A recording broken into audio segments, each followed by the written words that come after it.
The story begins with the apartment being noisy. Strange noises were coming from the bedroom. A woman's white undergarments were carelessly scattered on the floor. A little farther away lay a solitary slipper of some Cinderella. The girl quietly, cautiously opened the door. She tried to see what was going on in the bedroom. The girl could not move. She was very sad and surprised. Tears rolled down her face. The pretty girl asked Wensheng to finally tell the whole truth to silly Liu Ye about their relationship. But the guy replied that it was too early to expose their feelings and love in front of people. The girl realized that Lin Shu and Wensheng were in her bed. She didn't think that such a thing could ever happen. Wang Sheng, the catcher, recalled that it was Liu Yiye who owned half of the company's shares. This made the woman very angry. She said that she could easily buy back all of the said shares. As it turned out, Liu Ling Shui was Liu Ye's paternal half-sister. They were actresses. 5 years ago, they starred together in the multi-part drama Exquisite Poverty. The disgruntled mistress recalled that 5 years ago, the guy himself had sent Liu Ye into bed with another man. And on top of that, he was also responsible for that girl losing her child. The bitter memories of the distant past were too painful.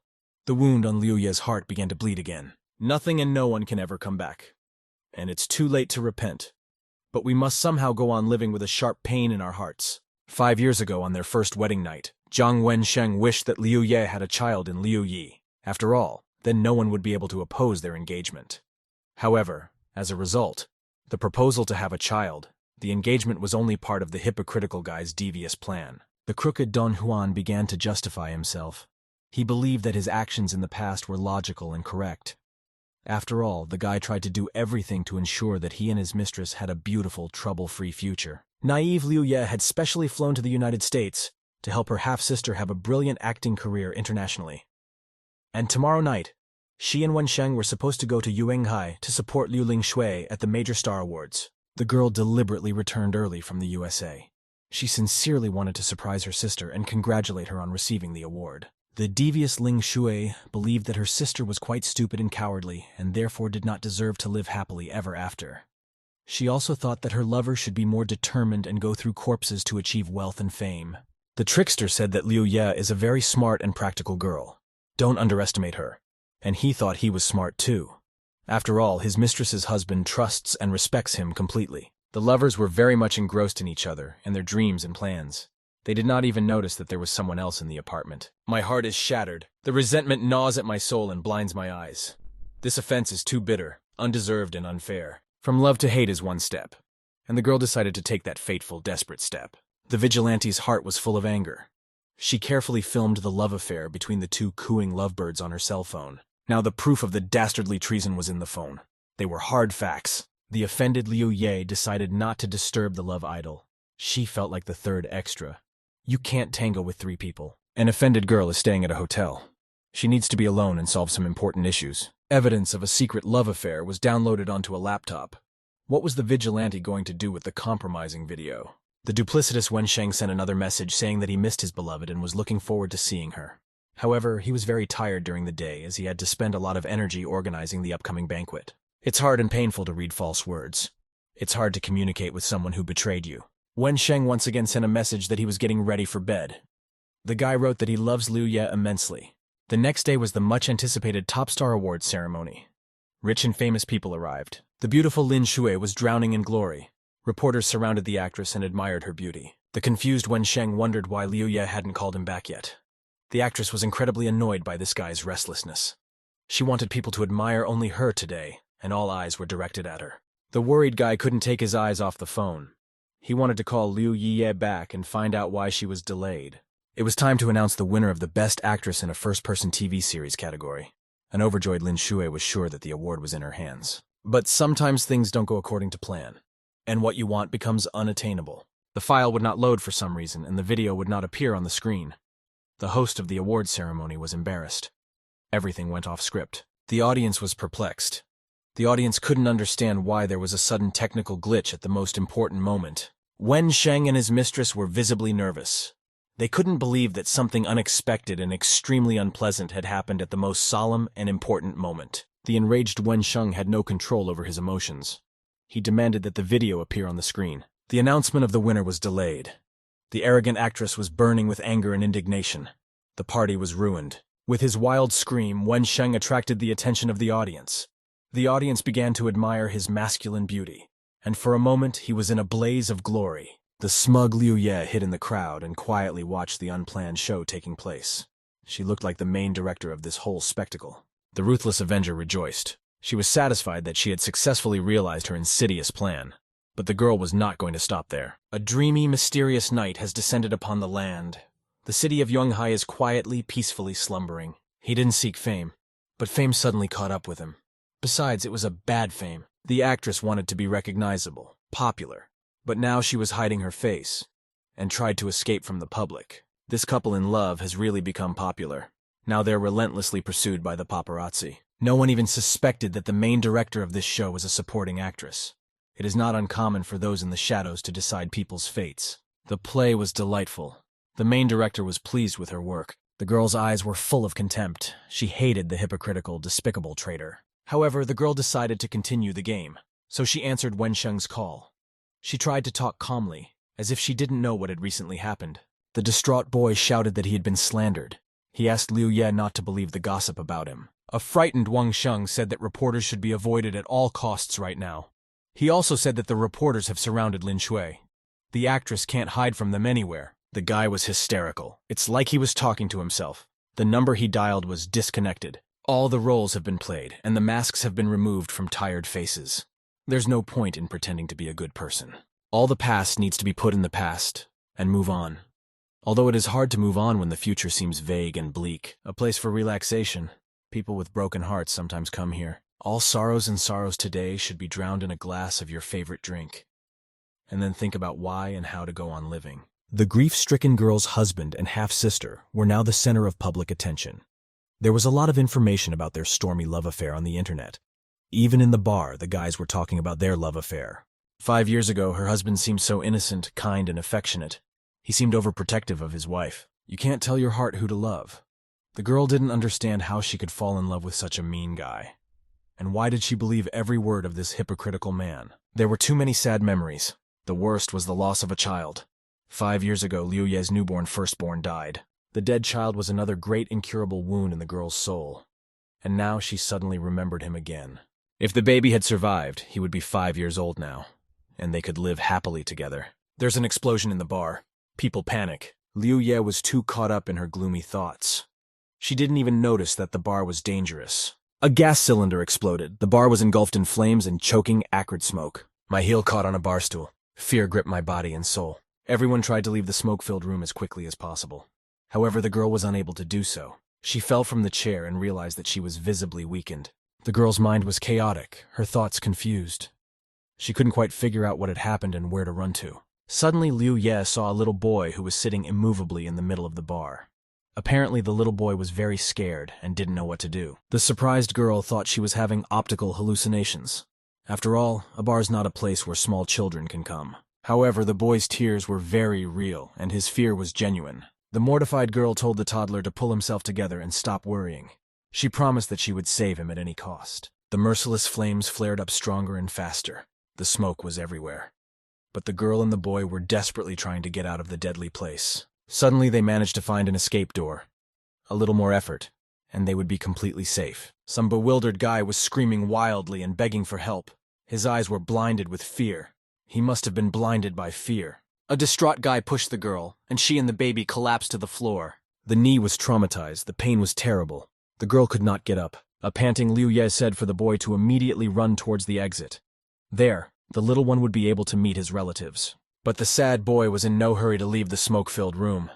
He didn't want to part with the girl who was desperately trying to save him. Liu Ye said that the boy should run away without delay. After all, that way he could save himself. And then he could ask someone to pull her out of the flames as well. The girl said the boy was brave, and he could save himself and her, though now she was on the verge of death. Her lungs were full of smoke, and sanity was gradually leaving the girl. The bar was consumed by fire. It was dangerous to approach it. The restless Yuan Xiao was trying to break into the burning room. He wanted to save Yao Yao's boy. An expensive luxury car suddenly appeared near the bar. It seems that the owner of this car is very wealthy. The unexpected appearance of the expensive car surprised Yuan Xiao extremely. He even forgot about the fire for a moment. The guy with the eagle eye is Uncle Yuan Xiao. He's come to rescue little Yao Yao. Yuan Xiao reported that Yao Yao was in a room engulfed in flames. It is not known if he is still alive. Uncle stopped and pondered. He was ready to rush into the raging fire at any second. A frightened and embarrassed Yuan Xiao admitted that he had made a terrible mistake. After all, he was the one who had brought Yao Yao to the bar and then left the boy to deal with some issues of his own. I guess my uncle's too strict. Can he forgive his nephew? The bewildered nephew begged his uncle not to go to the bar. He wanted to save the baby himself. Uncle was silent. It seemed that any words were unnecessary in this situation. It was urgent to act. Here comes the first punishment. The blow was hard, and the tribesman realized that he should not defy his strict uncle. The brave guy rushed into the burning bar with the speed of a cheetah. There was no stopping him. But suddenly a miracle happens, and the guy seems overjoyed. There was a Yao Yao near the exit of the room. The boy had successfully escaped the fire. The baby was breathing heavily and coughing incessantly. His eyes were watering. Apparently, the man was surprised that the little boy was able to get out of the blazing, smoke-filled building on his own. It really was a miracle.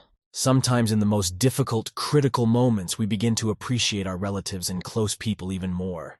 And at such moments, we want to hug them tighter and feel their warmth. The baby rebelled and tried to break free from the powerful embrace.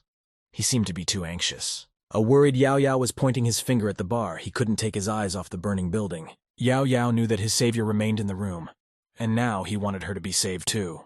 The man thought for a moment. He tried to understand why the little boy was so worried and kept pointing his finger at the burning building. Finally, the man guessed that there was still a man in the bar, and Yao Yao asked to save that man. But the fire department was about to show up, and the man didn't want to do their job. The little boy became very angry and bit the man painfully. He wanted the girl to be rescued now. The man didn't cross the boy. He decided to throw himself into the flames. The nephew was too scared. He was worried that his uncle might die in the fire. However, Uncle was hard to stop. He was brave and determined. No danger could stop him from achieving his goal. The brave man was near the entrance to the bar. It was hard to see anything in the smoke-filled room. People were worried. Would the man be able to get out of the ghastly flames and smoke? Suddenly, a silhouette appeared near the entrance. Could it be our superhero who saved someone? Yuan Xiao was incredibly happy that his relative was still alive and well. He seemed to love and respect his uncle a lot. There will probably be another sensation on the internet. After all, the heir to the Honorable Mr. Jang saved a girl from a fire. It was seen by many witnesses. The little boy was overjoyed. His dream had come true. The girl was alive and well. The next day was quite calm and welcoming. The huge hospital building was drowning in sunlight. Liu Ye woke up in a hospital bed. Her body was still quite weak. The girl noticed an attractive man in the hospital room. His face seemed quite familiar. A handsome, stately man sat quietly by the window. He seemed to have been watching the patient for a long time. Suddenly, the girl realized that it was this man who had saved her. But at the moment, she wasn't worried about herself. Liu Ye wanted to know if the little boy had been saved from the fire. The nonchalant man said that Yao Yao is safe, so there's nothing to worry about. At the hospital, Liu Ye saw the sleeping baby boy she had rescued from the fire. She was incredibly happy that the baby was alive and well. Some maternal feelings awoke in the girl when she touched the baby. She suddenly asked who the boy was. The man continued to act reserved and cold. He said that he was Yao Yao's father. Liu Ye was very observant. She noticed that the father and son looked quite similar to each other. Suddenly, a cheerful Yuan Xiao appeared in the ward. He was glad that the girl was awake. The surprised girl seemed to know this guy before. She hadn't expected to see him in her room. This is Mr. Zhang's eldest grandson. He's the heir to a huge business. All year long, the smug guy has been at the top of the list of the hottest heirs and most eligible bachelors. The girl now realized that Yuan Xiao was the tribesman of the man who had saved her life. She hadn't expected this turn of events. It's a small world, and there are many different fates intertwined in it every day. Liu Ye watched the Zhang family in her chamber and didn't know how she should react. Yuan Xiao was about to leave and asked the girl, ignoring who his uncle was. The girl looked at the man who was watching her intently from his seat. She said she was very embarrassed, and she never thought she would even see him in this town. Liu Ye rejected Jang Xiao 5 years ago, but they had never seen each other in person. In addition, the girl had changed a lot and changed her name. Jang Xiao looked calm, and Liu Ye decided that the man didn't recognize her after all, and one could not worry much. She exhaled in relief and felt the built-up tension leave her body. Yuan Xiao said that he should tell her that Jang Xiao carried her out of the fire since the girl was so excited by the mere sight of him. Liu Ye was in great shock when she heard those words from the guy. She shuddered with her whole body, and she remembered with horror how ferocious the fire had been yesterday, and Jang Xiao had gone into the building and saved her. The girl tried to think of the best way to react to such news, but Jang Xiao got up from his chair and walked over to the bed, hovering over the girl. And Liu Ye quickly began to thank him for saving her, and awkwardly admitted that it was a very pleasant surprise. The girl tried to be nice and smiled at Jang Xiao when he suddenly asked how she was going to thank him. Liu Ye seemed to hover as if she heard the question, and froze with a smile on her face. She began to panic and tried to think of a way to thank Jang Xiao for saving her as quickly as possible. The girl imagined offering money, but the man already had mountains of gold and coins. An option popped into her head where she offers herself as a lifelong housekeeper. But she immediately dismissed this option as well, since someone like Jang Xiao could easily afford servants. Therefore, Liu Ye proposed to give him a banner of honor as the bravest person she knows. Seeing that Yuan Shao was holding back laughter, she explained that they had the money and servants, and she really didn't know how to thank him. After this explanation, Jang Xiao offered her to marry him as a thank you. This surprised Yuan Shao, and even more such a statement surprised Liu Ye, who was silently trying to realize the meaning of the words. Yuan Shao wondered if his uncle was really serious about asking this girl to marry him. But Jang Xiao looked completely serious and said that this was exactly what he meant. Yuan Shao was flustered and didn't understand why uncle was saying that, and said that he was a real joker. But Jang Xiao covered his eyes and remained calm despite the guy's worries. Liu Ye was still at a loss and thought that the man had overlooked something. And then the girl came up with a brilliant idea on how she could get out of this situation without offending anyone. She reminded Mr. John that she had forgotten to tell him something and should do it now. Liu Ye revealed that she saved Yao Yao's life and the man saved hers, and it turns out they were even. But the man didn't change his mind, and said Yao Yao also saved the girl's life. Yuan Shao explained that she had saved the boy, and Yao Yao had called his father, thus thanking her. And Jang Xiao carried her out of the fire, and the girl owes a debt of gratitude. The man said that it could be said. Liu Ye hoped the man was joking and said that she was just not a very famous actress, and they were from different walks of life. Jang Xiao said that it didn't matter and he would help her to excel. The girl was upset by this answer. She yelled at him that she liked girls, so they couldn't be together. But Jang Xiao gave her a depressed look and said that it sounded very unsurprising. Liu Ye clutched her eyes and shouted in despair that she didn't want to be someone's stepmother. Yuan Shao looked at the girl in shock and hoped that Yao Yao didn't hear this. Fortunately, the boy continued to sleep peacefully next to the girl, and was not awakened by the screams. Liu Ye looked at Jang Xiao fearfully and didn't know what came over her herself. A frightening aura began to emanate from the man and began to fill the chamber. Jang Xiao was very gloomy and seemed to want to say something but changed his mind. The man got up from his chair and started to walk closer to the frightened Liu Ye. His hand landed not far from the girl's head with a clatter, and she tried to move farther away. But Jang Xiao surprised everyone when the atmosphere changed dramatically, and the man said for her to be a loving mom. Liu Ye felt an intense pressure, and she wanted to fall under the ground right on the spot. She pulled back and started bowing and asked him not to be angry because it was a joke. The girl hugged Yao Yao and began to tell him how cute and clever he was, and that it was fate to become his stepmother. Yuan Shao watched this and thought that the girl had a great future because she was a great player. Liu Ye moved the boy into her lap and gently stroked his back. Jang Xiao took his gaze away from the girl and his son to look at his watch to see what time it was. Yuan Shao reminded him of an important meeting to be held after lunch. The man listened to the boy and realized that he really needed to leave. Therefore, he buttoned up his jacket and asked Yuan Shao, keeping an eye on Yao Yao, and the guy swore after him that they'd be okay this time. Yuan Shao wiped his tears and kneeled down and promised himself that this would not happen again. Before leaving the room, Jang Xiao glanced at the girl and wished her a speedy recovery. Liu Ye was able to exhale a sigh of relief when Jang Xiao finally left her chamber. Now it was time to further execute the plan that concerned Jiang Wensheng. But right now she could stroke little Yao Yao's hair and get some rest. When the boy woke up, she asked him if he wanted to talk about something. Yao Yao sat down next to the girl and looked at her in silence and clutched her nightie in his hands. The boy was very cute, and the girl tried to remind herself that she needed to get even with her sister. And then Liu Ye suddenly had an idea on how she could leave and do whatever she needed to do. And she said she had a puppy left at home and needed to run home and feed it for a while. Yuan Shao was interested in Liu Ye's words. He asked if she really had a puppy. Liu Ye said the first breed she remembered, and now the guys thought she had a poodle. After saying that, she immediately thought of Wensheng. He was the one she needed to take care of. Liu Ye couldn't understand why she would lie about having a dog and how she would justify herself later. Yao Yao started to crawl away from the girl. She got excited and called him back. But then the girl noticed that he had picked up a pencil and was diligently writing something in a notebook. When the boy finished, he handed her a sheet with the word telephone written on it. Liu Ye realized that Yao Yao wanted her to leave him her phone number. So she took a piece of paper and pencil from the boy and wrote her number, complete with a small drawing of Yao Yao. The boy was very happy to receive such a nice bonus in Liu Ye's phone. The girl left the hospital and headed to one of Yuanghai's high-rise buildings. She came to her old apartment and decided to live in it for starters. When she was in the hallway, she got a call from Wensheng. He said the video was fake. Liu Ye pretended not to understand what video he was talking about, and Wensheng was surprised. but decided to pretend everything was fine and not explain to the girl about the video that caused the scandal. But Liu Ye wasn't going to let him back down so easily, and insisted that he explain everything.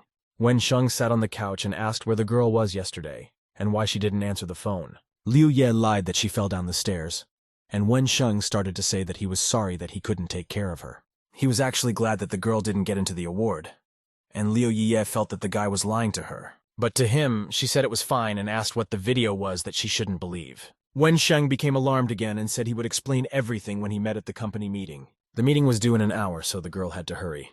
It was time for the next item in the plan. After entering the office of the company's colorful entertainment company where the press conference was to be held, there were a lot of people. Among those people were reporters who were doing a story on the events at the Major Stars Awards. The reporter was like saying that a press conference was about to start, at which Wensheng's wife would appear. She's been an award winner before and has a good chance now, so the conference should have provided clarity. Wensheng was very nervous and everyone asked him why Liu Ye was still not here and if she would even come. The guy couldn't find his place until another journalist called him over to ask a question. He asked if the recent video was the reason for IAG's absence from the conference. Another reporter asked if they had proof that the video was fake.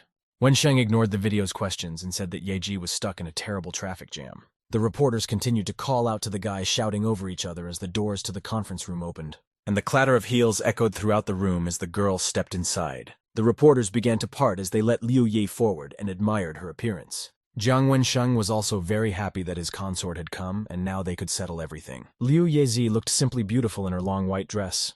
An aura of tenderness and beauty emanated from her. Those present at the press conference could not take away from the girl's admiring gaze. They even forgot all their questions about the video and could only think about Liu Ye's beauty. Liu Lingshui looked at her half-sister and was unpleasantly surprised to see her like this. Lingshui felt uncomfortable.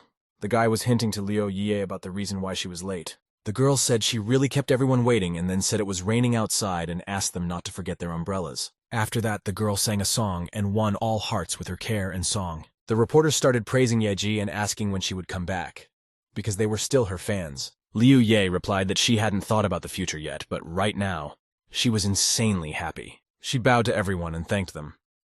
Liu Lingshui watched her apprehensively. Liu Lingshui clenched her fists in anger and thought that Liu Ye was the one to blame for everything. Wensheng whispered something to Liu Ye, and she said that she had completely forgotten about the video of her husband and sister. She stated that most journalists are here to get the details and figure things out. Liu Ye said that the video was deliberately shown, just as Wensheng had stated earlier. And as his legal spouse, she's on record saying that it wasn't the guy in that video. She was asked if she was sure it wasn't Ling Shui in the video, and the girl was waiting for that question. And to Ling Shui's horror, her sister said that she could only be sure of the man's changed appearance. Ling Shui started to walk up to the girl and asked in a panic what she was talking about. Wensheng pushed Lin Shui away and said that the girl in the video was also faked and the company would investigate later. On that note, the press conference was over, and the reporters saw them off with questions about Ling Shui. Later, Lin Shui's screams echoed in the office. The girl accused her sister of purposely speaking ambiguously. Ling Shui was furious and accused the girl of purposely doing this to defame her. After that, she shrank back to her boyfriend and cried on her chest.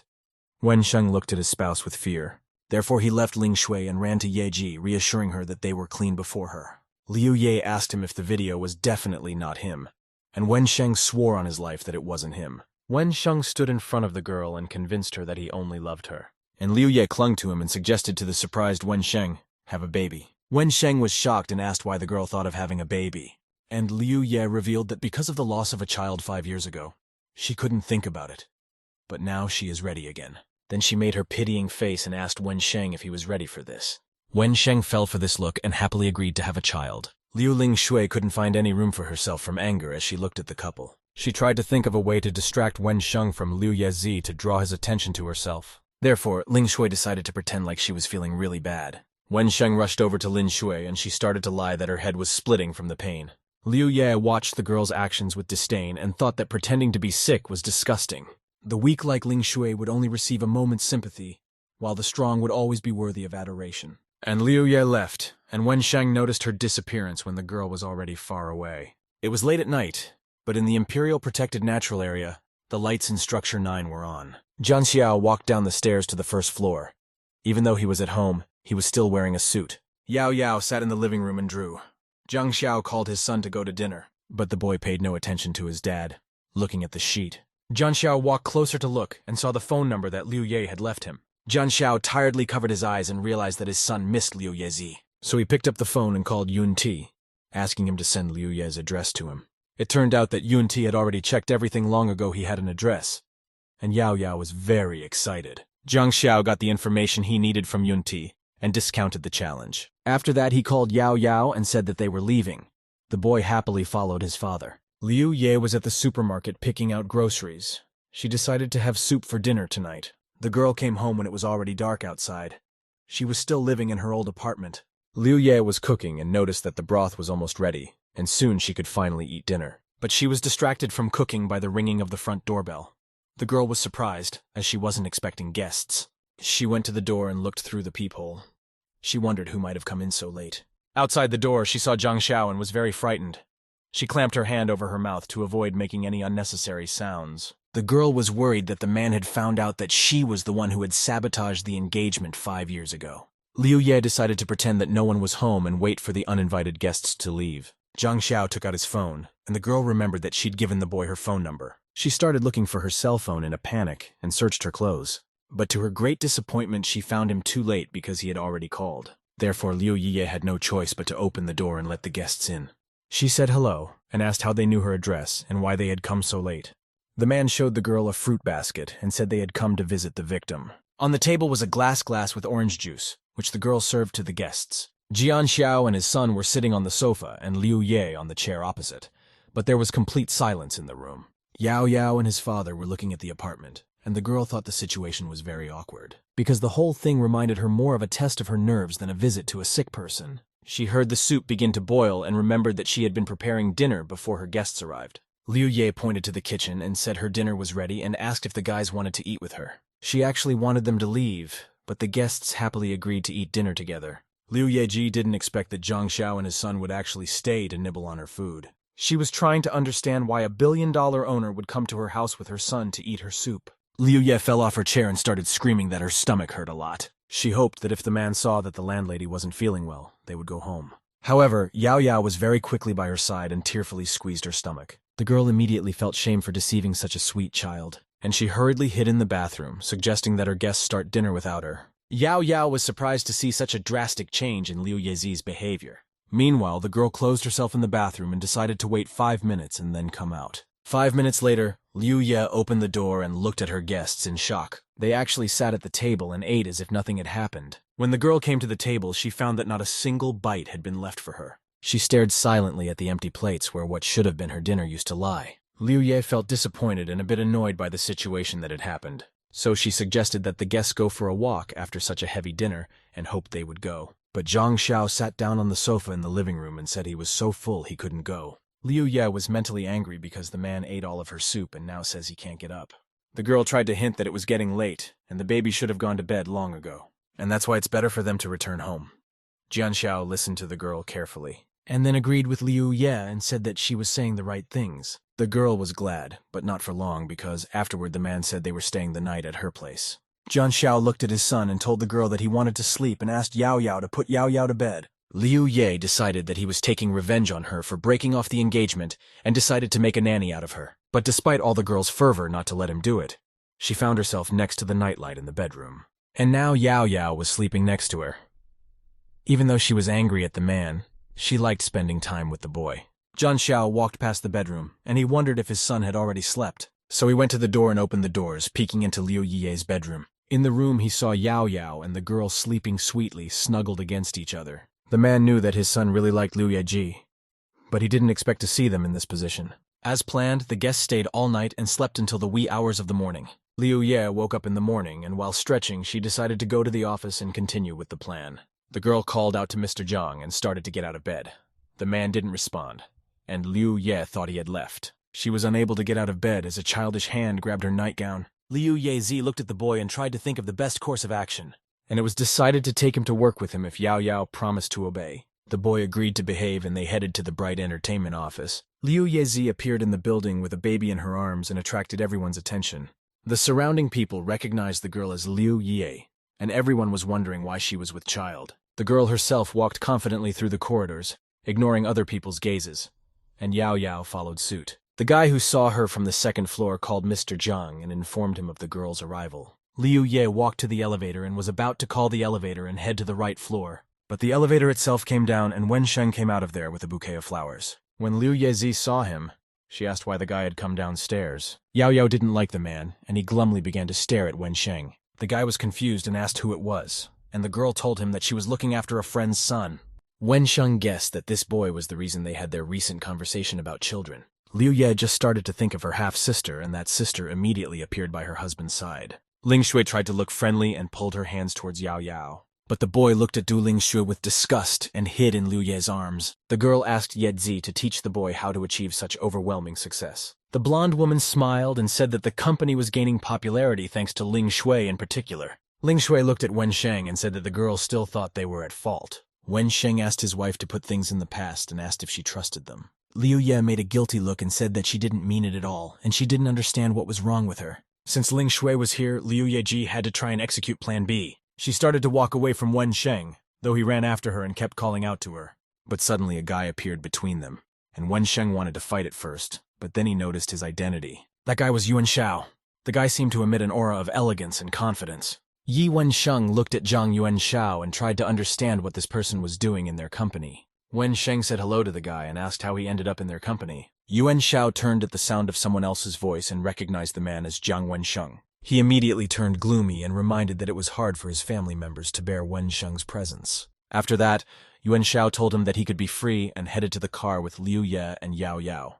Jiang Wensheng was at a loss and couldn't understand why the guy was here and going to his wife. Ling Shui caught up with the guy and asked if it was Mr. Zhang's eldest grandson. Wensheng confirmed the girl's hunch and continued to watch carefully. Ling Shu also watched in silence as the car with her sister and Yuan Xiao drove away. She then anxiously turned to the guy and asked if there could be a change in her attitude towards them because of John's family. Wensheng said that it was impossible, but the girl recalled that despite their closeness, Liu Ye had not told her anything.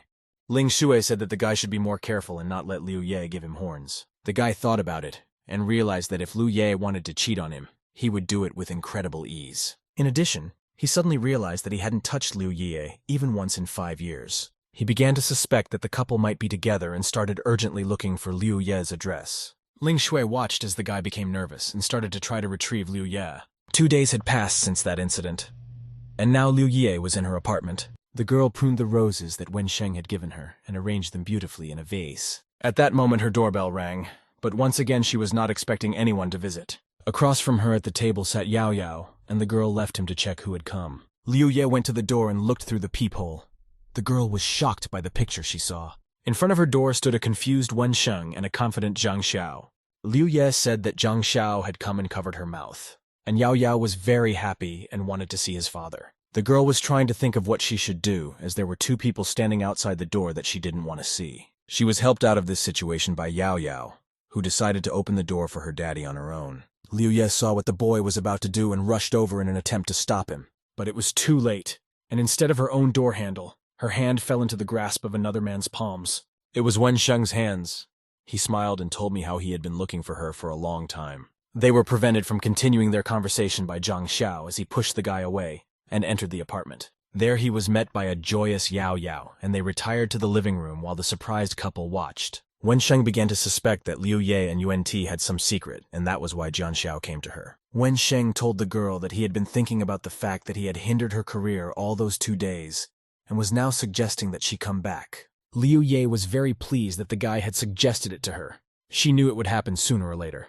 The girl said it was really nice that the guy thought of it and offered to go grocery shopping with her. Wensheng happily agreed, and they headed towards the exit of Liu Ye's apartment. But Zhang Xiao didn't let the girl leave and blocked her way with his body, slamming the door shut. The man asked if the girl was actually going to go back to the movies, and Wensheng had to stand alone in the hallway, angry at the man through the closed door. Liu Ye thought that Zhang Xiao was too close, and said that she was going to, but she wanted to handle it herself. The man moved even closer and said he would help if she applied to his company. Liu Ye considered the too frequent appearance of Zhang Xiao in her life suspicious, so she refused. Then the man caged the girl from his arms and asked why she did not want to accept his help. Liu Ye felt trapped under such pressure from the man and tried to come up with an excuse. And then she said that Zhang Xiao is very smart and powerful and she doesn't want to discuss people. She actually wanted to get back into movies on her own so people would know who the lead actress really was. Jian Xiao continued to hover over her, and the girl dared to ask him to move back a little. The man then moved away from her, but immediately began complaining that the apartment was too cramped. Liu Ye awkwardly apologized and asked if he would have any orders about it. Jang Xiao turned around to the girl and ordered her to pack her things because she was moving in with him. Liu Ye was terrified, wondering if he liked and if the man was going to marry her, and said out loud that it was a little early for that. Jang Xiao shifted his gaze to his son and noticed that Yao Yao was very attached to the girl. Liu Ye felt very foolish when she heard such a response from the man, and started berating herself for getting it all wrong, and Jang Xiao only doing it for her son. She was very embarrassed about it and said that she takes excellent care of Yao Yao here too. The girl suggested that Jang Xiao should go back on his own, since so little time had passed. But the man seemed not to listen to her and said he would send a man for her things tomorrow. And after that, Jang Xiao left Liu Ye's apartment, leaving the last word to himself. This made the girl angry, and she decided that she wasn't going to move anywhere and would have a hide-and-seek tomorrow. At 5 in the morning, it was still dark outside, but Liu Ye had already gotten out of bed. She carefully covered Yao Yao and left the toy bear next to him. After that, the girl picked up her slippers and tiptoed toward the bedroom exit. And when she was in the hallway, she heard strange noises at her front door. Liu Ye looked through the peephole and saw people in suits there, and they had toolboxes in their hands. The girl decided that bandits were trying to get in and clearly heard the lock open. The door to the apartment opened, and Yuan Shao and the guys in suits appeared on the doorstep. Liu Ye was wearing sunglasses and a mask, and tried to pretend to be an ordinary cleaning lady. Yuan Shao looked at the girl, then laughed and asked Liu Ye what she was doing. The girl tried to make it look like the guy was mistaken, and said she worked here as a nanny. But the guy told Ye Ji that she wasn't doing well, and if he didn't bring her in, his uncle would quickly make a wig out of him. In Liu Ye's mind, the image of Jang Xiao pulling out a sword from its sheath immediately appeared. But the girl made a decision not to deviate from the plan and squeezed past the men. She convinced them she was just a nanny. Liu Ye ran out into the corridor and hurried towards the exit of the building. There was no one to stop her. Yuan Shao decided that she wasn't going to run away anywhere anyway, and now she needed to pack her things. So the guy started giving orders and ordered, moving all the stuff that was in the apartment into the car. Then he picked out 2 guys in suits and ordered them to follow him. It was dark outside and no one was around the house in the early morning, so it was easy to observe the situation. Liu Ye hid behind a pillar and saw that no one was following her and hoped that she was believed. She came out of her hiding place and a white car screeched to a halt beside her. It was Wen Sheng, who had called the girl for breakfast together and was delighted at the sudden meeting. Liu Ye couldn't believe that she was actually able to randomly meet a guy at 5 in the morning. She lied to him that she was on her way to the hospital for a checkup, so she couldn't go to breakfast. But the guy jumped out of the car and excitedly started coaxing the girl for a ride. Liu Ye started to flinch and changed the subject to going back to the movies. She promised to come to the office tomorrow and talk about it. To get rid of the guy somehow, she asked if he could go to the office and get the paperwork ready. Naturally, Wen Sheng wanted to please the girl. He agreed with her words and went to the car. It was only when his car pulled away that Liu Ye was able to exhale in relief. Wen Sheng headed to the office to prepare everything for tomorrow's meeting and wished good luck at the hospital. Yuan quickly saw the girl and told her that she hadn't run far in all this time. Liu Ye didn't expect to see a guy as she thought that she wasn't being chased. Yuan pointed at the girl and ordered the guys he took with him not to let her escape. Liu Ye was worried and nervously asked the guys what they were up to. Yuan told the girl that something happened to Yao Yao after the girl left. Ye Ji froze when she heard about the boy. She was very worried about him. A girl with obvious excitement in her voice called out, asking what happened to Yao Yao. Yuan refused to speak, but suggested that the girl go back up to the apartment and find out for herself. When Liu Ye went up to her floor, she saw the boy sitting on the floor, straddling his knees. She hadn't expected to see him in the hallway, much less so upset, and she was upset too. Yu was crying, and you could feel even from a distance how much he was distressed. Liu Ye's heart broke when she saw the boy in such a state. But she also noticed that there were no belongings left in her apartment and started yelling at the guy. She asked where her things were, and Yuan asked a little surprised if his uncle had said anything to her, and then explained to the angry girl that the boy doesn't want to part with Liu Ye, and the uncle doesn't like this apartment. The guy approached the girl and asked her to tell him what was going on between her and Uncle Jan, even though Liu Ye said that there was nothing between them. The guy came closer and asked if they had not had fun at night. The girl slowly considered all the guy's words and hints, and her eyes began to widen. She blushed heavily, and was embarrassed at such an assumption in her direction, and didn't know what to say. And then she screamed that there really wasn't anything between them, and her face reddened even more. Yuan demanded an answer as to why then Jang Xiao so suddenly wanted her to move in with him. But because the guy called her auntie, she redirected her embarrassment into anger and started swearing at him, and then said that since he was calling her auntie, she had every right to demand that all things be put back where they belonged. But Yuan said he couldn't do that and asked auntie not to make his job harder. He explained that her uncle had ordered her to move all her things quickly, so now she had to get the boy and go to the car. Liu Ye said she doesn't want to, and UNT asked if Uncle had performed so badly since she didn't want to go to him so badly. This assumption knocked all the air out of Liu Yezi's lungs. She was very indignant, and reminded the guy that nothing happened between him and his uncle. No bad, no good. The girl felt Yao Yao calling her and lowered her eyes to see what he wanted. The boy pulled the girl's dress to get her attention, and when Liu Yeji looked at him, Yao Yao began to look at her with a pleading look. The girl couldn't resist such an insidious weapon that Yao Yao used. Afterward, the boy hugged her, while UNT said that he also noticed Yao Yao's affection. UNT said there's nothing wrong with her house, just that dick hitting on her every day. Liu Ye stooped down to the boy and stroked his head. She asked if he had a mom. UNT spread his hands and said he had never seen her, and his uncle prefers not to talk about it. Liu Yezi fell silent and began to contemplate her move to Yao Yao again, and she decided to accept after all, but promised to leave if she noticed she was being cheated. The boy agreed, and thought to himself that they couldn't get away from his uncle if they moved there. They were in the huge house when the sun was already fully illuminating the streets and streaming through the windows. The guy brought the girl into the room and told her that she would now belong to her aunt. The room looked very sophisticated. It had a large bed and was well lit. There was also a fireplace in the corner, next to which stood a cozy chair with small cushions. Liu Yezi turned to UNT and unhappily asked where her things had gone.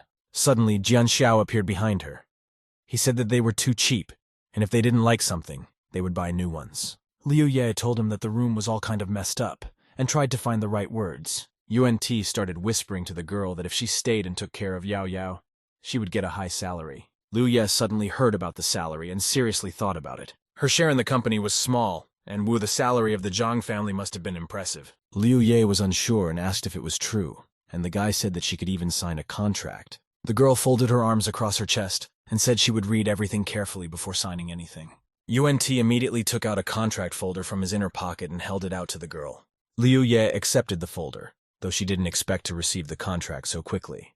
Jang Xiao watched her carefully. The girl opened the folder and saw that she had to take part in Yao Yao's daily activities. She couldn't believe her eyes as it paid 20,000 yuan per month. It was a huge sum, and the girl tried to find out if Mr. Jan thought it was too much. But the man misunderstood her and said he could increase the amount if Liu Ye thought it wasn't enough. The girl began to refuse and convinced the man that everything was fine and the money was enough. But she decided to ask how they would proceed if she felt like quitting. Jang Xiao looked at her and said that they would discuss it if need be. Liu Ye was doubtful, but UNT reminded her that they held a prominent position in the city and would not deceive her. The girl considered his words and decided that there was no point in the Zhan family deceiving her. And since Liu Yeji wasn't going to cheat them herself, the girl easily signed the contract. UNT happily took the contract and offered to give the girl a tour of their home. The guy went ahead, talking about the layout, and Liu Ye decided that such a huge empty house was affecting the child. It was lunchtime, and the entire Zhang family, along with Liu Ye, were sitting around a huge table. Liu Yezi took different food from the shared plates and offered Yao Yao to taste it.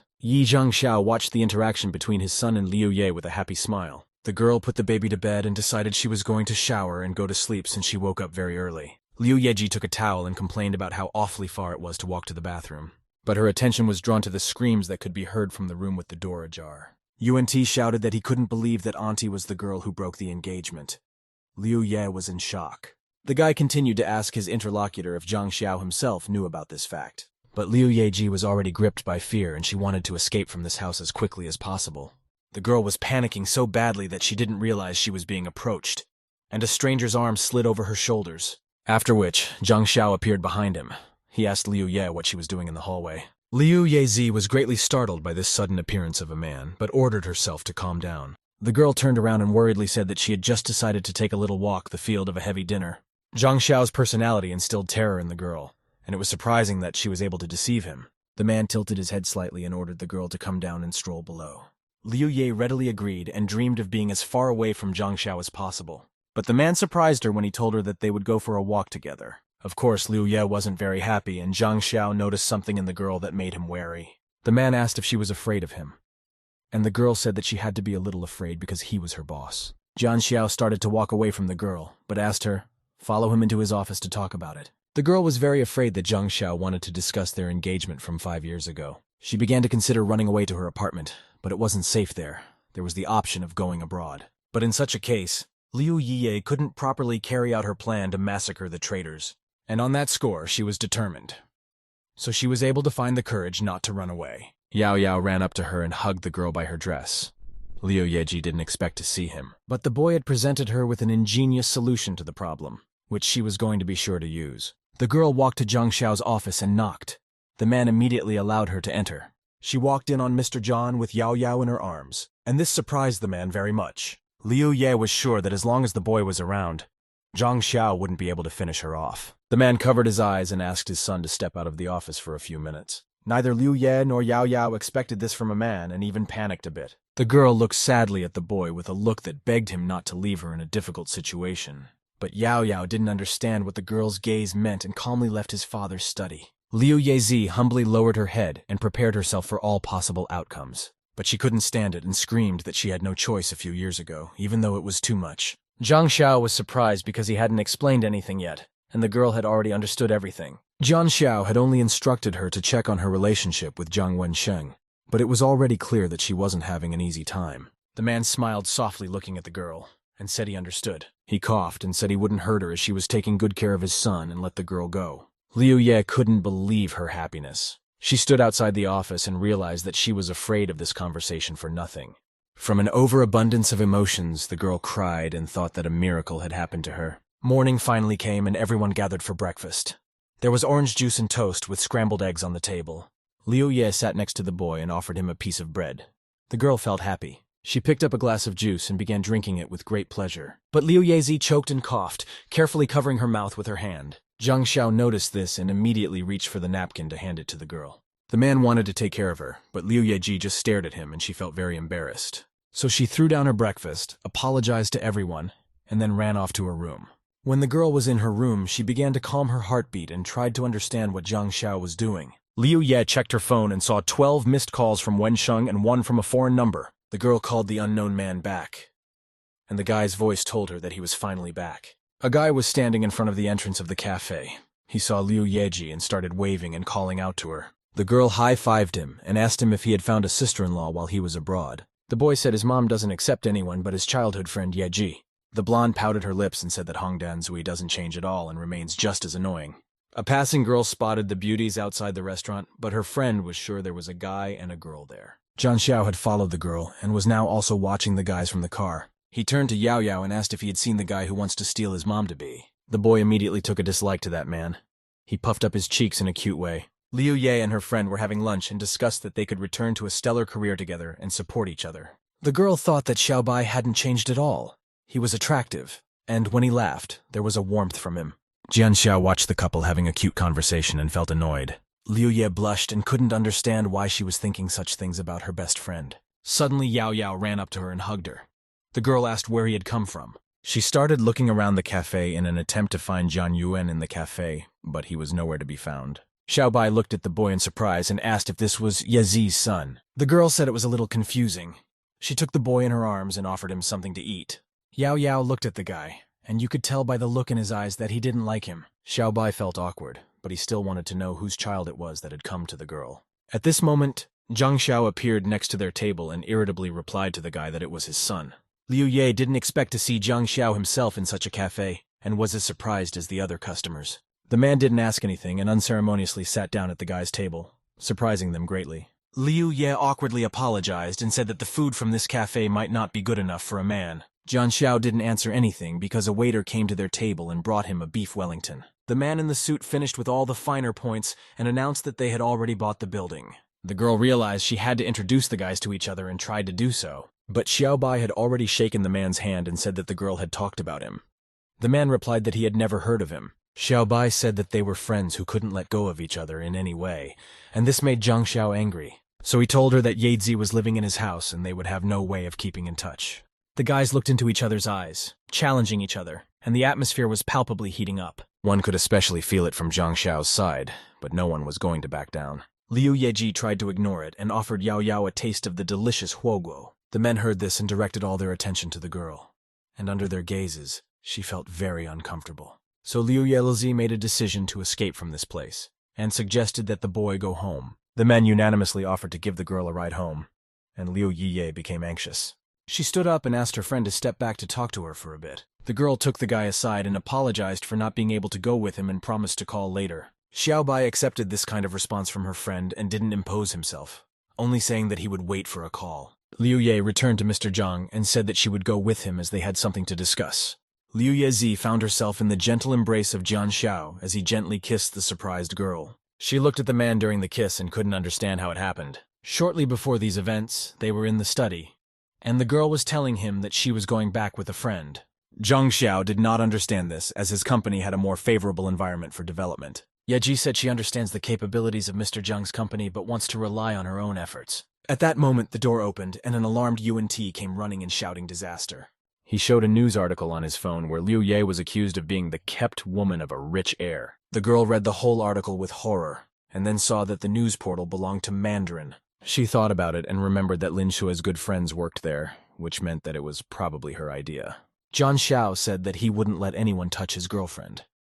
Liu Ye turned to him and wanted to ask him who his girlfriend was, but the man didn't let her finish, and leaned in for a kiss that served as an answer to the unfinished question. After the kiss, a completely embarrassed Liu Ye rushed to her room at the speed of light. Jang Xiao ordered UNTA to quickly call all the publications, and said that the guy would know what to do. The guy saluted and said he could relax, and he'd do it right. The next day came, and Ling Shui anticipated reading about her sister's troubles. But she was in for some unpleasant news. All the articles were about her and made her look terrible. Liu Ling Shui jumped up from the bed in panic. She couldn't understand how this could have happened. The girl realized with horror and despair that all these articles and recent events would completely ruin her career. Ling Shui's friends called and apologized, but said that they couldn't refuse the representatives of the Zhang family. It was as if Jang Xiao himself had appeared in front of her, looking down on her and reminding her that the entire city was in his hands. Ling Shui cried out in anger because Liu Yiye had gotten the best of everything since childhood. But now the girl decided she wouldn't let her joy last long and started looking for something at the computer. After a short search, a website where people could hire an assassin appeared in front of Ling Shui. There was a hitman on the darknet called K. He was one of the most dangerous killers in the whole world. This hitman once took down one of the most dangerous gangs with one succinct maneuver. There are no rules for this man. He will kill anyone if he is paid well enough. Ling Shui opened the chat room and wrote that the girl should die, and sent Liu Yue's photo. They agreed that the girl would send 25 million at once and discount the same amount after fulfillment. Ling Shui was pleased with herself and was already imagining coming to Liu Yezi's funeral. Killer K arrived at the house where his victim lived and with a smile on his face approached the entrance. He rang the doorbell and the door was opened for him by UNT, and he asked the man who he was.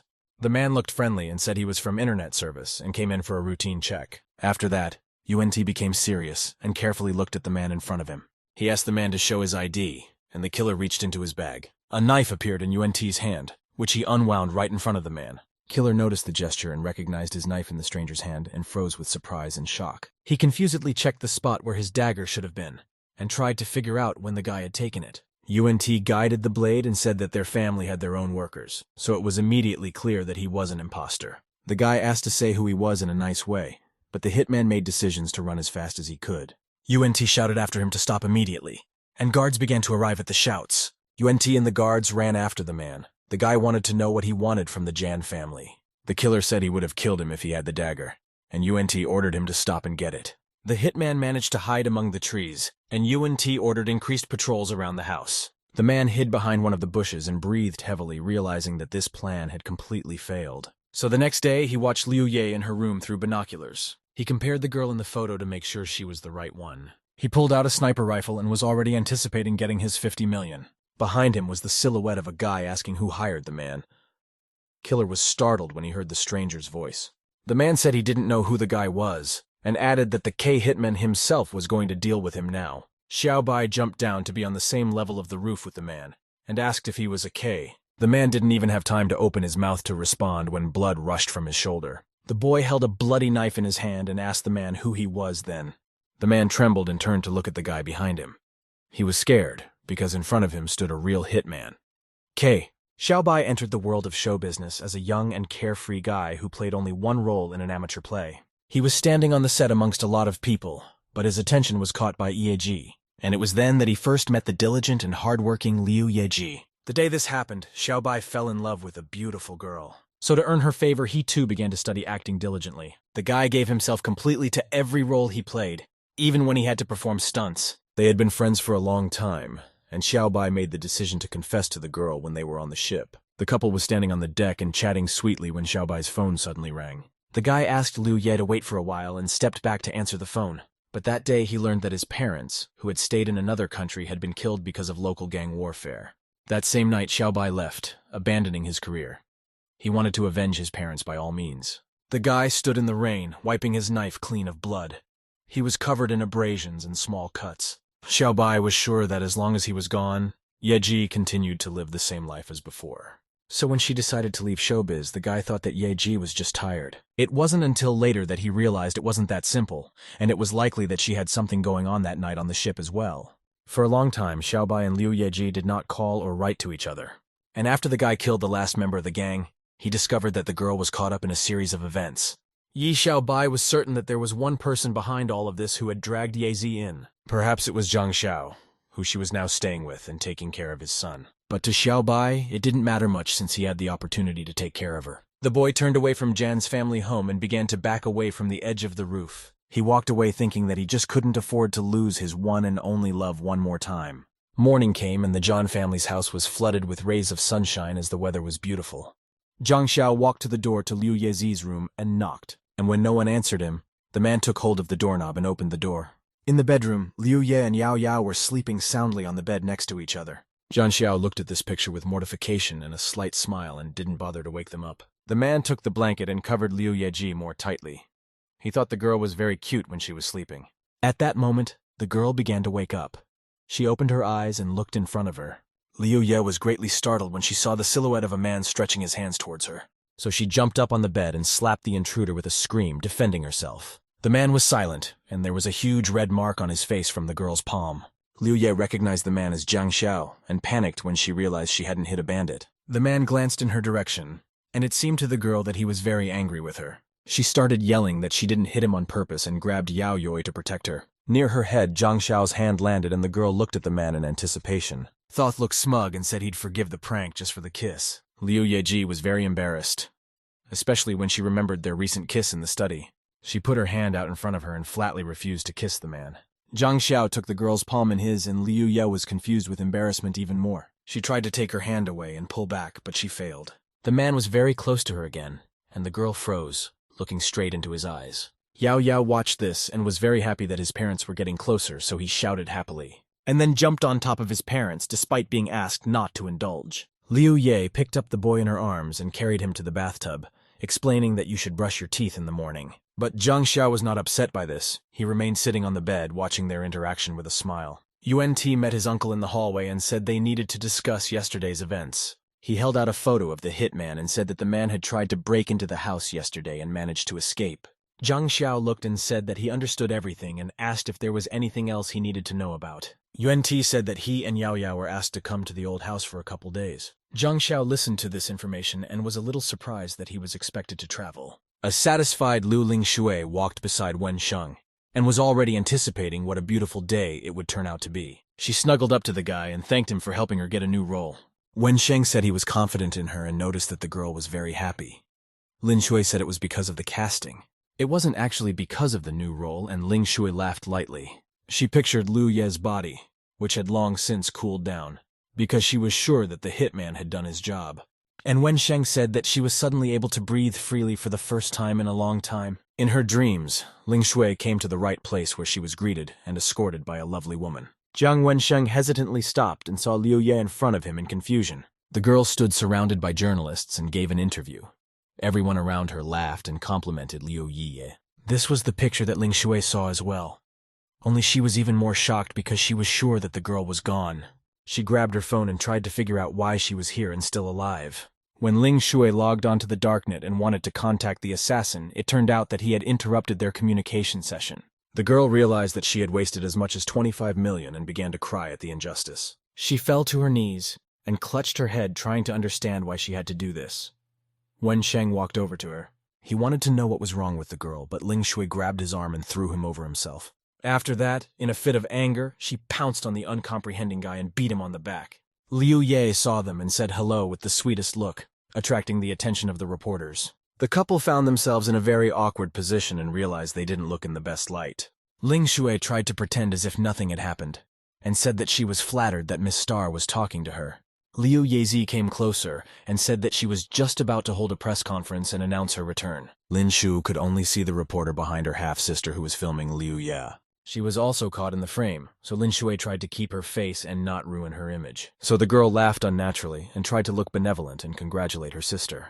Liu Ye looked at Wen Sheng and said that she had something to discuss with him as well. She said she has contacted the major shareholders of their company, and a general meeting will be held soon. Wen Sheng was astonished when he heard that there would be a reallocation of shares at the meeting. It was a beautiful sunny day, and the area around the Zhan family home was deserted as always. Except for one exception in the form of Wen Sheng, who was standing in the shade of the trees and looking at Liu Ye's new residence. A guy wanted to meet a girl and tell her how much he loved her so the girl would go crazy over his confession.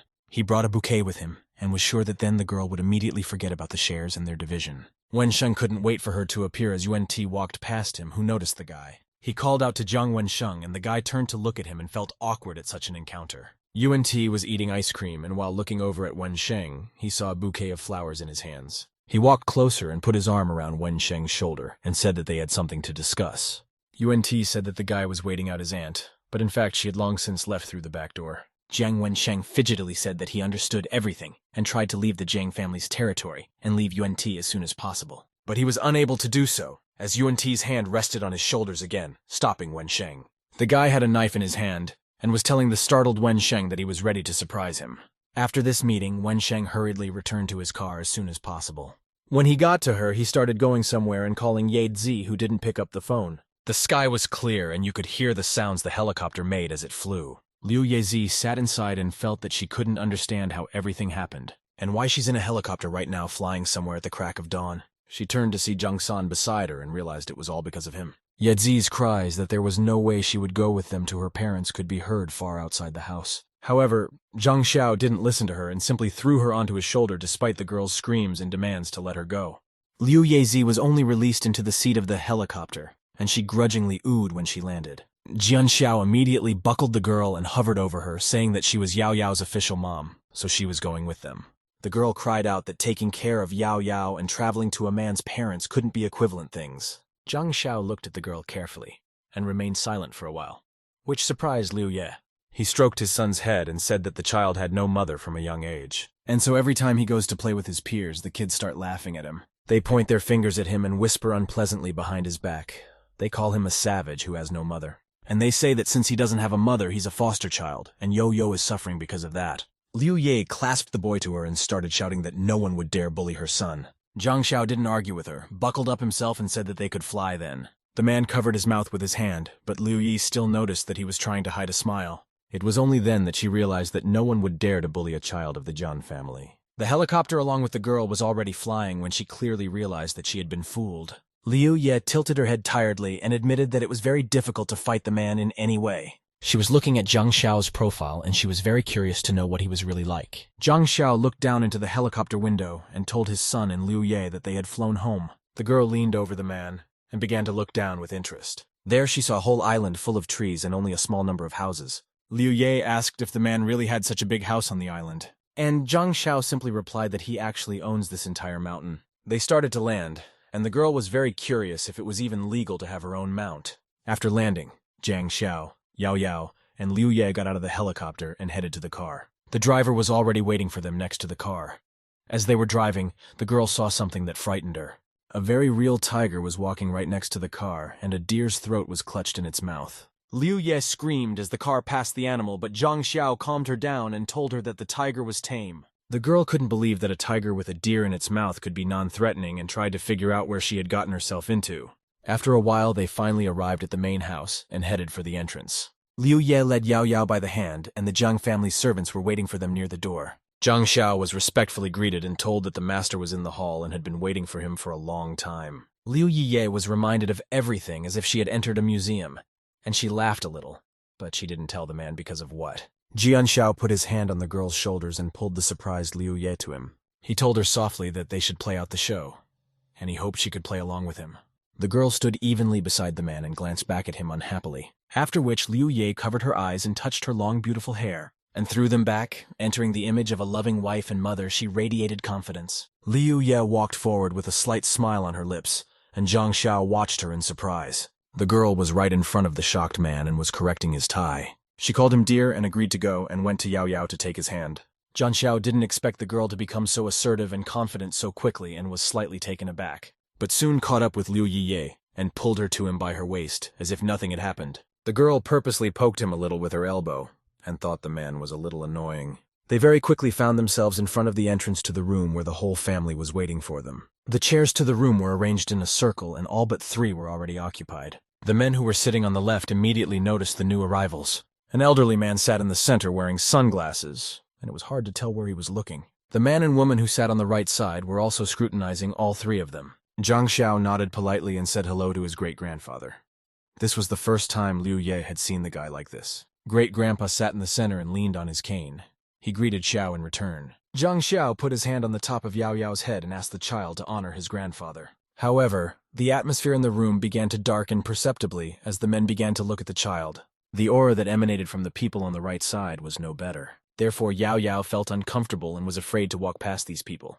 So he hid behind Liu Yue. The girl asked the boy not to be afraid, and afterward leaned over to him and told him he could go and say hello to his grandfather. Yao Yao wanted to show how much he respected his grandfather and ran into the man's arms. The man put the child in his arms and smiled happily at him. Afterwards, he gave Yo-Yo a candy bar. Jang Xiao had already taken his seat on one of the vacant chairs, and Liu Ye stood beside him. Jang Xiao's gaze showed the girl to the chair next to him, and Liu Ye realized that she should sit down as well. She sat down uncertainly and tried to look at the man for confirmation of the correctness of her actions.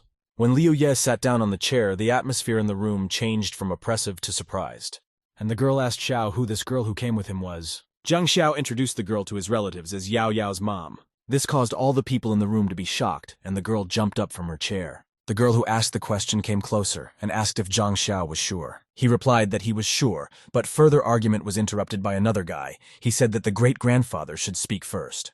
These words worked, and everyone sat back in their seats and began to look at great-grandpa in anticipation. Each member of the family expected the man to begin his speech and tell them why they had gathered. But great-grandpa was busy. He was playing one of the games on his tablet with Yao Yao and not paying attention to them. Therefore, it was necessary to ask great-grandfather to start again. And the man called out to Xiao Wan. Another man appeared in the room. He was dressed in a suit and came out from great-grandpa's side. The guy revealed that he was Mr. Zhang's lawyer and said they could call him Xiao Wang. The relatives who were sitting on the same side as Jang Xiao were interested and surprised. The men across the room were also surprised and looked at the lawyer with focused eyes. Jang Xiao, on the other hand, remained completely calm and glimpsed around and at the lawyer. Wang Xiao corrected his glasses and said that today he would act as the family notary and read the will. Liu Ye thought that she had in vain portrayed joy and merriment earlier if they were going to divide the property. Suddenly, Liu Ye saw servants appear nearby and closed the doors. Wang Xiao announced to everyone that he was starting and revealed his briefcase, to which everyone's attention was drawn. The room seemed to be filled with a glow that came from Senior Master Zhang's will. Family members, in addition to the primary heir, received working capital, fixed assets, and stock worth 2% of the total. Liu Ye couldn't believe that just 2% implied a sum of 1,200,000,000. The Jan family had a huge fortune, but needed an heir who could maintain prosperity. You could see the men who sat on the left side of the room darken. So did the rest of the relatives who attended the meeting. Liu Ye thought that they looked as if they were not satisfied with 1,200,000,000 yuan. When Sunji yelled that it wasn't fair, and one of the guys asked her to calm down. Great-grandpa ignored other people's displeasure and asked Yao Yao what he liked best. Sungji was making a tremendous amount of effort to contain her anger. The boy pointed towards his parents, and the man realized that he loved his mom and dad the most. And after Yao Yao turned to Grandpa and pointed at him too. The man was beyond excited when Yao Yao added him to the list.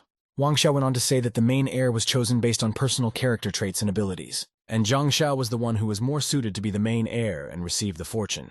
Songji sat next to her boyfriend and started looking at Jang Xiao, who was now the official heir, in shock.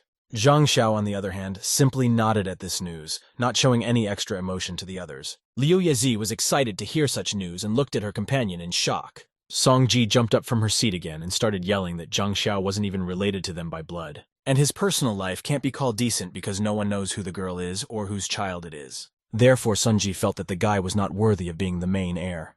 The great-grandfather listened to her cries in silence. The guy who kept stopping her tried to do it again and yelled at the girl. And then he turned to his great-grandfather that the matter of the inheritance of the John family should not be so easily resolved. The man with the mustache, who had been silent up to that point, held the guy up to take such a matter more seriously. Almost all of the relatives had expressed their opinions and looked at Senior Master Zhang while waiting for the verdict. The man looked up and began to scrutinize everyone in the room, and the relatives created a heavy and gloomy atmosphere and waited for his words. Great-grandfather pointed at Liu Ye and asked her to come over to him since she was Xiao's wife. The girl, like everyone else, didn't expect to be called. She was a little confused.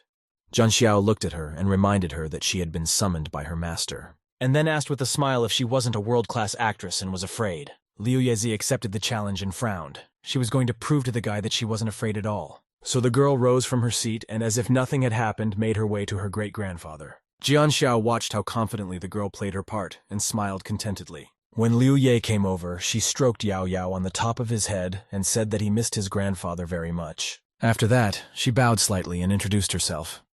The man said he was tired and asked her to accompany him. Ye Ji readily agreed, took Yue Yao's hand and headed towards the exit with the man. It was quite different from what the disgruntled relatives expected from great-grandpa, so they saw them off with glances, and the atmosphere in the room became extremely unpleasant again. The meeting was considered complete, and the choice of the chief heir in the person of Jang Xiao was final. Sung Ji once again jumped up from her seat with the intention of stopping Mr. Zhang.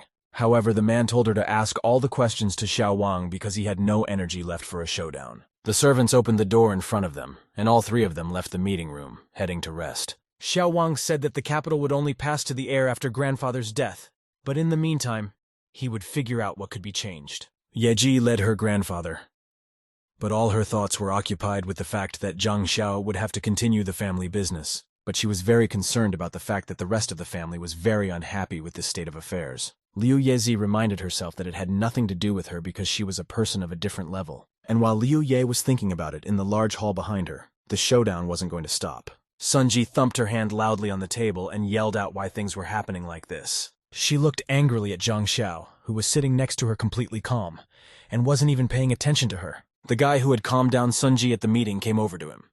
He asked Jang Xiao to come out and talk to him, but the man he moved and said that if he wanted to talk, he could do it here. The guy wasn't expecting to get a rejection and pondered whether to talk to him in front of witnesses. However, Sun Ji didn't care about other people, and she said she advised him to keep his position in mind.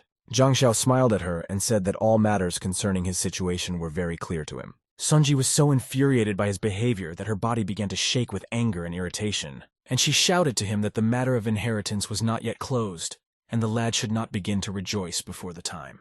Jang Xiao said that was why they still had a chance to outplay him and started to get up from his chair. He straightened up, corrected his tie, and in all seriousness, that there was only one way for everyone present. He looked threateningly at the relatives and said they needed to kill him to change the heir. Everyone listened to him carefully, and when he said such a thing, they became nervous. They were uncomfortable, but everyone knew deep down that Jang Xiao was completely right. Their emotions changed to anger when the man said he didn't know who would be worthy then.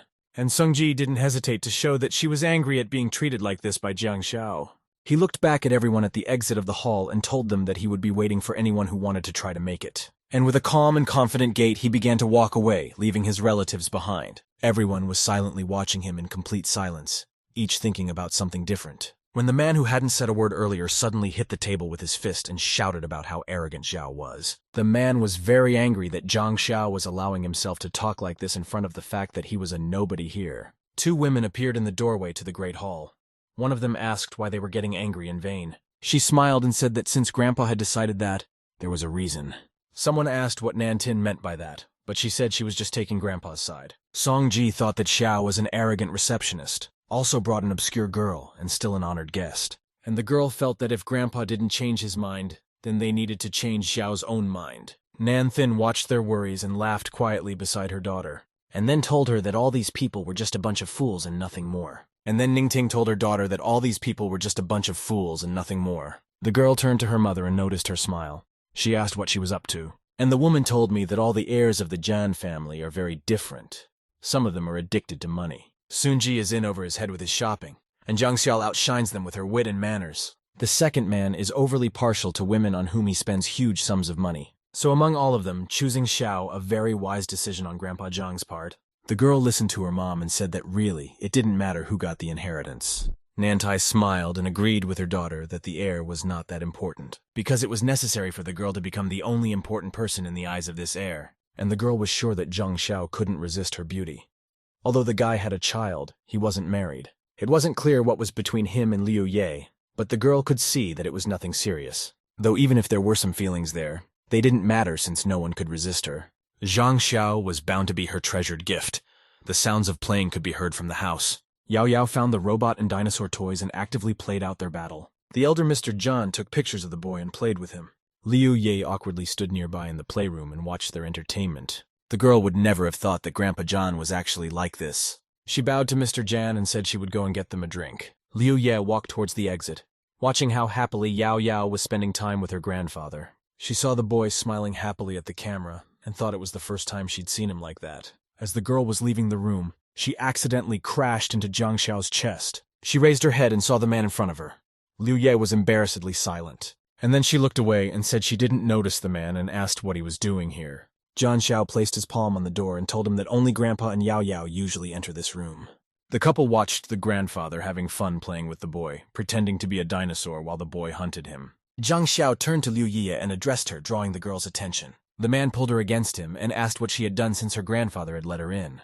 Liu Ye stood in the middle of their shared bedroom and wondered why Yao Yao wouldn't sleep with her. The room was done in calm tones where gray predominated and was quite spacious. Jang Xiao closed the door behind him and said that these days, Yao Yao usually sleeps over with his grandfather. Liu Ye was very excited about this news and worried about where she would sleep in such a case. The man sat down on the double bed, which was strewn with rose petals, and asked her what she thought.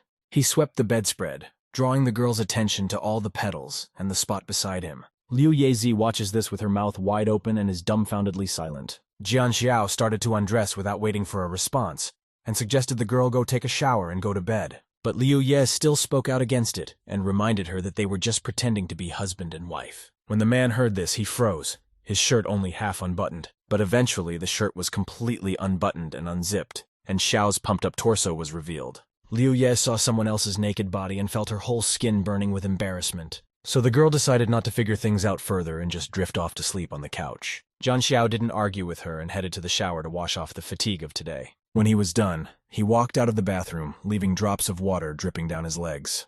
Jang Xiao's hair was also wet, as the rest of his body was covered in water droplets. Liu Ye was carrying a mountain of bedding at this moment and didn't see that the guy had already gotten out of the shower. Therefore, the girl didn't even have a chance to avoid colliding with Jang Xiao. The girl fell down, and on top of Liu Ye, all the bedding she was carrying began to fall on top of her. Liu Ye covered her face to somehow escape the things falling on her. When things stopped falling, she opened her eyes and saw a nearly naked Jang Xiao in front of her. And the girl didn't even know how she should react to that. She started to move her hand away from her face, and realized that although this kind of man made her very uncomfortable, at the same time she admired him. Jang Xiao held out a hand to help the girl, and said that if she had had enough, she could get up. Liu Ye seemed to come to her senses when the guy hinted to her that he saw her looking at him perfectly. So the girl was a little embarrassed and tried to pretend she wasn't looking at him at all. Jang Xiao felt annoyed when Liu Ye said that he didn't have anything to look at, so he grabbed the girl's wrist and pulled her toward him with force. Liu Ye didn't expect anything like this from a guy, so she very easily gave in forward and cried out softly. Her cheek met directly with Jang Xiao's bare chest.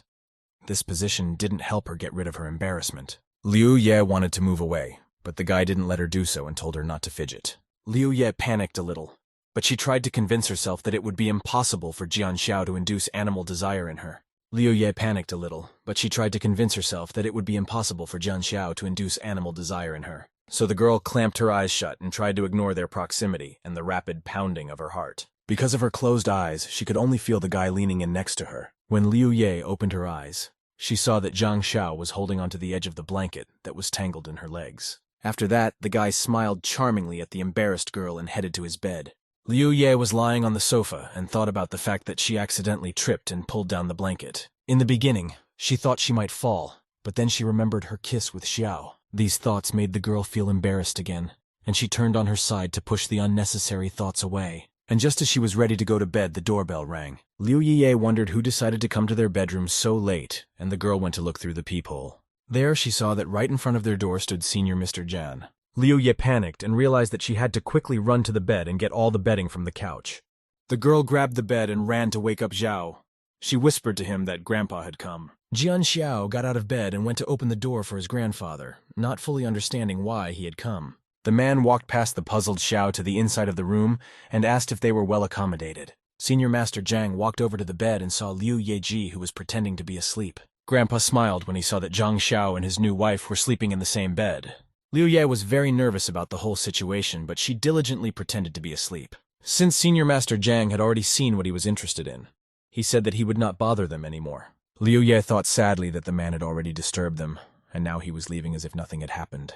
The girl sat down on the bed and said that she would have to sleep with him after all, just in case. Jang Xiao laughed at the fact that the girl was pretending as if she didn't want this at all. But then Liu Yezi said that she would sleep in bed with him on one condition. She used some pillows and divided the bed into 2 halves with them. Liu Ye called this place a border zone and threatened that whoever violated it would die. The morning came. The sunbeams fell beautifully on the leaves of the trees, and the birds sang beautifully. Liu Yezi was sleeping sweetly and enjoying this pleasant atmosphere around her. She felt like she was hugging a pillow and lounging peacefully in bed surrounded by birds. The girl started to wake up and opened her eyes with thoughts that she had had a wonderful sleep tonight. But the next second she realized with horror one very strange thing. This thing turned out to be that it was Liu Yiji who had violated their border zone. And she was not hugging the pillow at all, but rather Jang Xiao's bare torso, which made the situation even more awkward. She sat up on the bed and couldn't believe she was the one who had trespassed while she slept. She was very embarrassed and decided to run away while the guy was asleep and come up with an escape plan. However, Jang Xiao was already awake and came up behind her as she tried to crawl away to grab her. Liu Ye found herself pinned to the bed, and Jang Xiao wondered if she really wanted to escape so easily. The man added that she would have to pay for breaking the contract and began to lean into the girl. A confused Liu Ye watched the guy's face getting closer and wanted to stop him. But she failed, and Jang Xiao kissed the girl tenderly, hovering over her from above. The guy held the girl's wrist as he received his payment for breaking their contract. His other hand slid down her back, reaching to Liu Yezi's lower back. Their kisses were abruptly interrupted by the sound of the phone ringing, and the couple pulled away from each other. Jang Xiao got up from the bed and went to talk on the phone, leaving the girl on the bed. Liu Ye exhaled in relief and said that the guy scared the hell out of her. She touched her lips and almost thought she didn't mind that kind of kissing at all. But suddenly, Xiao's condition changed. He became very gloomy and tense, and the girl began to worry about him. Liu Ye wondered who was calling the guy that he had changed so much. And Xiao listened attentively to his interlocutor. The man said that Killer K had been sent from there and had cut out an entire group, and we needed to be careful. Jang Xiao listened to the request to be as careful as possible and said that he understood. Liu Yeji stood in the bathroom and brushed her teeth, thinking about something not very important, when Jang Xiao walked in and pressed himself against her back as he reached for his toothbrush. The girl paused in brushing her teeth and asked, not leaning so close to her. And then she shifted her gaze to the mirror and began to scrutinize their reflections. Jian Xiao and the girl stood side by side, and there were small clouds of foam at their mouths. Liu Ye really laughed at this picture, and she couldn't hold back a giggle. After Jang Xiao finished brushing his teeth, he leaned over to the girl and wished her a good morning. One of the servants bowed to them and said hello to Mr. John and Madam. Xiao and Liu Ye got dressed and decided to take a little walk in such nice weather. As they passed by one of the arches, Liu Ye noticed 2 unfamiliar women. Nan Thin also noticed the couple and said that they were very lucky to meet. Her daughter only said hello to the man. Jian Xiao said hello to the women and told them that he and Liu Ye decided to take a little walk around the grounds. Nanting laughed and called the couple lovebirds, and Xiao confirmed it. Her daughter didn't like it, and she didn't even try to hide her annoyance. Nanting took Liu Ye's hands and started saying that she was a big fan of her and asked to talk in private. The girl shifted her gaze to Xiao and wanted to ask him, but he was already smiling at her and telling her she could go. Nanting took the girl's hand and started to lead her away, telling her how much she liked Liu Ye's acting in one of the movies. Her daughter held her mom's gaze, watching her take her main competitor further and further away. The girl began to smile sweetly at the man again, and said that she and he hadn't seen each other in a long time. She had a plan to win Xiao over, so she suggested that he go for a walk in the garden. The girl began to smile sweetly at the man again and suggested we go for a walk in the garden. Nanting said that what she really wanted to talk about was how much she knew about Xiao and tell her a little bit about him. The woman said he had been lonely since childhood and didn't care about others and was feared by those around him. Liu Ye smiled strainedly, while she thought to herself that she knew his heavy character very well. Nanting went on to say that when she was a kid, Xiao was only close to her daughter, and everyone said they would get married. Liu Ye nodded and tried to understand why the woman had started this whole unpleasant conversation with her. Nanting watched with amusement at the effect her words had on poor Liu Yezi. Then she asked her not to take her words seriously. Liu Ye realized that the woman's true intention was to divorce them. Nanting approached her and started to say that according to family tradition, Liu Ye couldn't be his only girlfriend. The woman said that she shouldn't be so worried, and added that Jang Xiao wouldn't be able to do that to her. But Nanting didn't have time to finish, as Liu Ye gently made it clear that it was their business, and it was none of her business. The woman was so surprised that she even opened her mouth. She didn't think the girl would fight back. The girl asked Xiao if he remembered how they played as children, but the man wasn't in the mood to talk and walked away. The girl was angry because Jang Xiao doesn't look at her at all and doesn't strike up a conversation. Out of the corner of her eye, she noticed that her mom and Liu Ye were already returning and came up with a new plan. The girl cried out loudly, and Jang Xiao turned around to see what her problem was. The girl sat on the floor and called out pitifully to Xiao. The man asked if she was okay and held out his hand to her. She gladly accepted the help from Jang Xiao and firmly grasped his palm, and then she pretended to trip and fell right on the man's chest. She said she had sprained her leg and asked the man to carry her to her room if he had no trouble. Liu Ye and Nanting walked in silence as the girl began to think that it would be a good idea to find Jang Xiao. And then she turned her head and saw him right in front of her with the girl in his arms. They looked at each other in surprise. Liu Ye gloomed, and Nanting pretended to be worried about her daughter and asked what was wrong. The girl tells her that she sprained her leg, and now Xiao is carrying her to the bedroom if Liu Ye doesn't mind. The woman began to remember how fidgety they used to be. Liu Ye was angry that she was being played with. Liu Ye covered her mouth and said that it was terribly careless and offered to examine her leg. The girl started walking quickly towards the puzzled girl and the surprised Jang Xiao. Liu Ye took the girl's leg as she panickedly asked what she was up to. Yeji looked frightened and said that she would easily set the bone back since the girl had dislocated it. The girl in Xiao's hands panicked even more and started yelling for the girl not to do that. But Liu Ye didn't listen to her and properly yanked the girl's ankle and the girl screamed loudly. Yeji winked at the girl and offered to check if she could walk now. Jang Xiao began to lower the surprised girl to the ground, and she felt that she was now truly in pain. The man started to walk away and the girl tried to stop him and told him that her leg still hurt. But Liu Ye intercepted the other person's hand, preventing her from touching Jang Xiao, and said that if it didn't work, she could try again. But the girl hastily refused. After that, the girl walked over to Xiao, stroked his chest and called the man by name. Afterward, she took him firmly by the tie, turned to the girls and told him they were going home. Although at first, Jang Xiao was confused by such an onslaught from Liu Ye, but he was happy to leave behind the dumbfounded women. Neither mother nor daughter could believe what the girl had just allowed herself to do. The girl noticed that she had never seen anyone who dared to behave like this with Jang Xiao before. But the woman got angry and started yelling that she couldn't talk like that when she was being screwed over by that skank. Nanting said that the girl was useless, and that would give her another try to get Xiao into bed. UNT got a call from Auntie Ting asking to arrange for Ying Ying to be her uncle's secretary. She said she had just graduated and needed somewhere to practice, and the guy was old enough to help.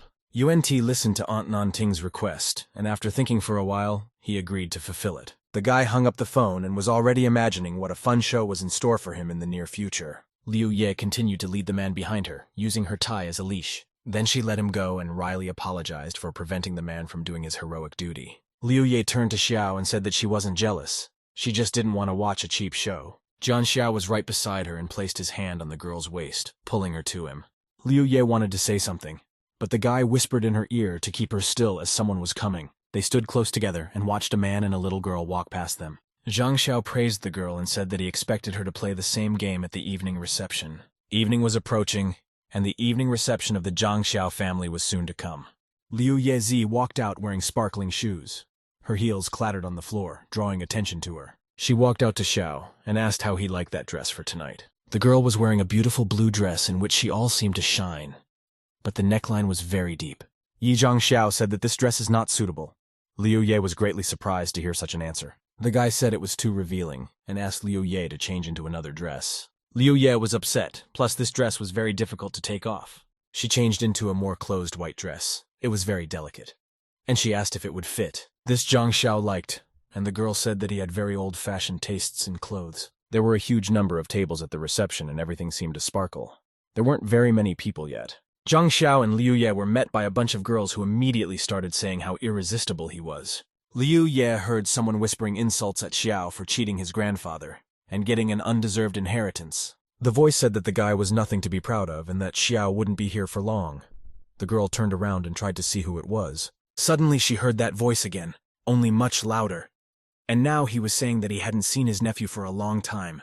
Liu Ye turned around and saw a man walking towards Jian Xiao to hug and quickly approaching them. Liu Ye turned around and saw a man walking towards Jian Xiao to hug and quickly approaching them. Jian Xiao took a step back and was able to avoid an embrace with the unpleasant man who had just recently insulted him. The man felt embarrassed, and Liu Ye thought that this was what he should do for saying bad things about Xiao. Uncle Z turned to the girl and began to say that she would be able to bear him many healthy children. Jang Xiao asked not to worry about it and said that one Yao Yao was enough for them. His wife appeared next to the man and said that such a young girl should give birth to many heirs for Xiao. Just in case something irreparable happens to Yao Yao, there should still be an heir. Liu Ye didn't like the fact that these people let these people behave like this and say such things to them. She pretended to think about it and said that Jang Xiao was young and strong for this kind of talk, only if someone wasn't going to kill him. Uncle Z and his wife didn't expect to hear such accusations directly to their face, much less from Liu Ye. The man pointed at the girl and started yelling that such a slutty girl didn't dare talk to him like that. Jang Xiao covered Liu Ye with himself and asked his uncle, watch his tongue, since his wife was just as much a member of the family. He pulled the girl against him and told her that anything he could call his own here, she could safely consider hers as well. This phrase was heard not only by Uncle Sai but also by a whole bunch of other people, and they were all surprised. Liu Yezi became nervous and decided that Jang Xiao had entered the role too convincingly. Uncle Su made a phone call and ordered to execute the plan much earlier, as he could no longer hold back. There were a huge number of people at the party and they were all having fun. But Liu Ye thought that all these hypocrites were unlikely to be really happy with Jang Xiao. The girl looked at Jang Xiao beside her and couldn't take her eyes off him. Now she understood why Jian Xiao always looked so lonely. It was not surprising having such an environment. The man felt someone else's gaze on him and turned around to look. He noticed that Liu Yue was looking at him. The girl tried to pretend that she just happened to glance at him and started drinking her wine. And then absolutely seriously asked Xiao to be careful with that, Uncle Z. Jian Xiao leaned over to the embarrassed girl and asked if she was worried about him.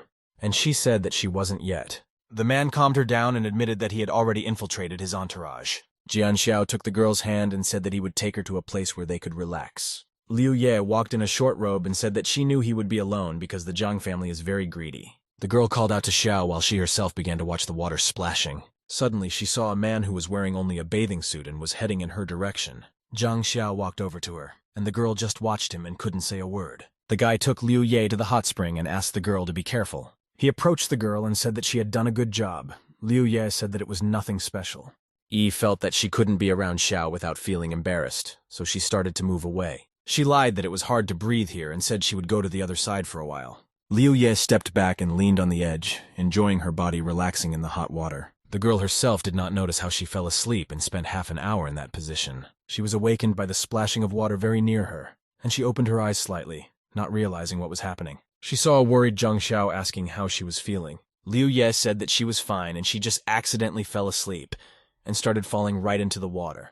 Zhang Xiao carried her out of the water in his arms and shouted for the girl to wake up immediately. Liu Ye reached out her hand to his face and said that she was fine and the guy didn't need to be so emotional. Jian Xiao pressed the girl against him and carried her away from the hot springs. When the girl realized she was being carried in her arms, she quickly got off, grabbed her robe and ran away. Jian Xiao wanted to call a doctor, but Liu Ye said she needed to breathe and it would pass. By the time the girl was able to go outside, the month was already shining in the sky, and the sky was densely dotted with stars. Liu Ye changed into her clothes and went out for a walk, and noticed how beautiful the night was. She sat on a garden bench and admired the stars.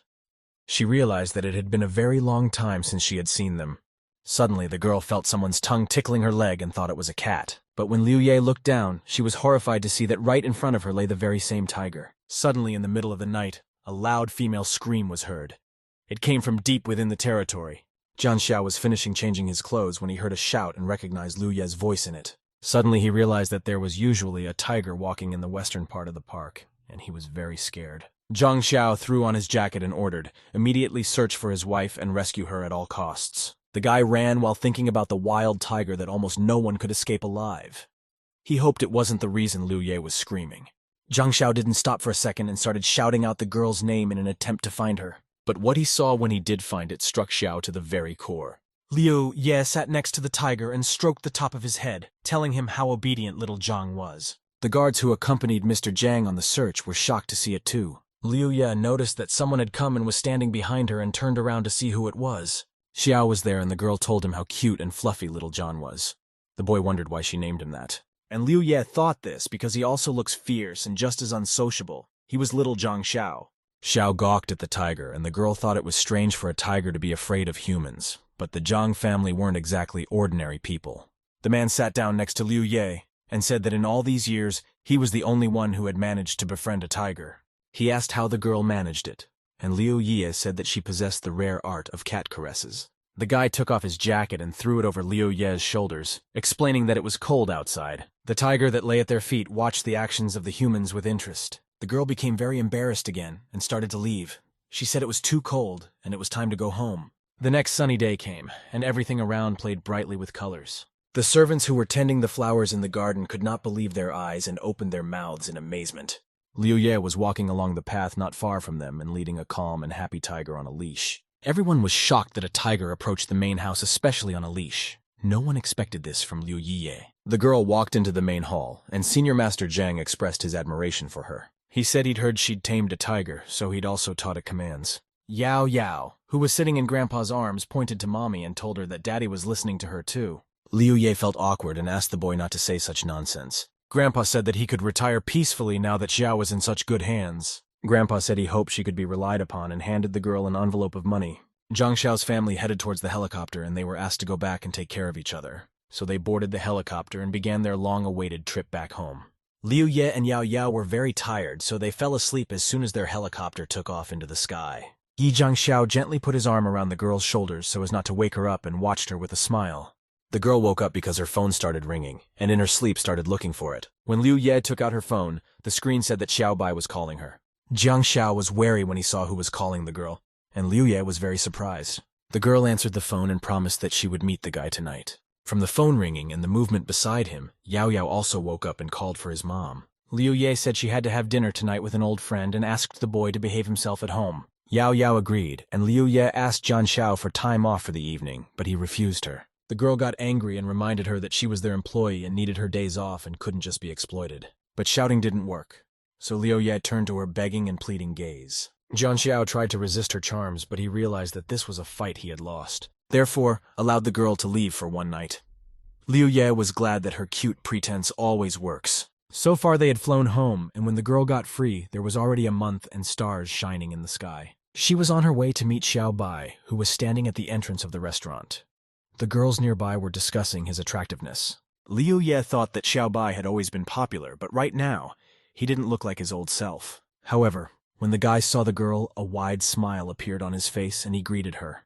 Liu Ye waved back at him and decided that she had just imagined it, and the same cute Xiao Bai was still in front of her. The waiter brought a menu to their table and said the guy hadn't stopped by with his girlfriend in a while. Liu Ye wanted to correct him, but Xiao Bai replied that they would drop by here more often from now on. The girl didn't understand why her friend had tricked the man and said he shouldn't have done it. Xiao Bai said that other than Liu Ye, he doesn't have anyone else's girlfriend to bring here. Liu Ye said that the guy is a fool and as always says nonsense to piss her off. Xiao Bai started to mock the girl and said that little Yezi was too cute when she was angry. Xiao Bai noticed a few pieces of rice on the corner of the girl's mouth and asked her not to move. Then he showed the rice to the girl and said that she had some rice left there. Liu Ye was embarrassed by this. Xiao Bai asked about increasing the security of the Jang family and whether she has a bodyguard.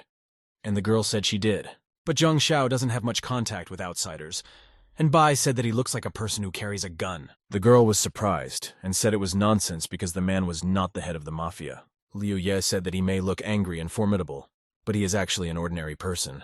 The guy said he wasn't worried then, and they chalked to a speedy return to the movies. Suddenly, the phone in Liu Ye's knotted hand rang, and she had to distract herself from the conversation. She asked the guy to wait until she answered the phone and saw that Yao Yao was calling her. She picked up the phone and immediately heard the boy say he was not feeling well. She started to worry and asked what was hurting, after which she quickly jumped up from her seat and promised the child that she would come as soon as possible. Liu Ye apologized and said that she had to go. Xiao Bai was upset that they didn't have a normal sit-down again, and the girl bowed and promised to sit normally next time, and now she was inviting him. Xiao Bai smiled softly at Liu Ye and said that he remembered her words and would wait. They were leaving the cafe and Xiao Bai offered to give the girl a ride, but she declined. They couldn't continue the argument because right in front of them in the car sat Jang Xiao. The man looked at the surprised Liu Ye and told her to get in the car and they would drive home. She looked at Jang Xiao and asked why he had come to pick her up, but no one ever answered her. Because Xiao Bai and Jang Xiao met each other's gazes and began to express their displeasure with each other's gazes. Xiao Bai was the first to retreat. He smiled sweetly at the man and said, then returned the girl to him. Jang Xiao unhappily hummed and took his gaze away from the guy. He waited for Liu Ye to get into the car to leave, but she didn't do it for a long time, so Jang Xiao asked why she was still standing by her side. Liu Ye looked at the man a little confused because she herself didn't know the answer to this question. Xiao Bai waved after them and asked them not to speed up and to drive very carefully, and after their car had driven a fair distance away, pulled out and inserted the earpiece. Xiao Bai planted a wire in Liu Yeji's bag as they left the restaurant together, and now the little device she had in her purse was helping the guy hear what they were talking about. Xiao Bai tensely looked in front of him and thought about the fact that his target was Jang Xiao. When they got home, they went straight to take Yao Yao's temperature. It was slightly elevated. Liu Ye hugged the boy and told him that he scared her very much, and the boy said that he missed his mom. The girl pulled the baby away from her and asked what he called her. Yao. Yao happily called the girl mommy again. Liu Ye felt very guilty when she told the boy that she wasn't really his mom. Yao Yao looked into her eyes frustrated and called her mom again, but with a question and sadness in her voice. The girl immediately gave in and allowed the boy to call himself whatever he wanted. Liu Ye hugged Yao Yao. The boy showed his daddy a thumbs up and received the same gesture in return. UNT, who was watching this, thought that their innocent Yao Yao had just circled his mom. A strange squeaking could be heard in the living room of the house, indicating danger in the house. In his hands, the man had a special device that beeped heavily near Liu Ye's purse. Jang Xiao climbed in and saw a micro-listening device in it. It was expected, but it was still unpleasant. The man snapped the device in his fist and realized that they were indeed in the crosshairs. Jang Xiao called someone right after he found the wire and said that the killer finally gave himself away. The dim moonbeams were shining through the bedroom window and illuminated the room a little. Yao Yao slept in his bed and Liu Ye fell asleep on the floor as she sat next to him. Next to the girl lay her cell phone, which rang unexpectedly in the middle of the night. Liu Ye picked up the phone and heard about auditioning for a first-person role in the country's Celestial Beauty.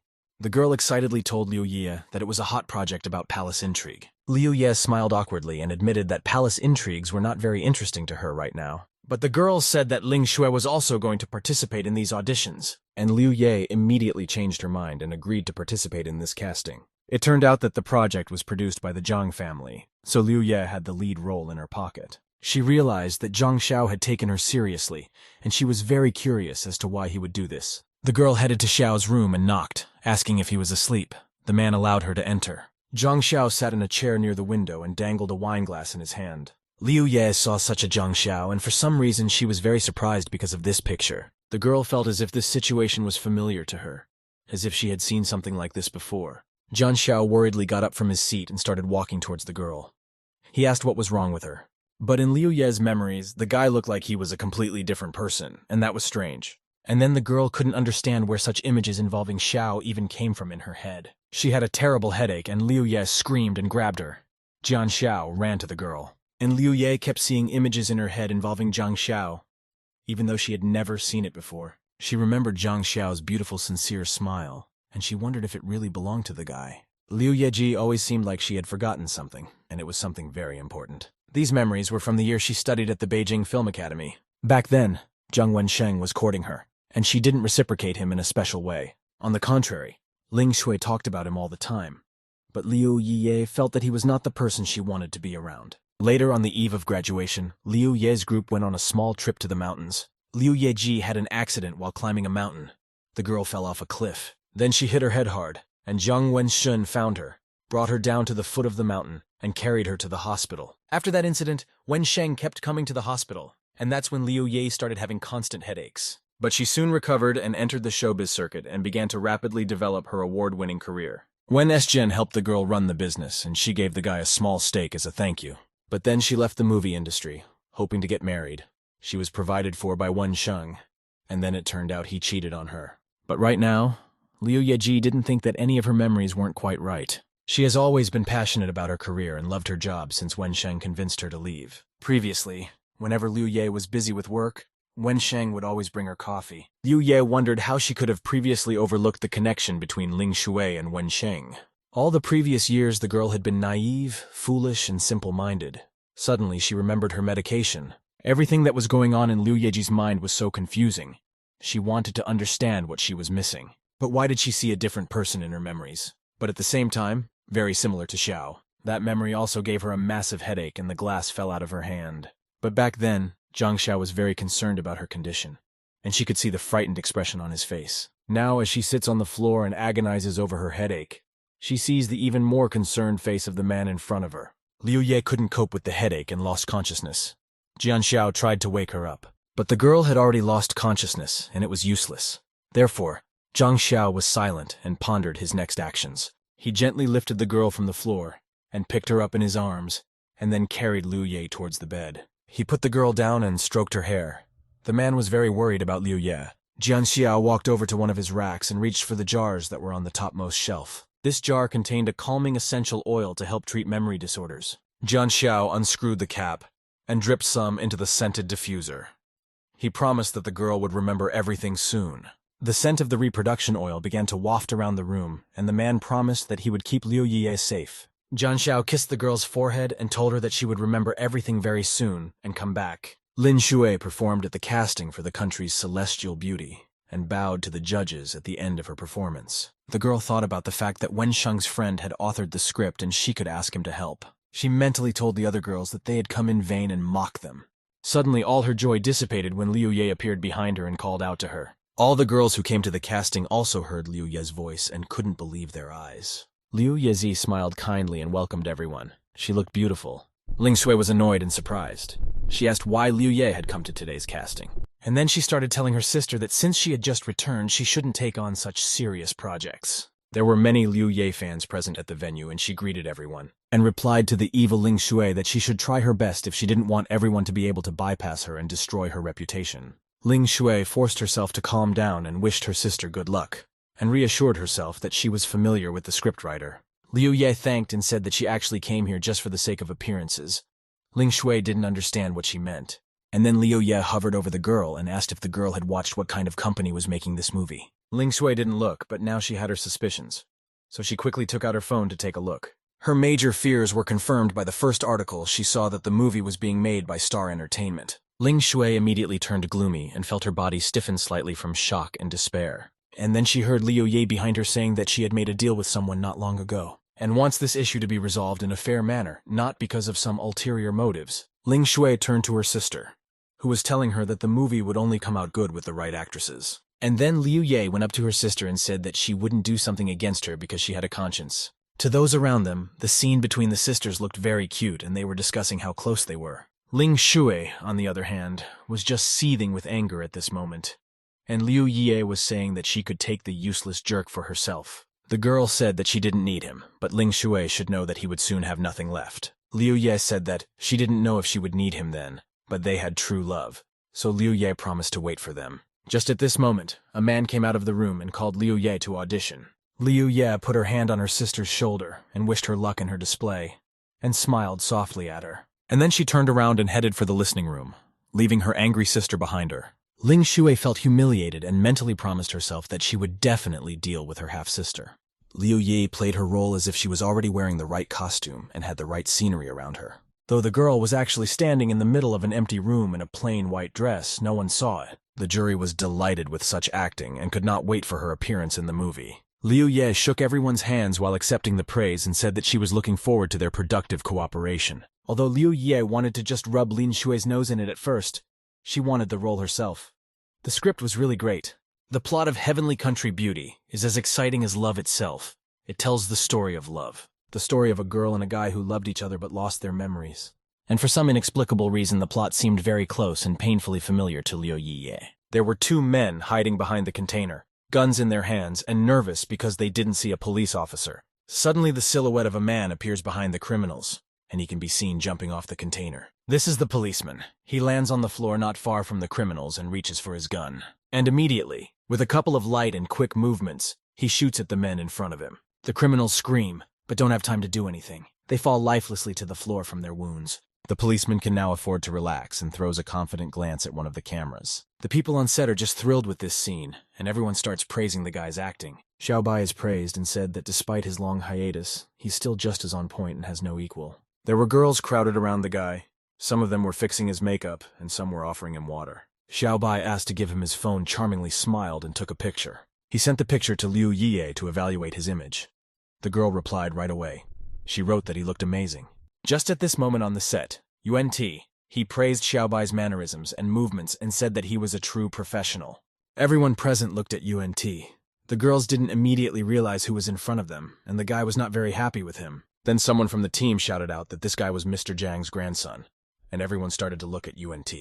Every member of the team was very happy to see someone like John UNT, and they wondered what he was doing here. The guy smiled confidently and said hello to the entire camera crew at once, walking closer to Xiaobai. They shook hands and UNT said he had lunch with one of the directors. He got off early and decided to drop in. The girls were very happy to be able to see Mr. Zhang's grandson, and one of the girls thought the lad had come for her husband. But the girl next to her thought that the offer to star in a movie will be her husband. The guys moved away from the other people, and UNT noticed that the guy knew him. Xiaobai said he knew everyone around Yeji.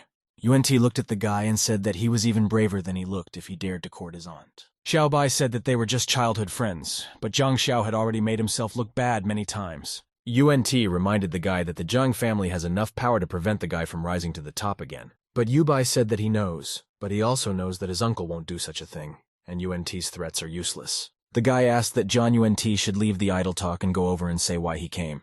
UNT said his uncle asked him to give him something. He took out a bag containing a broken listening device. Xiaobai looked at him carefully, then smiled and pretended that he didn't even know what this thing was. But UNT said that he knew it himself. Xiaobai wanted to touch the bag and said it looked like a small earphone. UNT intercepted the other's hand and firmly surrendered Yubai's wrist in his hand. He wasn't satisfied with the guy pretending. UNT scrutinized the guy in front of him while continuing to hold his hand. Xiaobai remained calm even in such a situation and continued to pretend that he understood absolutely nothing. At that time, UNT let go of the other person's hand and told the guy that it was no big deal then, and most likely he just pulled out the wrong thing. But immediately after saying those words, UNT pointed the gun at the head of the guy across the street. Xiaobai remained calm and asked if Mr. Jang Xiao was so jealous that he was willing to go on a killing spree because of this. UNT didn't reply anything to this and took out his phone, where there was already a video call with Jang Xiao. The man said the guy acts like he knows nothing but refuses to act in any way.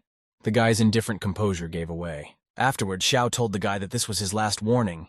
He must leave Yeji or else he would have no mercy. Xiaobai replied that Jang Xiao was abusing his position and offered to see who Liu Yelzi would choose on her own. Xiaobai was sure that the man wouldn't be able to compete with him.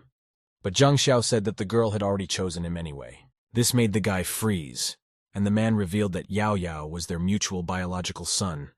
UNT lit a cigarette with a lighter gun, after which he gave it to the guy, said it was a gift, and started to leave. And Xiaobai couldn't believe that Liu Ye had given birth to Jang Xiao's baby. UNT was already in the car when he asked his uncle why he told that guy everything when even his aunt doesn't know about it. Jang Xiao said that he wanted to see what Xiaobai could learn by having this information. UNT was slightly surprised by this. And Jang Xiao explained that the whole matter was very complicated, and Xiaobai's family was also involved in everything. And the man believed that if Xiaobai started to look into it, he might learn something that even he didn't know yet. Liu Ye really did have a baby. The young boy stood on the roof of the skyscraper watching the sunset.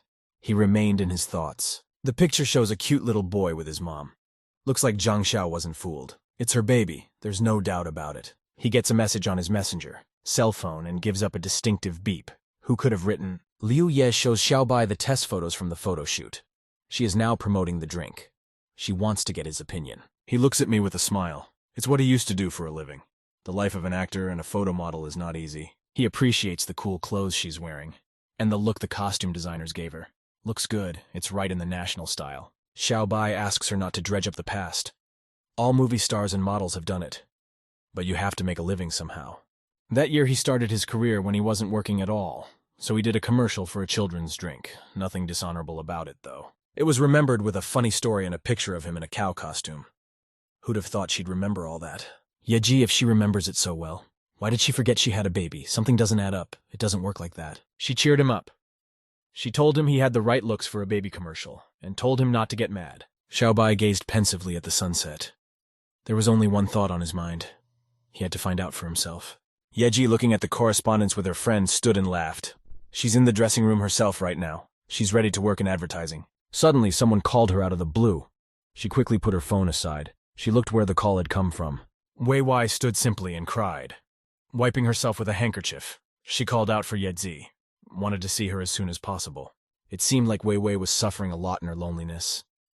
She just didn't know what to do next. And then she got kicked in the face by Yeji. Apparently she didn't have that kind of sympathy, and didn't want to see her. There was little joy. The impact was just right. Wei Wei just immediately flew off and fell to the side. She was knocked out for a moment. Wei Wei, holding onto Yeji's dress, called her baby. She knew she was to blame. She had a great debt behind her, and she hadn't paid it. Yeji met all these tantrums very calmly. She didn't care at all despite Wei Wei's pleas and tears.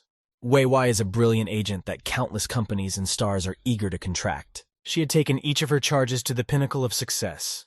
At least that's what she thought. Wei Wei was quickly interrupted in her speech. Yeji shut her mouth and said, "Stop acting like a bathhouse." Yeji then looked at her condescendingly, with an affectionate look, and sighed.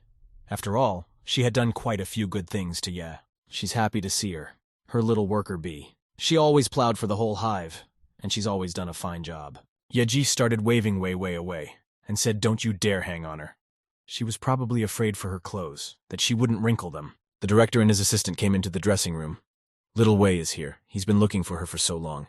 He figured out where to find her. Wei Wei had calmed down by then. She sat in the chair reading the contract and drinking a cup of flavored black coffee.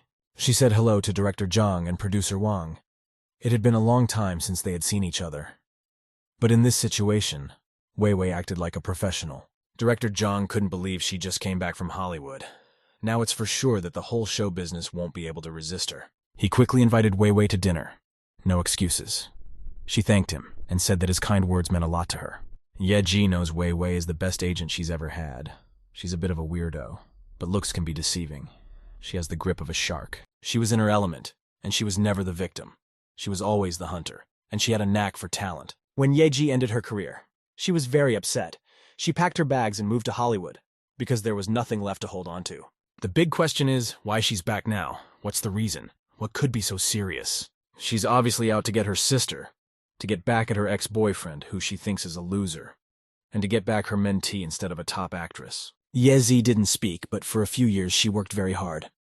Everything becomes very clear to Wei Wei. She understands everything without words. Yezi looked at her agent with gratitude. Really, in show business, it's every man for himself. Not many people are interested in your career. Yezi started to wave her off. She doesn't want to be sought after like a cat. She doesn't like all this fluffy affection. Wei Wei asked Yezi about Jang Xiao. They're together. I mean, they're a couple, and they're dating. They're trying to build a relationship.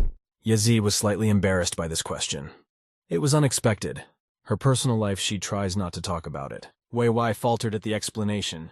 She's just his child's babysitter, and not by choice. It's just the way things are. Yezi began to cry. If Yao Yao wasn't so honest, she would have left a long time ago. She realizes that no one wants her. Wei Wei decided to sweeten the pill, and said that everything that happens is great. You have to look on the bright side. He heard that Jang Xiao is a very unpleasant person. He only uses his high position to his advantage. He's used up a lot of pretty girls. I didn't think he was capable of that. You wouldn't know it from looking at him. The boy's father. Purely positive qualities. He's very good to Yo-Yo. There's no way he's bullying girls. That's probably nonsense. It's just people spreading rumors. Wei Wei was a little surprised. He was very much surprised by his ward's train of thought. He didn't expect such a response. Is he wrong to think he's forcing Yeji? In any case, for some reason they are together. It's only their business. It's not an easy situation. Wei Wei has decided to help Yeji. He will do his best to find out everything about the future husband in his ward. He grabs Yeji's hand and pulls her along with him. He asks her to go shopping with him. Shopping for brand name items lifts his spirits. Jan Company headquarters. The company was very successful and rich in the market. Its owner managed the business well. A young girl of good looks approaches the office of the executive director. Her heels clack on the floor. She's bringing her brother his morning coffee. I wonder if her brother will be surprised when he sees his sister. They all work together in the family business. She opens the door and calls out for her brother John, but no one is there. She can't figure out where the people are. She set the cup of coffee on his desk, and she saw a picture of his young son with some girl. She took it in her hands. This picture began to scrutinize it. There the baby is sleeping on the bed with his nanny. During family conflicts, they will of course side with Jang Xiao, but nevertheless they gather dirt on their brother. She started going through a shelf of files, trying to find something secret. Maybe her brother was dirty, and she wanted to use that to her advantage. After a while she found something. It was a folder with colored markers that looked familiar to her. She saw the personnel file, and a picture of Yeji, a brief biography, marital status, a complete dossier. Next she saw a picture of a luxury expensive yacht, the very same one she was traveling on. And also the location of the cliff, which has 8 markings on it, the number of victims who died. Sister Jang Xiao immediately realized what was being held in her hands. It was very valuable information. It was exactly what she was looking for, and something she could use to her advantage. Just then she heard footsteps outside the door. Someone was approaching her brother's office. She was quickly alarmed. Her older brother, Jang Xiao, enters the office. He is very surprised that his sister came to his workplace without his presence, and is standing at his desk. He asked what she was doing here. She started making excuses that she was clumsy, and that she spilled coffee on his desk. He calmly picks up his cell phone and starts dialing. He's about to find out who made his sister a secretary. Jang Xiao told UNT that he was finished, but the latter started to make excuses and said to listen to him very carefully. He tells his uncle it's starvation marketing. He treats his aunt with all his heart, and she doesn't get it at all. She needs to learn to appreciate everything that's being done for her. We have to make her jealous, just so her feelings will be on full display. Jang Xiao was not as enthusiastic as his nephew. He explained that he had no need for such tricks. Yiji doesn't need to be disturbed and worried about trivial matters. She has no feelings. But it's getting late. The clatter of a woman's shoes heels can be heard near the front door of the study. Jang Xiao. The nephew says the aunt is already here. It's not a pleasant surprise. No one expected her to visit so soon. Jang Xiao stands stiffly and his newfound secretary starts hugging him. This is a very unpleasant sight for Yeji. Yezi and Wei Wei were extremely surprised by this. They had hoped to catch Jang Xiao alone in his office, but certainly not with a group of women. Question for a sprinkle. What do you do if you pretend to be the boss's girlfriend, suddenly see that he is cuddling with another girl? The answer is to look at the situation through the eyes of the boss alone. Evaluate the real situation and do what's necessary. You need to stay calm, but with a hint of panic. Panic is indicated by a slight smirk, running eyes with a guilty look. What's this all about? Yeji can't find her place. Her emotions are just boiling and bubbling inside her. She's very angry. Never could she have imagined that after a call for help, she would be faced with a plot twist like this melodrama. The girl hugging this man looks very familiar. Maybe it's that clumsy schemer. She lacks skill. As she lay on the pavement and said she tripped and her leg hurt, and she couldn't walk anymore. And who would pay for that stupidity? This must be another and failed attempt to steal her boyfriend. Does Jang Xiao need to be rescued and her help? Suddenly it was as if they were blown away by the wind. This picture made Yeji laugh. It's not hard to imagine what images appeared in her mind. Jang Xiao and his new secretary looked awkwardly startled. This was hardly the turn of events they had expected. Wei Wei jumped up and gave a kick to her head with his foot. It was a very good kick. He put literally all his soul and emotion into it. She flew off and hit the wall, like some pathetic rusty mannequin. Jang Xiao didn't even bat an eye, so she's nothing to him. Wei Wei started acting like a little kid, and asking for help because he supposedly saw a big mosquito, and she was very scared. He's so afraid of mosquitoes. Poor thing, he let out a tear, and took out a clean white handkerchief for show. Jang Xiao couldn't say anything. The secretary's sister got up and started to get hysterical. She's already come to her senses. What the fuck did she get hit out of? So she flew off into the wall. She demanded an explanation. She started to ask Jang Xiao for help. He's seen how she's been wronged. She doesn't understand why he doesn't stand up for her. No one pushed or hit anyone. Don't talk nonsense. Wei Wei just saved her by killing a huge mosquito. Wei Wei started counting down. He's a grown man and he raises his hand to a woman. Now she's going to teach him a lesson. You can't just turn on a fool like that. No one raised their hands.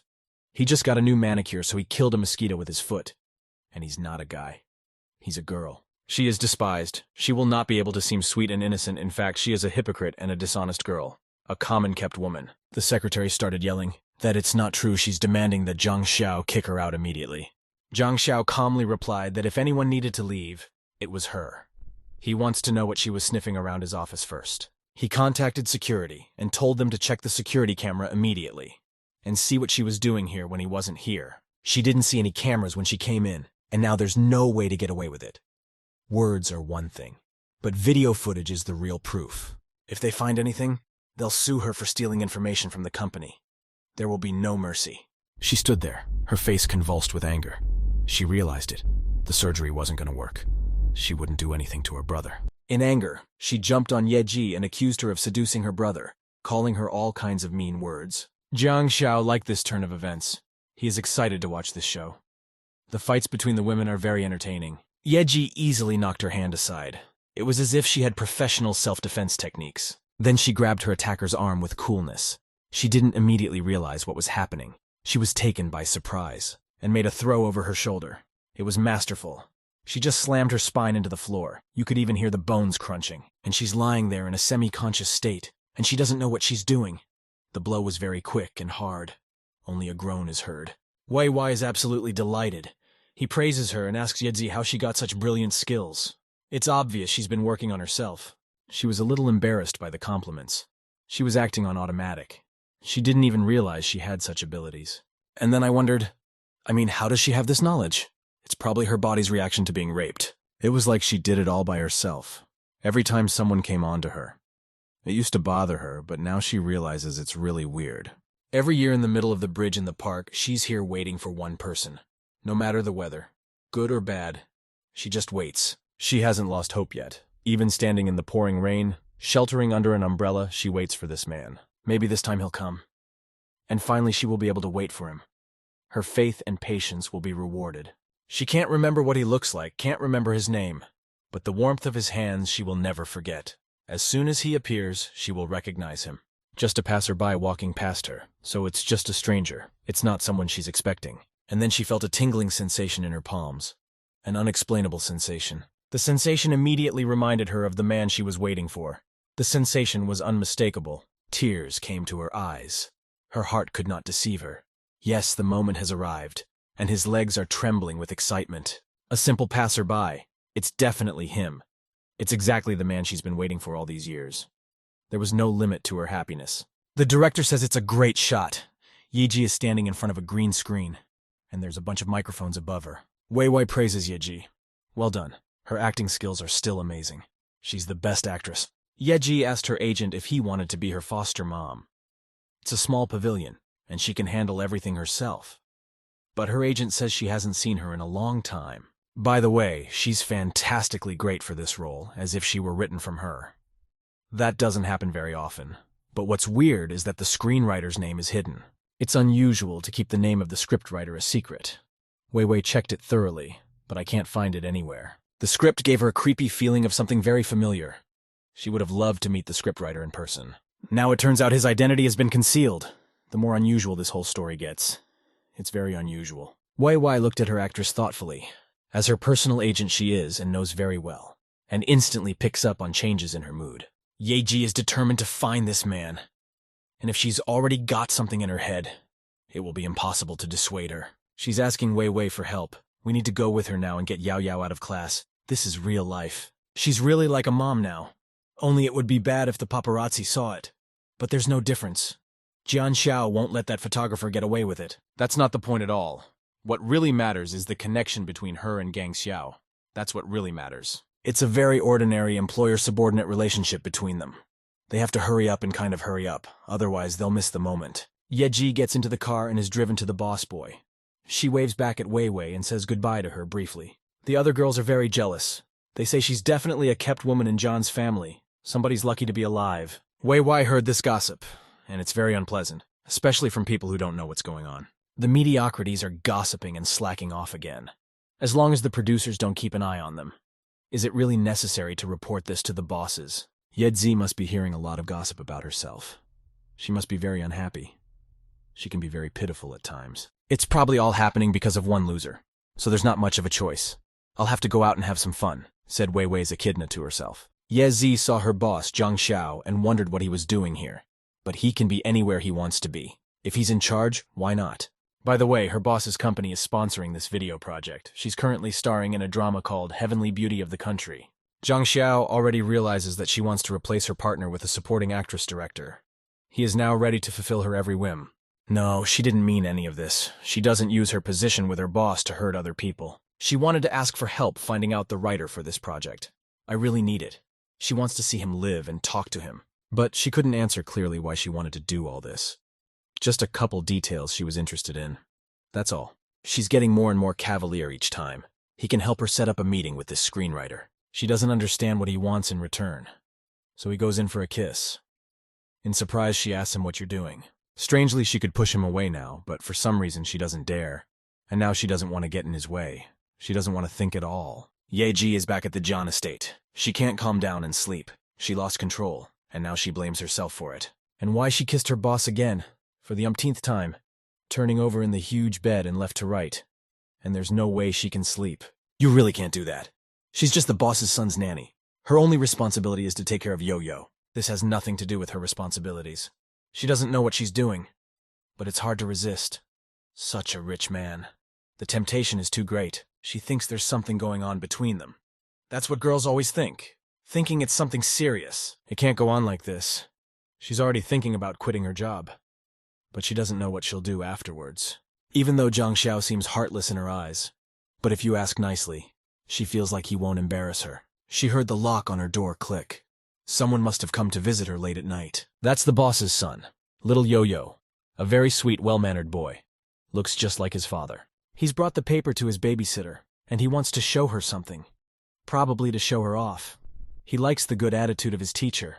He shows a drawing of them together, all three of them.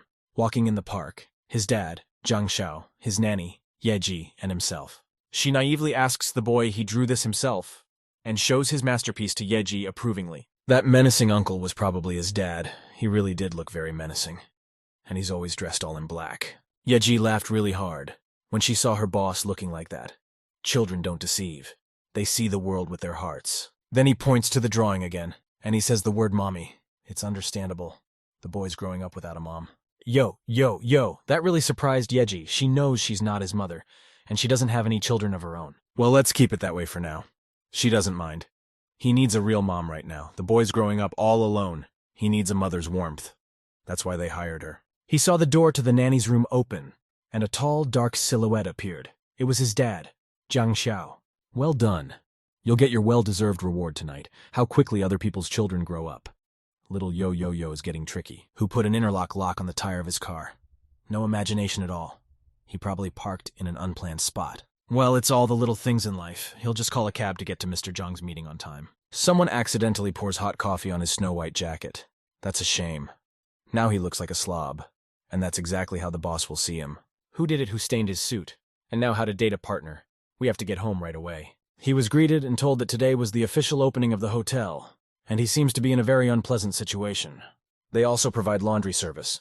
And today, there's a 50% discount on the room rate. In half an hour in total, you can have time to wash and dry your clothes, and he won't even be late, and the flowers can be given to Mr. Jang. In a hotel room. He had no idea that this room would have such a wonderful view. He's looking forward to doing his laundry. It's all about money here. You have resources, you have wealth. You own the wealth, you own the world. There are different paths to success. All we have to do is give Mr. Jang a good reception. Then he can unite with the board members. And the company and all the profits and all the assets would be at his disposal. He laughed wickedly, and he realized that he was just going to fool everyone. And then the fire alarm sounded. It was like a sudden whistle. But that wasn't the unpleasant part. The fire suppression system went off. He was standing there wrapped in a towel, and he was splashed with ice water. It was very cold. There was a knock on the door. It was the concierge. There's a fire in the building, and we have to get downstairs fast. And he's half naked and wet. He opens the door to a flight of stairs, naked in his slippers, covering his face with his hand so he doesn't suffocate. The elevator is probably out of service. During a fire, it's always best to use the stairs, because there is always a risk that the elevator will get stuck. He has only one thought in his mind to save his life and health. He can't die here. It would be a very foolish death. Finally, he gets to the floor with an exit outside the hotel. His happiness was just off the charts, almost died, almost burned alive, half naked. Finally, he made it straight out of the hotel to the outside. Everything was safe now, naked and wet, but very happy. And then a few dozen paparazzi pointed their cameras at him. They couldn't stop filming. It was a sensation. The equipment worked without delay. The camera flashes just wouldn't stop flickering. It was something to behold. And he realized that he was in a very delicate situation. Tomorrow's triple news page would see him naked and wet, running out of the hotel, as expected. These pictures were on the newsfeed this morning. Jiang Wensheng's lover was furious. Jiang Wensheng tried to justify himself for what he had just established a relationship with the media. How could this be on the front pages? Does he have any idea how bad a story he's gotten himself into, right at the moment when Yeji wants to take away his shareholding? Someone set him up. He's trying to justify himself to his woman. He's actually faithful to her. He hasn't cheated on her. Maybe it really is a coincidence. Anything could be. His story isn't so fantastic after all. He doesn't know if Jang Xiao is definitely involved. And he will definitely take revenge. He tells Shui that he really needs her. This is Mr. Zhang's phone number. He's already contacted him. But because of this unpleasant incident, he didn't have time to meet him. He should be worried. Of course she'll help him. She's a young star and Mr. Zhang might like her. She likes Jiang Wensheng a lot. They start hugging and kissing hotly. After all, he had done a lot for her when she was on her feet. It's nighttime. A lamp is lit in their room. The plans were very simply elegant. They should definitely achieve their goals. What if he asks to sleep with Mr. Zhang again? Although she's used to it, it's not a bad idea. Jiang Wensheng was sleeping peacefully on the pillow next to his beloved. I don't suspect he had a real snake on his chest. Now all these media outlets are targeting Jiang Wensheng. Who knows, maybe some common dark deeds will surface. They need to take that final leap together. Life forces them to row in the same boat now. That same day is the shareholders' meeting. A dark figure appears in the doorway. The shareholders don't know who it is yet.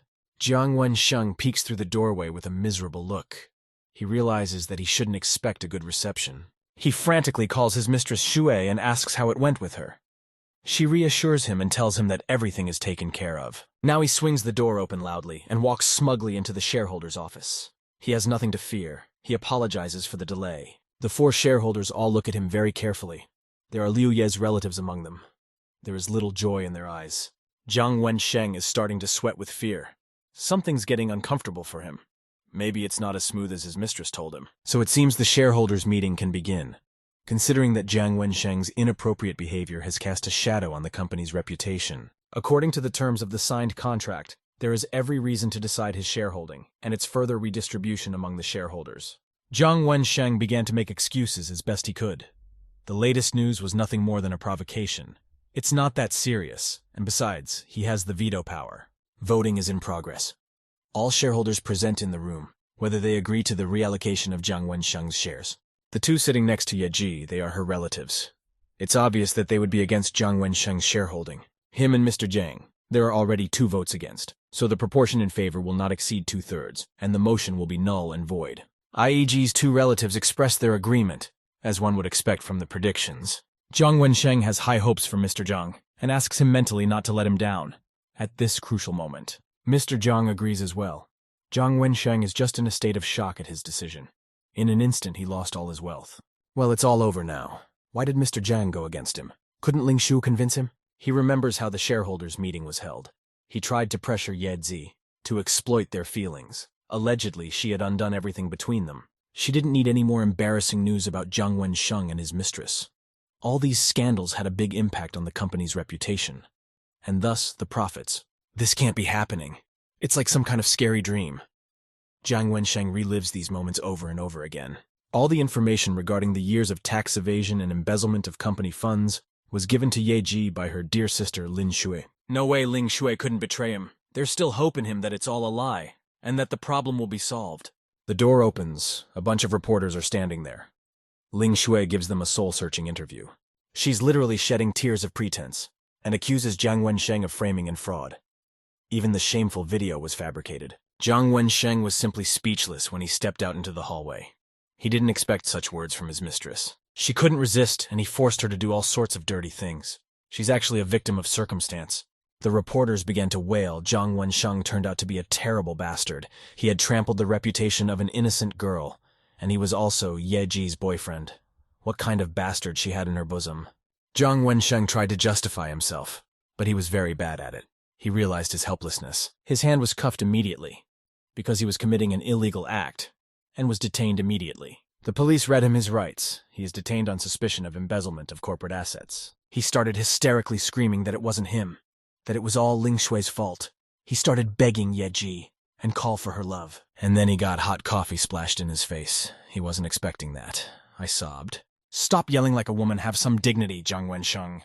He wipes up, immediately realized who spilled coffee on him. She did it all, and she planted a hotel concierge on him and set a fire in the hotel, and put reporters outside the back entrance of the hotel. Wait, she did it. I'll bet it is. A real agent in her actress ward. It's just like her to pull this kind of stunt. He starts yelling at her, and says she's a transgender asshole. She was flattered to be remembered. He did too much dirt on Yeji, even though she was carrying him around. Wei just couldn't stand it, so she made up the whole prank. How does Jiang Wensheng think? Why did board member Mr. John voted against him? It's not just because of Liu Ye. This man's been doing his dirty deeds for a long time. He wanted to take his side and split the company. Well, that's how it ended. Jiang Wensheng looks out the window and sees a familiar silhouette. Someone is standing outside his car. He recognizes this person. Jang Xiao. It's all his fault. He set it all up. He wanted to hurt him badly, and he succeeded very well. Jiang Wensheng realized that it was all over for him. The carefree, luxurious, rich life is now over, and in front of him, a trial, a sentence in prison. Yeji asked Jang Xiao, I can't do well. It's fine. I just got out of the car to get some fresh air. Hurry up and get in the car and drive. Time's running out. Yo-Yo is waiting for them. They promised to go to the amusement park with him. Jang Xiao starts stroking Yeji's head affectionately. This gesture means a lot. He seems to be in love with her. Yeji knows what's going on, but he still asks what he's doing for the sake of decorum. But it's nothing bad. They turn to the driver and say they need to go to Yo-Yo. And yet there's no one better than her. Playground kindergarten, babies running frolicking, carefree childhood. They all play together cheerfully. Jang Xiao's son was waiting for his dad and the nanny he called Mom. He liked Yedzi very much. The other boys begin to tease him cruelly.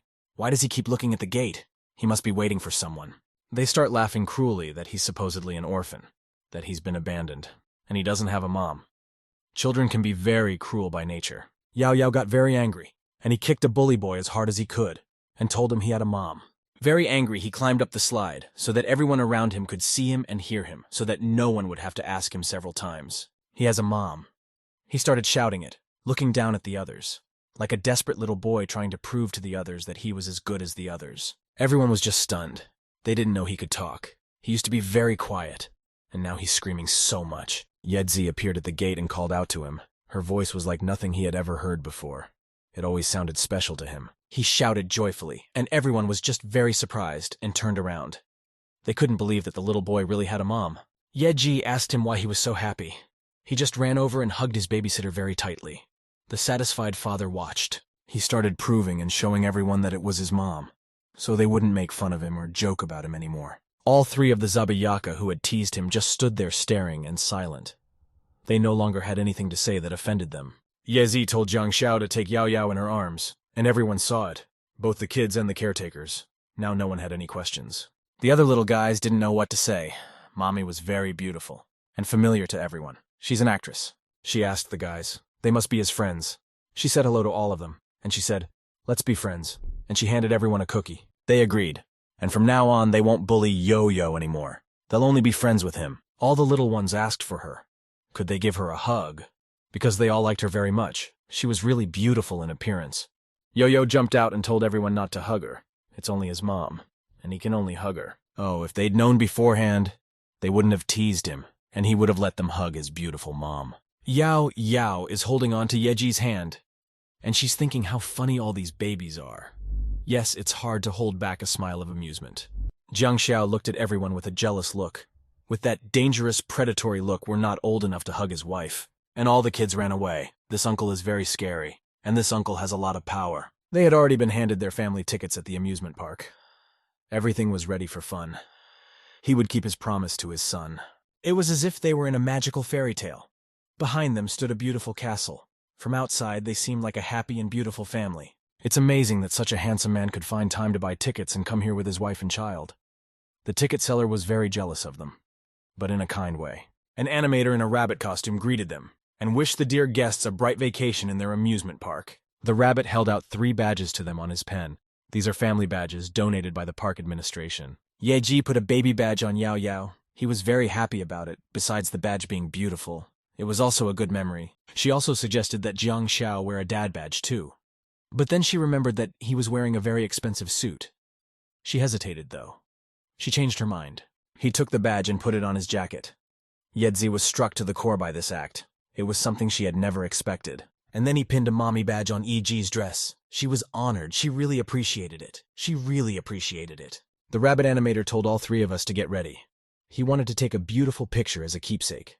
A bright moment. Jang Xiao, holding Yao Yao in his arms, hugged Yezi affectionately around her waist. She was very pleasantly surprised, but because she realized it was all for the photo, so that they could pose beautifully for the camera. The rabbit praised them and said freeze perfectly. The picture came out beautifully. A real happy family. Mommy, daddy, baby, a real family, a real tight-knit family. It's a dream for every normal person. A beautiful fairy tale castle.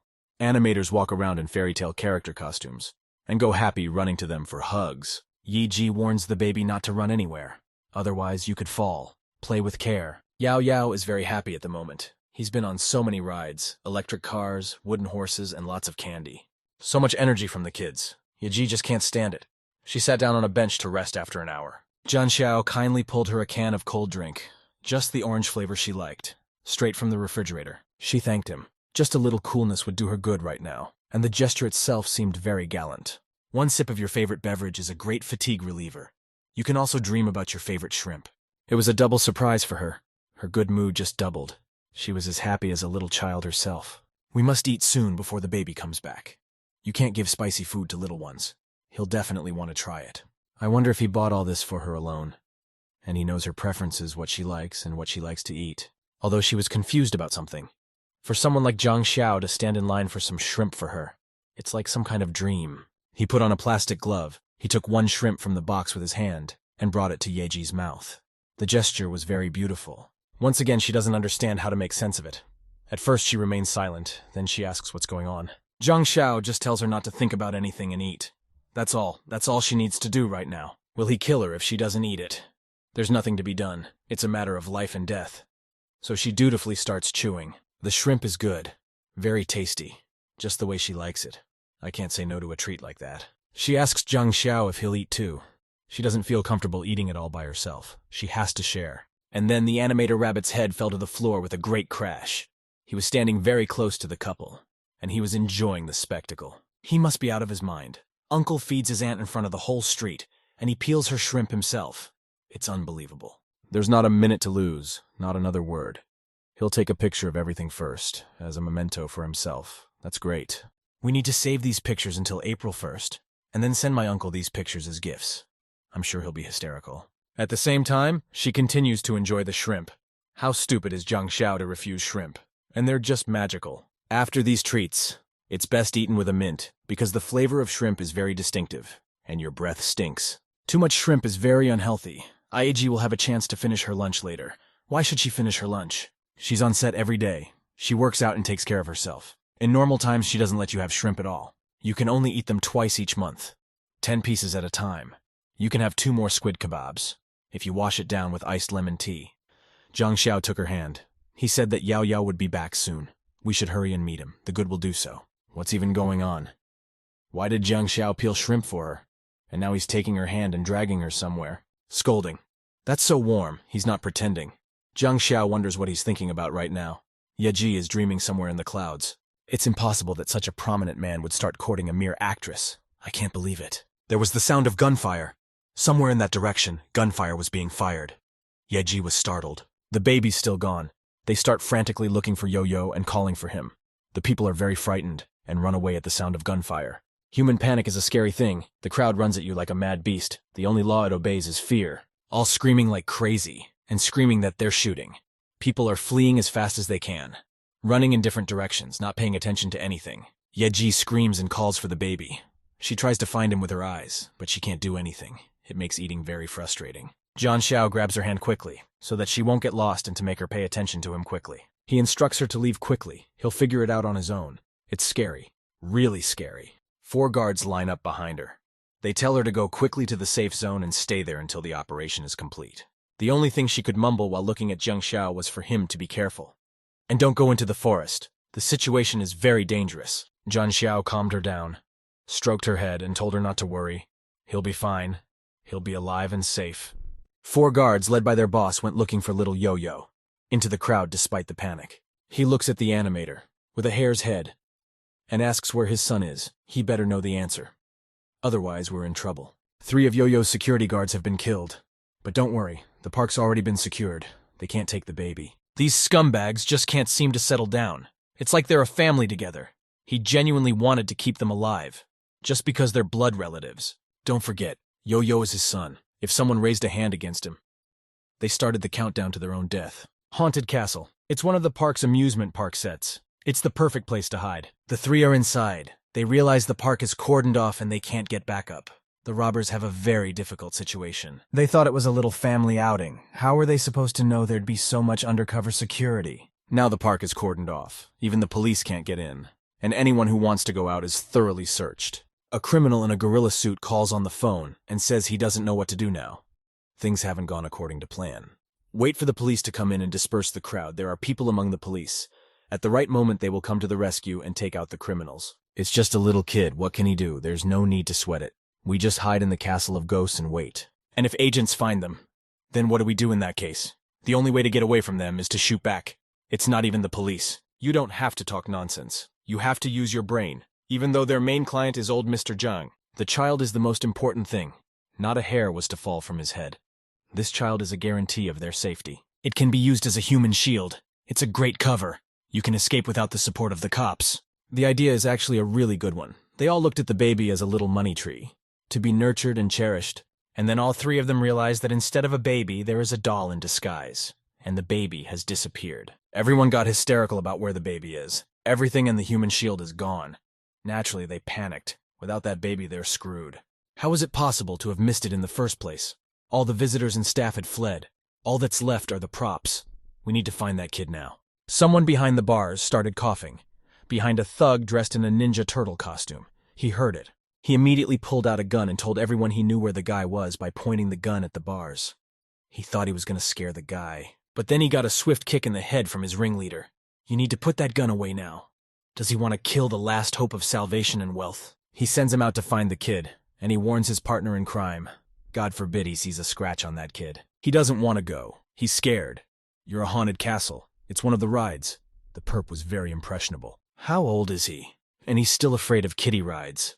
He's involved in a business where everyone's lessons are bloody at the elbow. They gave him a good kick in the head, and they told him to go ahead, to find this kid fast. It's really funny. He's a robber and a murderer, and he's afraid of ghosts. There was a scream in the castle of ghosts, as if he'd been eaten by a real ghost, or else he hit some prop. A dark room somewhere in the back of a haunted castle. There's almost no light, and it's very hard to see anything. Little Yo-Yo is playing with his badge, the one the animator gave him. He accidentally presses a button that was hidden in the middle of the icon. It looked like a little bulb. A subordinate says he got a GPS signal from the boss's son in a haunted castle. That should give us his exact location. Somewhere in the depths of a fairy tale castle. 3 criminals are looking for a little boy.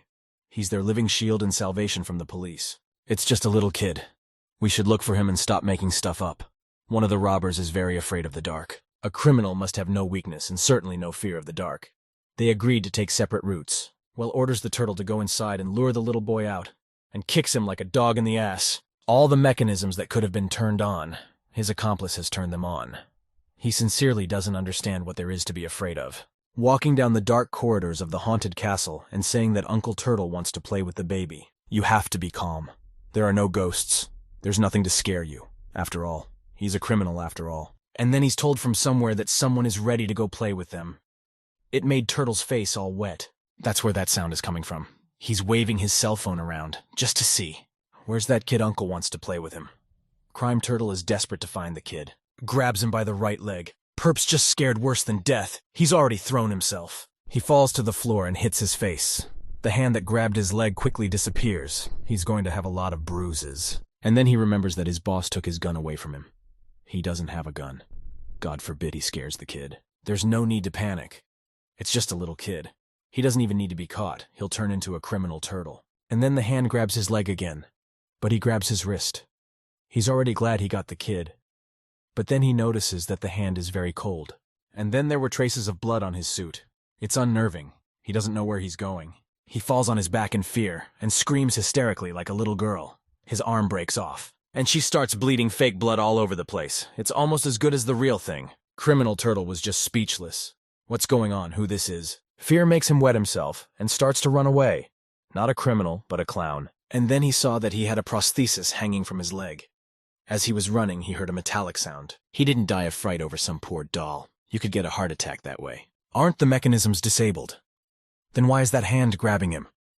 Could his accomplices have turned on the equipment? The mechanism is placed here, so the kid's hiding somewhere nearby.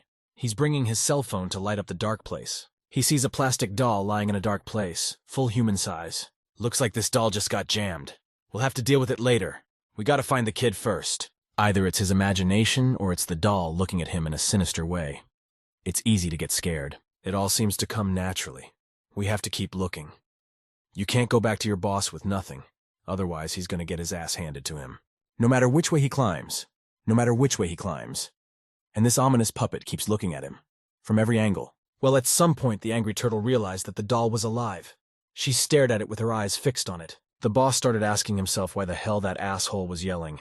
He's afraid no one will hear him. He's pretty pissed off about it. The top boss of the criminal trio has to go after the little guy himself. Suddenly, on his right side, he sees the gleaming blade of a blade. It is pointing straight at his throat. A voice from behind says he's asking. He answers. If he makes a move, he'll be dead. Not a sound, not a rustle. Behind him is the professional. He drops the gun out of fear, and he says he'll tell everything. As long as they let him live. The cleaner needs the customer's name and also Jang Xiao's secret. We need to move our brains faster. Killer took the job. A true professional doesn't throw words around. And he doesn't get caught up in the minutia. The haunted castle attraction stands by itself in the middle of the amusement park. Jang Xiao and his handmaidens wonder what room is the baby Yao Yao in. They break into this castle with armed guards. Demands the release of the boss's son. They can talk it over. But what they saw shocked them. They must have expected anything but what they saw. 3 bandits tied up lying on the floor. Next to them sits a yo-yo boy playing a mobile game. The bandits beg them not to kill them. The security supervisor happily hugs the little guy. The guard is very glad he was able to turn his and the GPS on his badge on. Otherwise his father would have killed him. The father has been tutoring his son himself. That's why he's very bright. He spared no time, no expense, no effort. He's his son. Jang Xiao asks his son if he is telling the truth. He does, and the little boy nods his head in the affirmative. Jang Xiao sees something. He looked into the distance and noticed something in the castle wall. A certain object caught his close attention. He's looking at something shiny sticking out of the wall. Reflects the sunlight. From a distance, it might look like glitter. But it's actually a knife, and it's very familiar to him. He'd seen it before, and he remembers it very well. It's like one man's calling card. He realizes it's his knife, and he also realizes that he owes him a huge unpaid debt. The nephew picked up the knife and asked Jang Xiao what he should do with it. He was told to throw it away as if it was trash. He instructed his guards, "Let the bandits who stole his son feel that there is something more painful in the world than death itself." They are finally home. Everyone is alive and safe. Baby is very happy and waving to his nanny in the restroom. Yeji is very happy that the baby is safe and sound. She was very worried about him. It's a nice surprise for her that they're back. She's so glad he's okay and scared to death. She'll never let him go again. The baby kisses Yeji and tells her not to cry, because her tears are tearing his soul. It's very painful for him. From that moment on, Yeji made a promise to her baby that she would always keep him safe at all costs. Jang Xiao calms everyone down and says to relax and it won't happen again. The kid is tired, and Yuan Yechi will take him home. The nephew picks up the baby and carries him to the car. Time to go to the estate. Yeji says she's a little worried about him, and she'll go with him. But Jang Xiao grabs her hand. He won't let her go anywhere. He tells Yeji to stay for a while. He doesn't want her to leave. There's something he wants to discuss with her. These criminals even help them out a little. There are no crowds in the park now. He asks her to come with him. He's pulling her somewhere, but she won't break free. I wonder if that's in their contract. What's not in it is eating shrimp. His palm is so big and warm. He holds it both gently and very firmly at the same time, and he doesn't let it slip out. She feels very secure. With Jang Xiao, she is safe. She likes that feeling very much. She can be weak. What the hell is she thinking? You have to watch yourself. You can't. You have to throw up in your hand or they'll look really weird. Jang Xiao tells her they're here. He wanted to show her something beautiful, but with no one around. A large hologram on a Ferris wheel. It shows a green leaf. It really is a sight to behold. Yeji opened her mouth in surprise. She couldn't believe it was possible. She had never seen such beauty so close. She thought the view from the Ferris wheel at sunset must be amazing. Just what's that giant green neon sheet? He invited her to sit at the table, which he very quickly suddenly organized. The waiters are musicians. Everything's ready. The best dishes, and beautiful romantic music, and live music. She gasped. It's so beautiful. Just for her. Her eyes were filled with childlike delight. It looked beautiful. He prepared it especially for her, so she could enjoy dinner with this view. It made her feel a little clumsy. She was a little timid in her response. She wasn't expecting this kind of attention. The Ferris wheel shines in the night. A huge cloverleaf of green neon lights up the whole place. And there's not a soul near. Jang Xiao and Yeji are sitting in one of the booths. They are having a romantic dinner. Above their heads is a transparent roof. You can see all the stars. Yeji's face turned purple with shame. She doesn't realize what she's doing. She just says thank you and accepts the champagne. Jang Xiao quietly gobbles his food and laughs. He is humbled by this awkward behavior of his favorite girl. Steak medium rare, her favorite champagne fruit beautiful night view. What could be even better? It's like she doesn't know what's going on and what he's up to. That's the kind of thing a man doesn't just do for a woman. She still can't realize that Jang Xiao is courting her. Such a powerful, prominent man has chosen her as a mate. No, it just can't be. She doesn't believe it. She's making it up again. She's seen plenty of tricks like this from rich people. Well, there's no point in her thinking. Just calm, steady breathing and everything will be fine. And be that as it may. She's enjoying a glass of champagne. The drink is truly beautiful. There's a reason why Yaji likes it. She has such a refined taste in wine. It's delicious. She's happy, smiling like a child. It's not often she spoils herself like this, only on very big occasions. Speaking of which, Jang Xiao was looking for information on her, behind her back. That means he has a very serious interest. You can look at it from the outside: shrimp, lemon tea, her favorite medium rare steak, and her favorite champagne. He doesn't need to be nice to her. They have a good working relationship, don't they? But he doesn't want just a working relationship. He plucks a rose from a bouquet in a vase on the table and holds it out to Yeji. Her gaze froze for a moment. Didn't she realize he was courting her? He's handing her a flower, wouldn't waste his time with such a powerful man. Yet Ji is in a state of stupor right now. It's like she's been stunned very badly. She's been hit on the head with something hard. She pretends she doesn't understand. And instead of a flower, it's like she's being handed some kind of grenade that's supposed to blow her to pieces. He asks her to accept this flower, and she gratefully does so. It's from the heart, after all. It's hard not to. So the courtship ended, and she accepted it. He congratulates her. Their relationship has moved to a new level. What kind of courtship is that? He doesn't understand anything. Sweet speeches, vows of eternal love, an engagement gift. There's none of that. It's just a flower. If she had all that, would she be happy? Maybe she's in no position to make demands. She didn't mean that. Where is she going with this? Her job is just to take what she's given. The rest is up to her. Jang Xiao said that it was okay to start, and he snapped his fingers in a businesslike manner. However, Yeji didn't understand anything. And then, after his snap, fireworks appeared in the sky. Multicolored fiery flowers were flying across the night sky. And then in the background, the bloody wheel, there was love, in English. The light show was truly spectacular. Yeji watched with square eyes. Jang Xiao said that this was the sweetest speech, and a true confession. It's a vow of eternal love. He only wants to be with her, and no one else. She's pointing her finger at her daddy's badge. She's gotten it now, that he wants to start a family, so they could be together. Him, her, and baby Yo-Yo. That's his goal. This is an engagement present, and he hands her a beautiful pink bunny with a carrot. Better not lose it this time. The lid of the carrot opens, and there's a wedding key with an emerald in it. Allegedly the key to the boss's heart, which she's the only one with. It's what she's dreamed of all her life, for Prince Charming to come and take her to his fairyland. Their lips reach for each other, to seal their new union with a beautiful kiss. There's romance all around them. Fireworks begin to shoot up the air even brighter and stronger. They are frozen in a tender kiss. It's an open declaration of true love. When you were, she had a dream of standing on the balcony from the tallest building in the city, watching fireworks and hearing a declaration of love from the man of her dreams. Is this really happening to her? Why does she think she's dreaming? Yeji was offered to be the girlfriend of a very rich man. Jang Xiao looks very confident, against the backdrop of fireworks in the night sky. He smiles calmly. He knows that he will win. He hugs her gently, while her eyes are glassy. She doesn't realize maybe this is some kind of fairy tale. She's in a stupor. Can't hear anything, can't see anything, can't say anything. Only she's got dime eyes. He takes her hand and they leave the table. He carefully tells her not to trip. Watch your step. Everything's going to be okay. It's been a rough day. She needs to go to bed early. She's still in a stupor, sitting next to me. Now she is already in her bed covered with a blanket. They say goodnight. What was that? There's no way she can get away from the stopper. It's been a long time, and she can't sleep. And she's getting hysterical. Her eyes are all red. That this is happening. How can you be a good contract stepmom after confessions like this? It's just awful. Maybe it's some kind of trap. Maybe he's testing her on purpose. There's definitely some kind of trickery somewhere. But she's just a celebrity who's already lost her popularity. Why would he, the heir to a powerful family, play with her? We must go to bed soon. It's going to take a lot of energy tomorrow morning, and she has a headache. She's trying to count sheep or elephants. She's trying to sleep. She's trying not to think about anything. Again, she jumps out of bed like a scalded woman. She still can't sleep. All sorts of thoughts come into her head. It's morning on the estate. The gentle rays of the sun warm the walls of the house, and outside the windows, the golden foliage of the trees.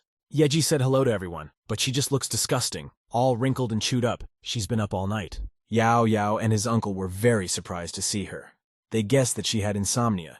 They had experienced it once before. The nephew began to joke wryly. It's not for him to tell his uncle, but he should be careful with the lady. He meant he'd been pulling her all night. To put it bluntly, he's human. Immediately, his uncle took the croissants and stuffed them in his mouth so he couldn't continue talking. Jang Xiao walked over to her and politely pushed back the chair for her to sit at the kitchen table and eat breakfast. Then he moved the chair toward her. And it's all a very beautiful gesture. It looks very beautiful from the outside. That kind of courtship is rare. Jang Xiao kissed Ye Zi on the top of her head. She was very much surprised. She hadn't had such gestures yet. Although they had kissed on the night balcony as recently as yesterday. That kiss made her bloom like a flower. It had been a long time since she'd been treated so well. It's hard to get used to it right away. My nephew was just stunned to see it. What is it? His eyes don't seem to be lying to him. This is really happening. Jang Xiao begins to court her gallantly. I suggest milk or coffee, whichever she prefers. IY8Z chooses the milk. It's in a stupor again. It can't be. It's over the moon. She starts drinking milk and stares at one point. It's just beautiful. She doesn't want to think about anything. I'm feeling really good right now. Wait, what Jang Xiao just did. He kissed her on the top of her head, and she started spitting milk out of her mouth. She choked and started choking, like she got it down the wrong throat. It's milk, it's the excitement. Why scare her like that first thing in the morning? It's Jang Xiao, or maybe it's his doppelganger. He's definitely real. Jang Xiao carefully takes the napkin and brings it to Yezi's mouth. My nephew's looking at all this. He's stunned. It's the first time an uncle starts courting a strange girl like that. He wipes her mouth gently with a napkin. That's the kind of gallantry you don't find in books. A true gentleman. Yeji has finally lost her mind. Now her eyes are spinning in circles. It's as if she's gone crazy from what's happening. Little Yo-Yo-Yo and wonders. He doesn't understand what is happening to his brother and mom at this moment. The changes are very big. The movie set where EG is working. Everything is boiling. The director is preparing everyone for the filming process. Wei Wai is very dissatisfied. Street filming is too far away. Someone actually thought about the actors' schedules. That fatso director is a notorious cheapskate. He won't spend an extra penny. I wonder how much it would cost to shoot in such an incredible location. I need to think of nothing bad. It's all about quality. Besides, this is Yeji's first shoot after a long hiatus. Anyway, Yeji is taking care of Jang Xiao's baby. He can't just fire her like that, even if he's paying for this movie. Wei Wai really dislikes Jang Xiao. In her eyes, he's not a particularly nice guy. Although maybe she doesn't know him well from the outside. She opened the dressing room and saw Yeji sleeping on the taffeta in the middle of a shooting day. That's not like her. She had already had her third dream. She hadn't slept all night, so she couldn't gather her strength and concentrate on filming. Wei Wai jumped up to Yeji and started shaking her. What's going on with her? You shouldn't scare your agent so much. Wei Wai was blown away by her mentee's words. She didn't expect such frivolity from her. This kind of chance to return to the stage isn't given to everyone. She started screaming like crazy. Where the hell is she going? She's out of her mind, that she didn't have everyone at home. How can you even think about that? The set is a village of azure clouds. They're finally here. The heat, of course, is unbelievable, and it's been a long and arduous journey. She's not feeling well, just like getting a black belt in karate. It's unbearable. Wei Wei feels bad. Her stomach's churning, and she's very dizzy. It's a terrible winding road. She thought she'd feel better at the end, but she said she could go alone. Yeji reassures her agent and says that if she's seasick, then why did she go? Doesn't she remember what happened last time? It's exactly the same thing on the street camera. You don't look healthy. Last time when she was just starting out, Wei Wei was also a rookie, and Yeji went to the shoot by herself.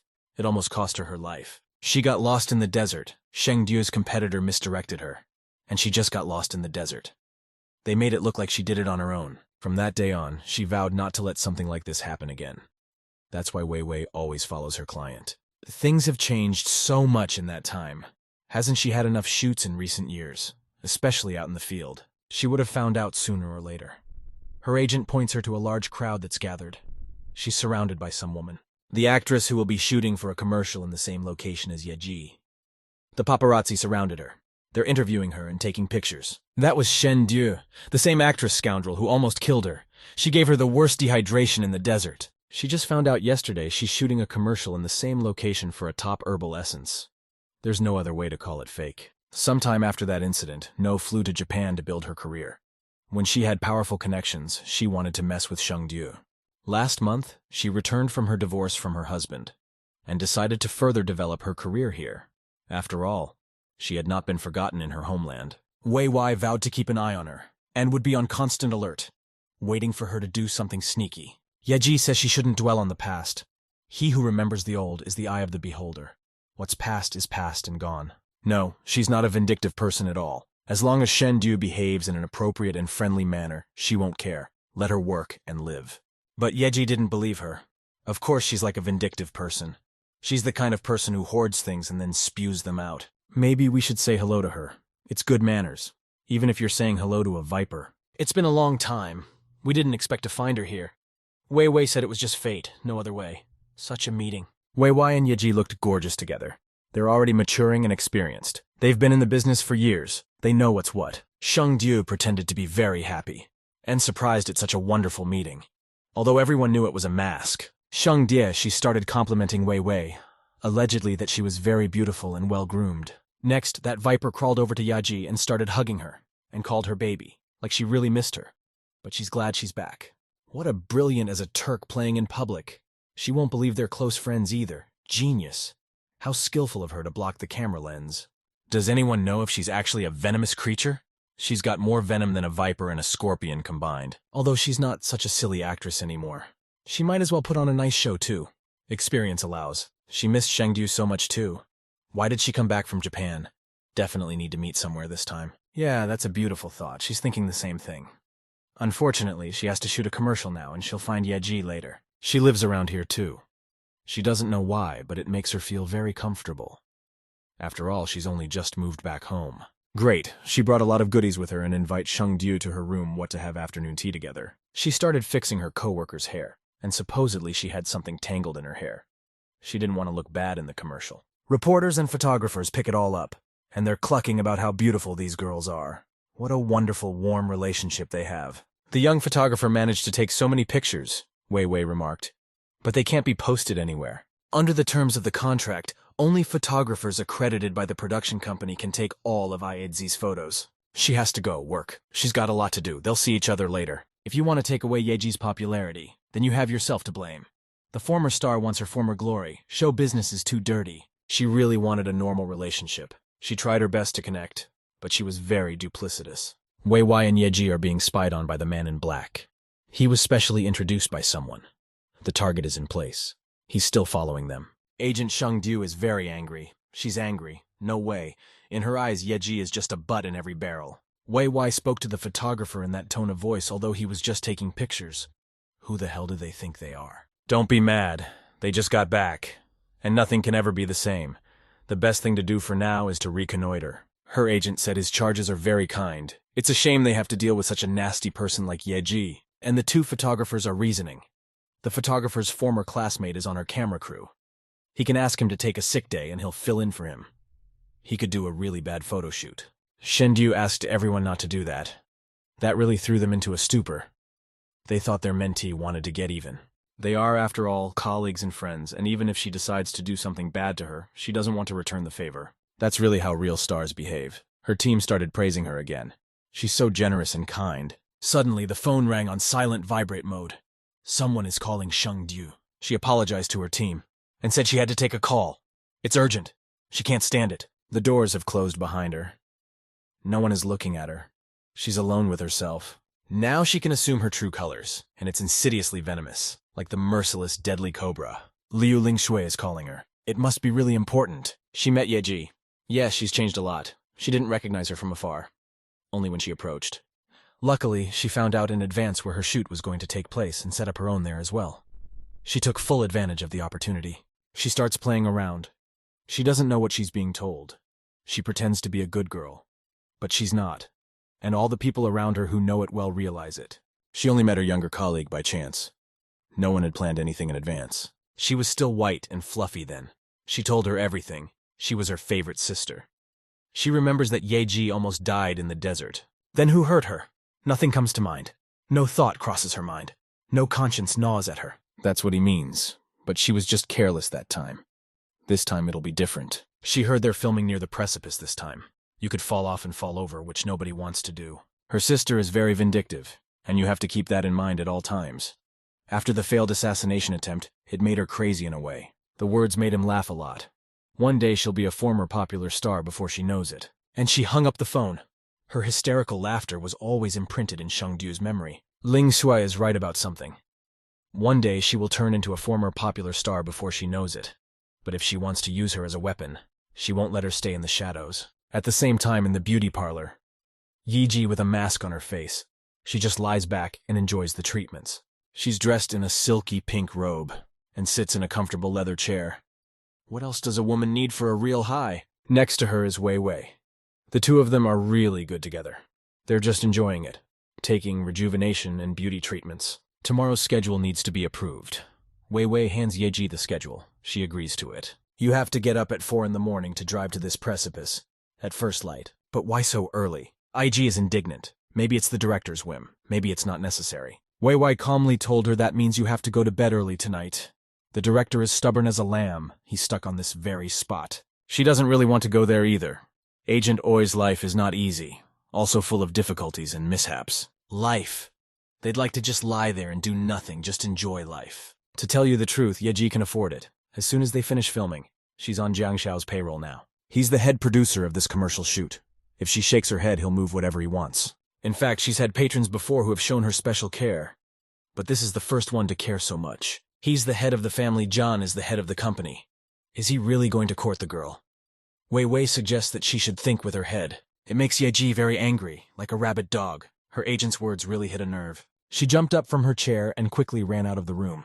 She said she was going to go wash up quickly. Tomorrow's shoot is going to be very dangerous. We need to get a good night's sleep, to be able to protect Yeji. It's her duty. Yeji begins to wash her face thoroughly and rinsing off her beauty mask, so I don't get anything in my eyes. All because of Wei Wei. She's almost forgotten about the situation again. She hates to think about it. She's not a kept woman. This can't go on any longer. You have to get Jang Xiao out of your own head. All bad thoughts, go away. Now she has cleared her mind completely, and bad thoughts don't bother her anymore. That's the way it should be. She felt much better. It would take 100 more words of French and she could go to bed. There's a message from Jang Xiao. She called him a devil in her notebook. That's not nice of her. All her efforts were in vain. Meditations and mind cleansing to no avail. Some kind of bad luck. He would give her peace of mind or not. No, she's starting to convince herself it's just a hallucination. We need to focus on the words. Everything's going to be okay. Just a hallucination. And she brushed off the message from Jang Xiao. This life can't be helped. Women can be ungrateful. He's texting for Yeji again. It's unbelievable. Jang Xiao is very persistent in his courtship. She gets hysterical. She calls him the bald devil. Like he's the only reason she can't sleep. She doesn't, and starts frantically poking her finger at a potential phone screen. She's out of control now. Best decision on her part, as it seemed to her. She added her suitor to the blacklist as quickly as possible. Finally, no one else will get on her nerves. She's somewhere in the clouds. She doesn't realize she just blacklisted her employer. And then she starts thinking with her head. I mean, there's consequences. If he finds out she's blocked him, she'll get it in the neck. And then she quickly panicked, and quickly started to get him back from the blacklist. She realizes that Jang Xiao is not just a man. He has power and resources. And then he abruptly starts calling her. She just doesn't know what to do about it. But she didn't want to text him. And you certainly don't want to talk to him right now. Overwhelmed, she's ready to hit the answer button. Like I'm going to electrocute her. But she wants to hang up the phone and shoot down the call. For a month now, she's been going from side to side like a wild animal. Jan Shartilla keeps calling, and she's ready to answer it. To pick up the phone and talk to him. It seems like this conversation is torture for her. She shows her unhappiness with her whole appearance. Jang Xiao immediately said that he shouldn't block it. He didn't like it. Yeji started to make excuses, but his finger slipped off accidentally. How dare she block him? He's her boss and employer. She's already put everything back the way it was. He's afraid that if she needs help, he won't be able to help her, because she won't be able to contact him. So no more blocking him. It's not a woman's whim. It's a safety issue. It has to be taken seriously. She speaks well, and asks me to forgive her, like she's done nothing wrong. But that was pretty flippant. Jang Xiao realizes he's faced with a woman's volatile nature. But tantrums won't keep her safe. Yeji is hurting herself. Yeji sits on the couch listening to her favorite young man, and is silent. She knows what she's done. The awkward silence continues, and neither of the two dares to break it. They sit there listening to each other's breathing. Yeji asks Jang Xiao how Yao Yao is feeling. He is fine. Is he doing well? She didn't understand what he said. Which one of them missed her? The kid or Jang Xiao? It made her blush red, and she missed him too. As soon as filming's over, she's going straight home. To see everyone as soon as possible. Indeed, Jang Xiao would hardly say such wimpy things. That's right, he really misses her too. She hung up the phone. The ringing stopped. Her face showed both happiness and satisfaction. Now she could be alone with her thoughts. She put the cell phone down in front of her. What has she done? Why is she getting into trouble again? Although she did it with her own hands. We need to apologize right away. She grabbed her cell phone, and in a hurry, she started looking for a phone number. What Jang Xiao means, what he wants from her. How can he say that to her? She'll pretend she didn't hear. The call was suddenly interrupted. Jang Xiao is in the mountains right now. The connection is terrible. It's late, and he wishes her good night. He knows she heard everything, and she must have gotten it right. She's not a little girl anymore. Nothing terrible has happened. They'll have a long time ahead of them. He sent her a picture. A beautiful bear sleeping on a month-old blanket. More cute stickers he sends her. What's going to happen to his image? Although Jang Xiao doesn't seem to care much. The night stars in the sky, so far away and so bright.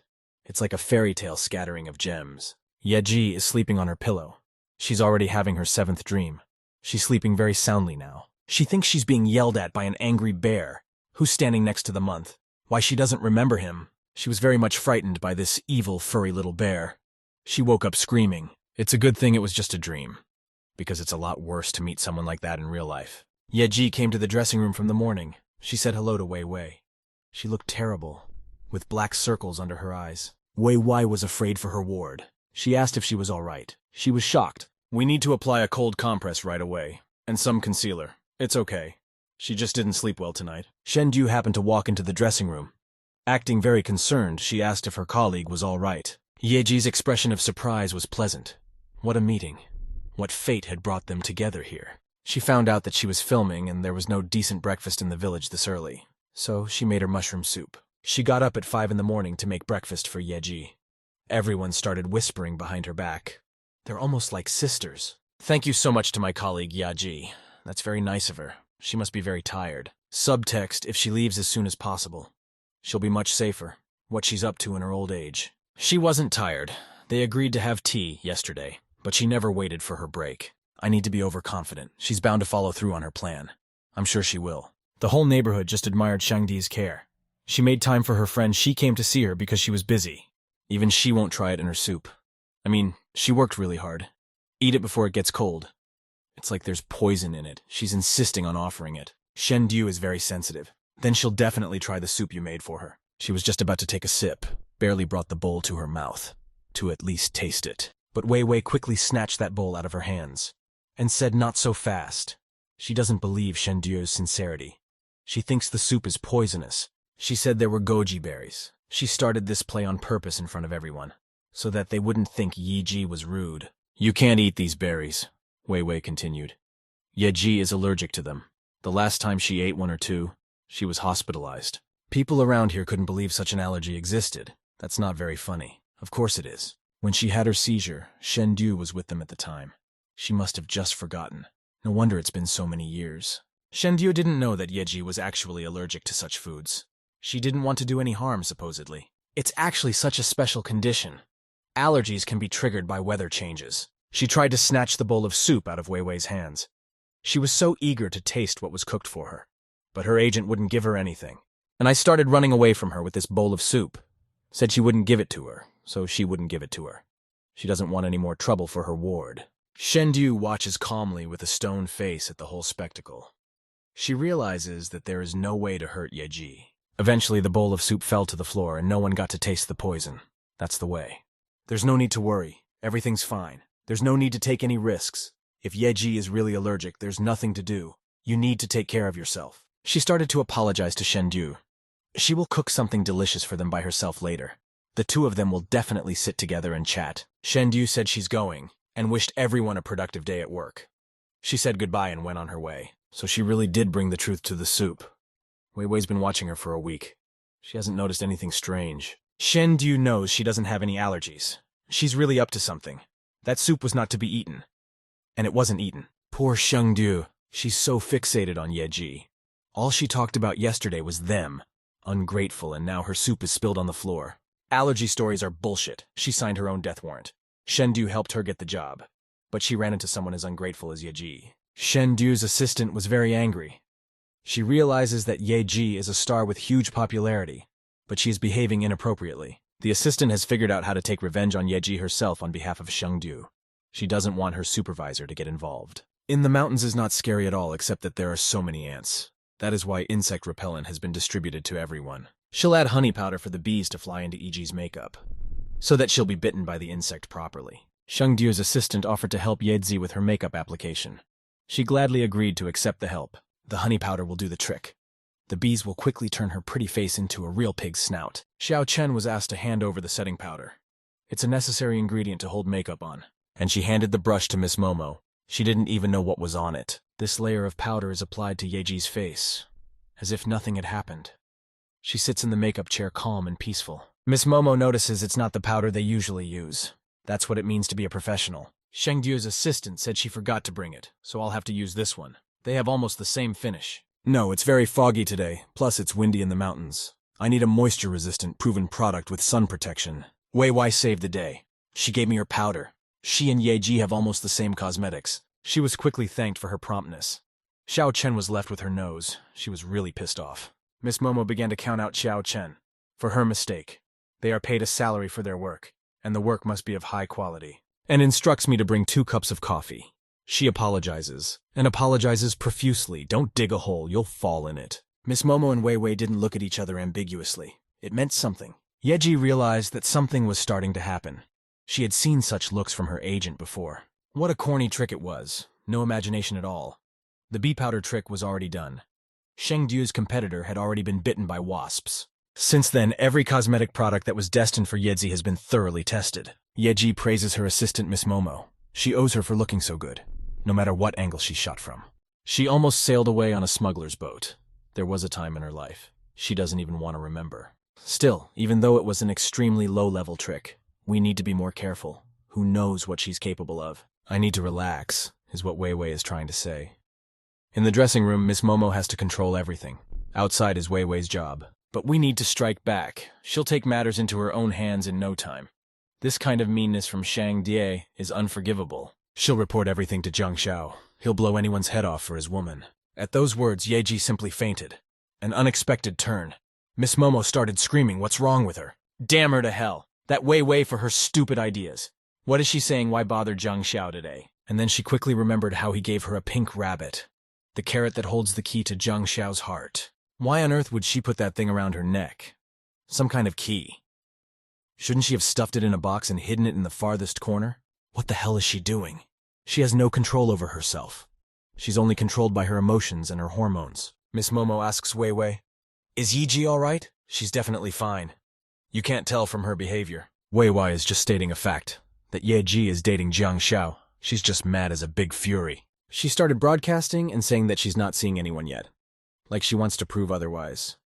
Strong and independent. Xiao Chen is walking down the hallway carrying coffee. She's doing the simple task she was given. Yeji should be dead, not happy. They wouldn't just give up on her. She put a large dose of laxatives in her coffee. Then, Wei Wei suddenly came out of the dressing room. Xiao Chen didn't expect this, but she thought she would directly give this coffee. She holds out 2 mugs to Wei Wei and then says the task is done coffee she brought. They thanked her, and said they were pleased with how quickly she brought the coffee. It's still hot, and Wei Wei gives 1 cup of coffee to Xiao Chen. It's for her. She's probably had a very hard time since this morning.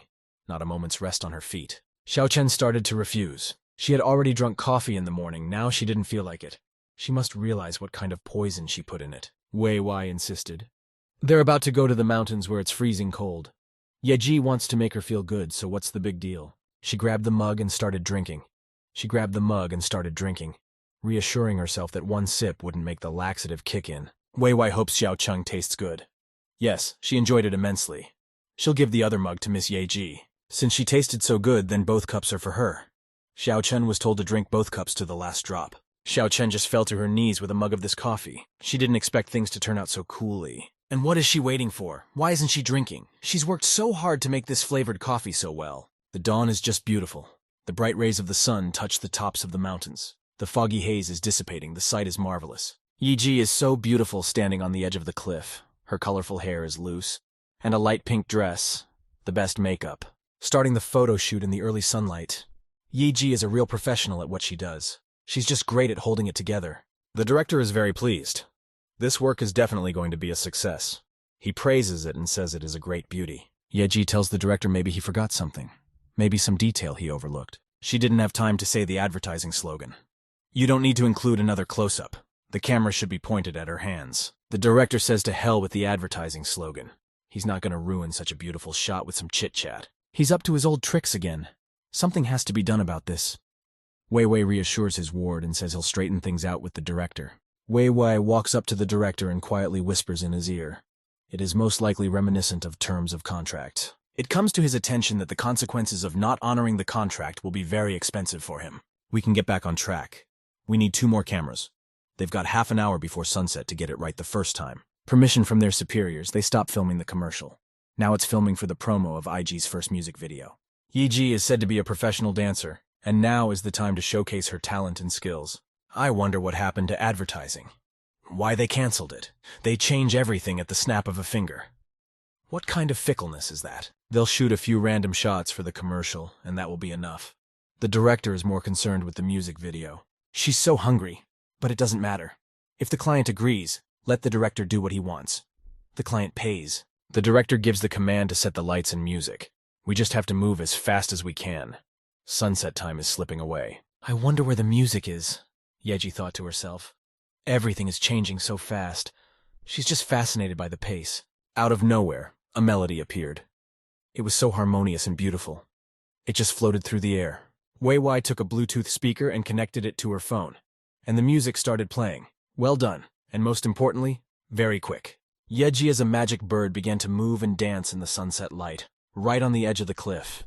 It's just magnificent. Look how talented Yeji is, Wei Wei thought to herself. She sings and dances. She's a great actress too. Today's celebrities are no match for her. But since when do customers change their requirements so drastically? Literally at the snap of a finger, they ordered commercials. He personally called Wei Wei and asked to change the commercial to a music video. Still dramatically, payment increased.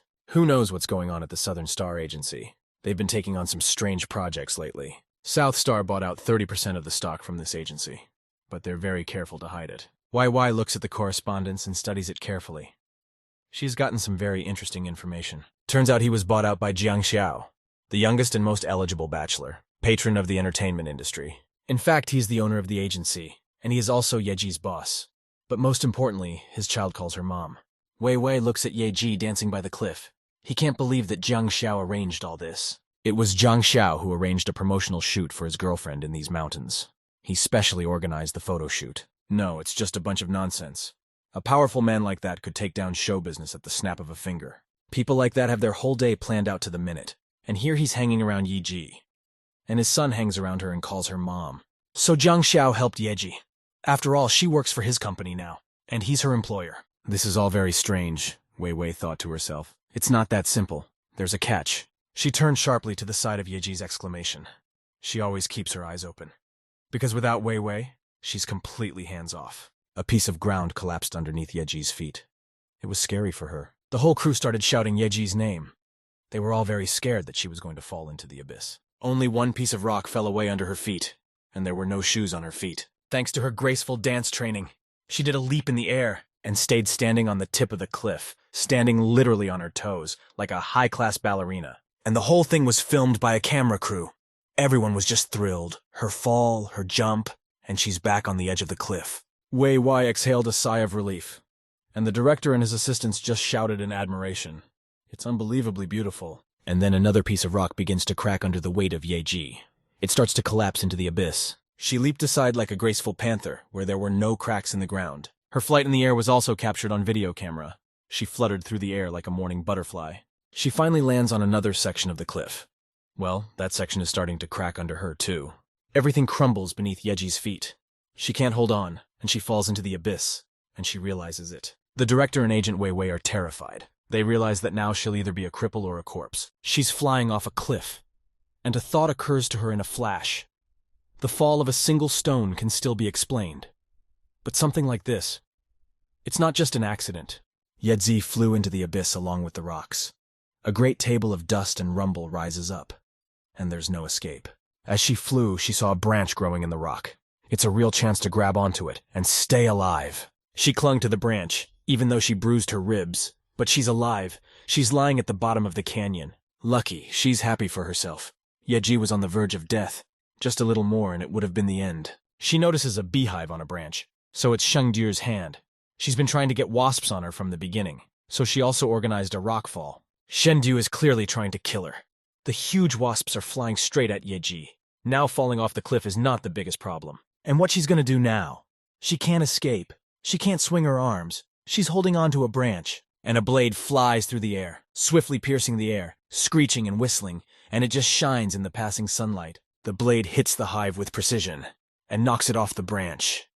Yeji is saved from the bloodthirsty insects. She tries to examine this knife, but she can't figure out who threw it, where it came from.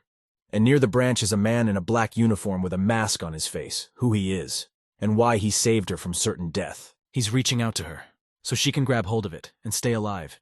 Because the branch could break. E.G. is already starting to reach for her savior's hand a little, slowly taking her time. At the last moment, the branch breaks, A large rock falls on top of Yeji's head. Her savior cuts the stone above Yeji's head in one lightning-fast movement. It shatters into pieces in all directions, and finally grabs her wrist.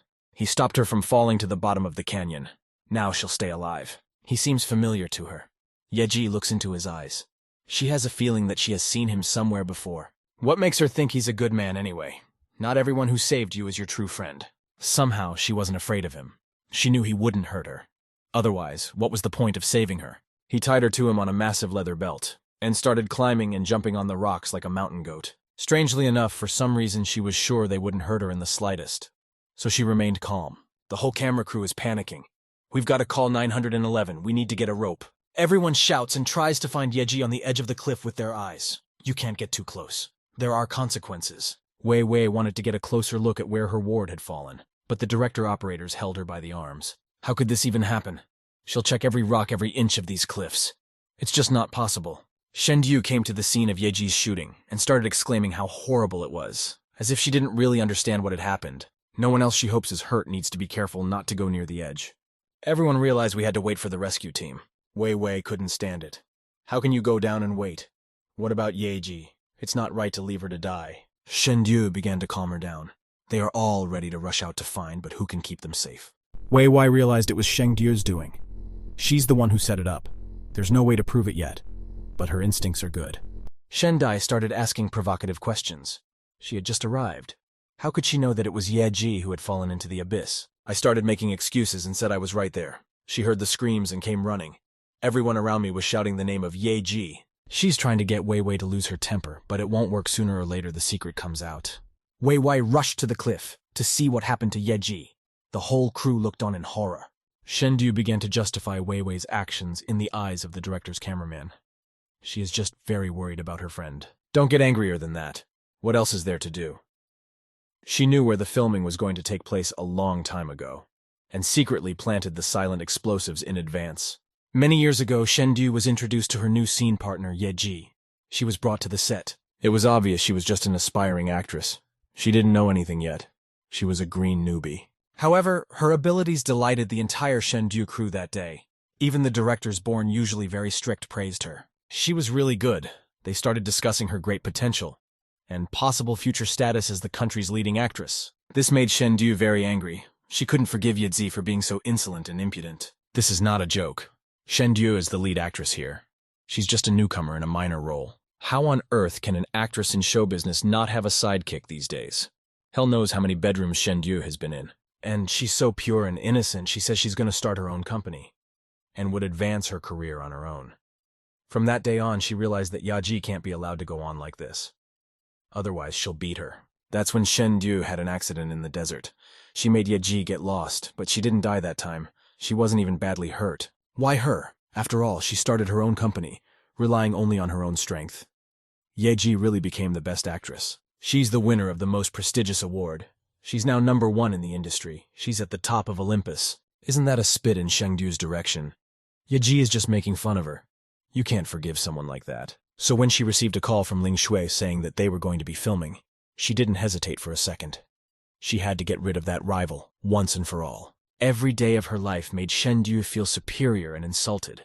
She wasn't used to this. She will only calm down after her death. Die Yeji, that's all she wished for her rival. The camera crew suddenly looked up at the tree and started yelling, "Look, there was someone up there, some person."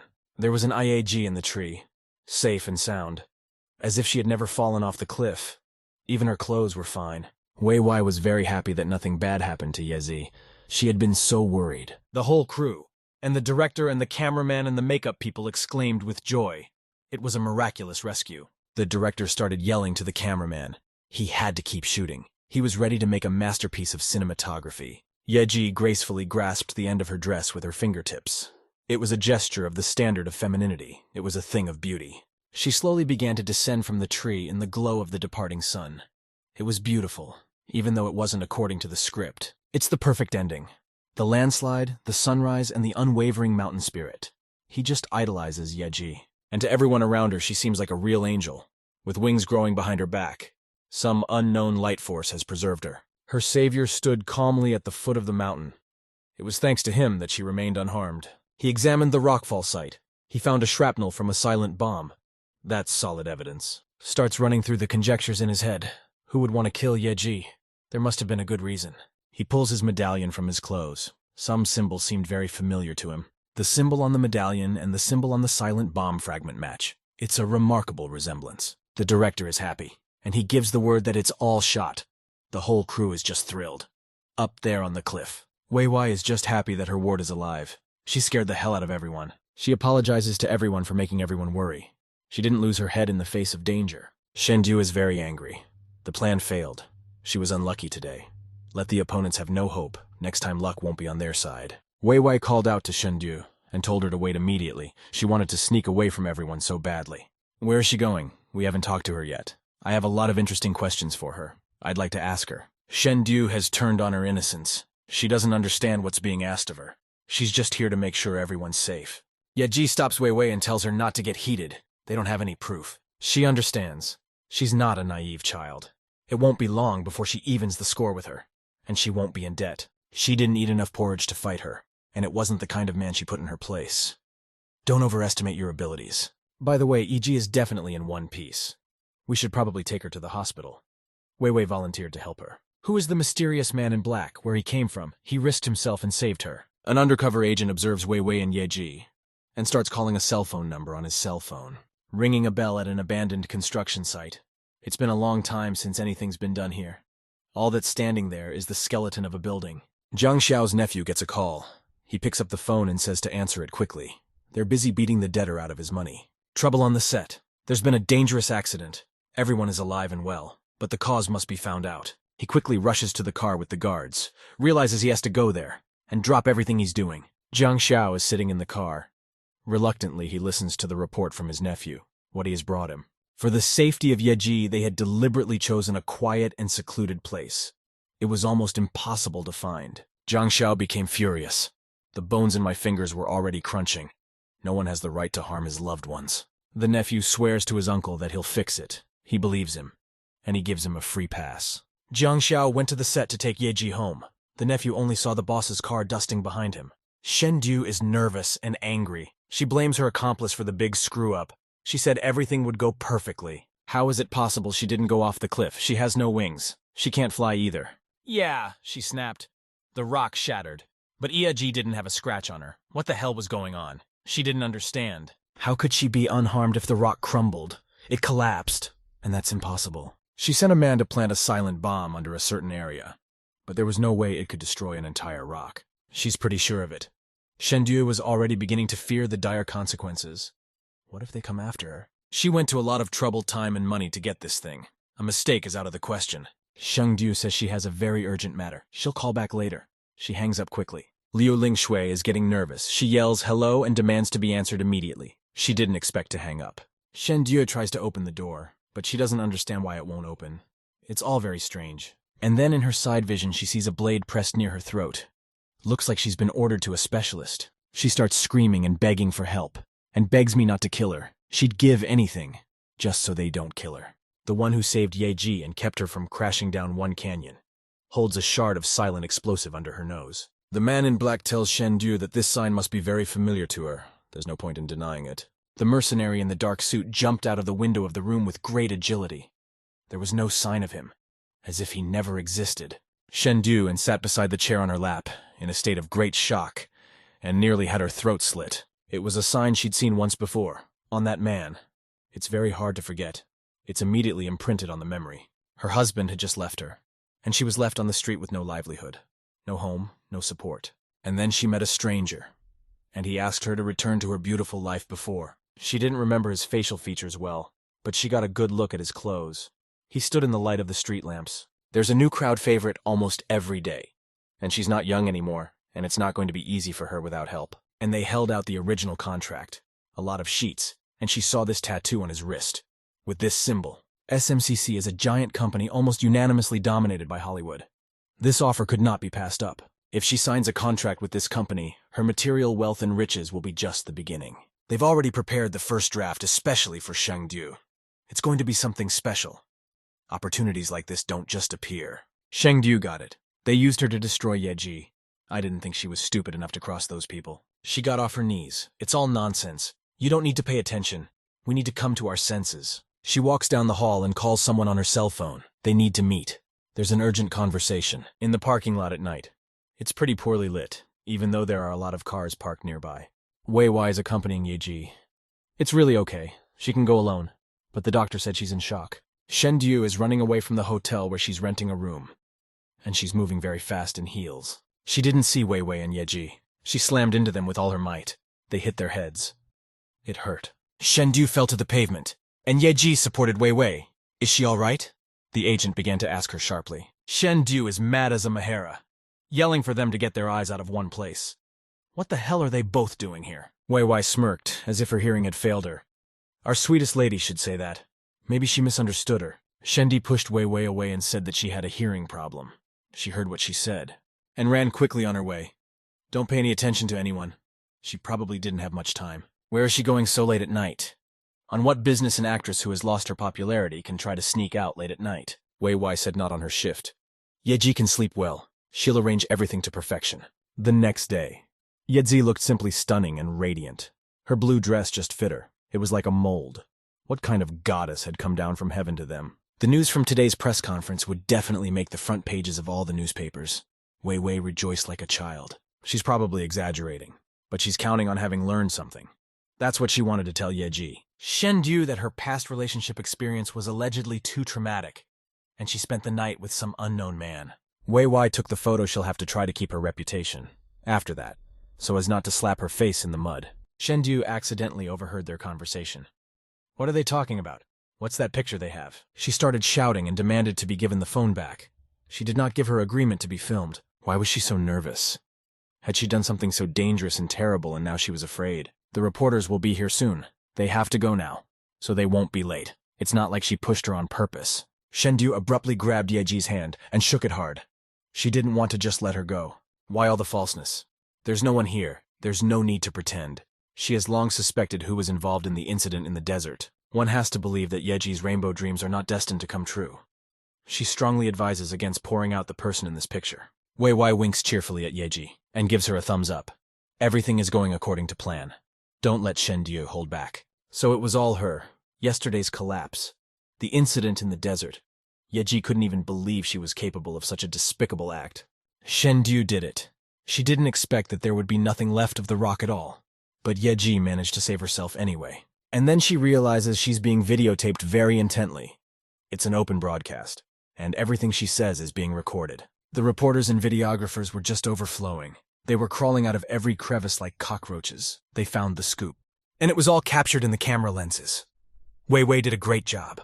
She knows how to work with journalists. A reporter asked Shen Du politely, is everything she just said on camera the truth? Shen Du's pupils narrowed, and her breath caught. She was speechless. She realized that she had just been smeared on the pavement. She's trying to calm everyone down. What are they saying? It can't be. They've got it all wrong. But all the reporters and photographers and videographers hardly believed her. She said it in a very unconvincing and unsure way. Yeji stood behind her and remained silent. In her eyes there was a terrible regret. Shen Du's confession was a blow to the heart. The reporter saw Yeji. She realized something was wrong. One was talking at the top of her lungs, and the other one is standing there silent. Maybe she doesn't want to cast a shadow on Shen Du, but her conscience won't let her lie. Something inside her is gnawing at her, except there was a really scary rockfall on set yesterday. Somehow, by some miracle, it became. The reporter said that Yeji can't even say a word. She's in shock, and she feels sorry for her. Shen Du is just messing with her. The former queen of cinema, pretending to be white and fluffy, killing young actors. It all needs a front-page story. It's over now. The reporter immediately turned to Yaji. She didn't say anything for some reason. She was in danger.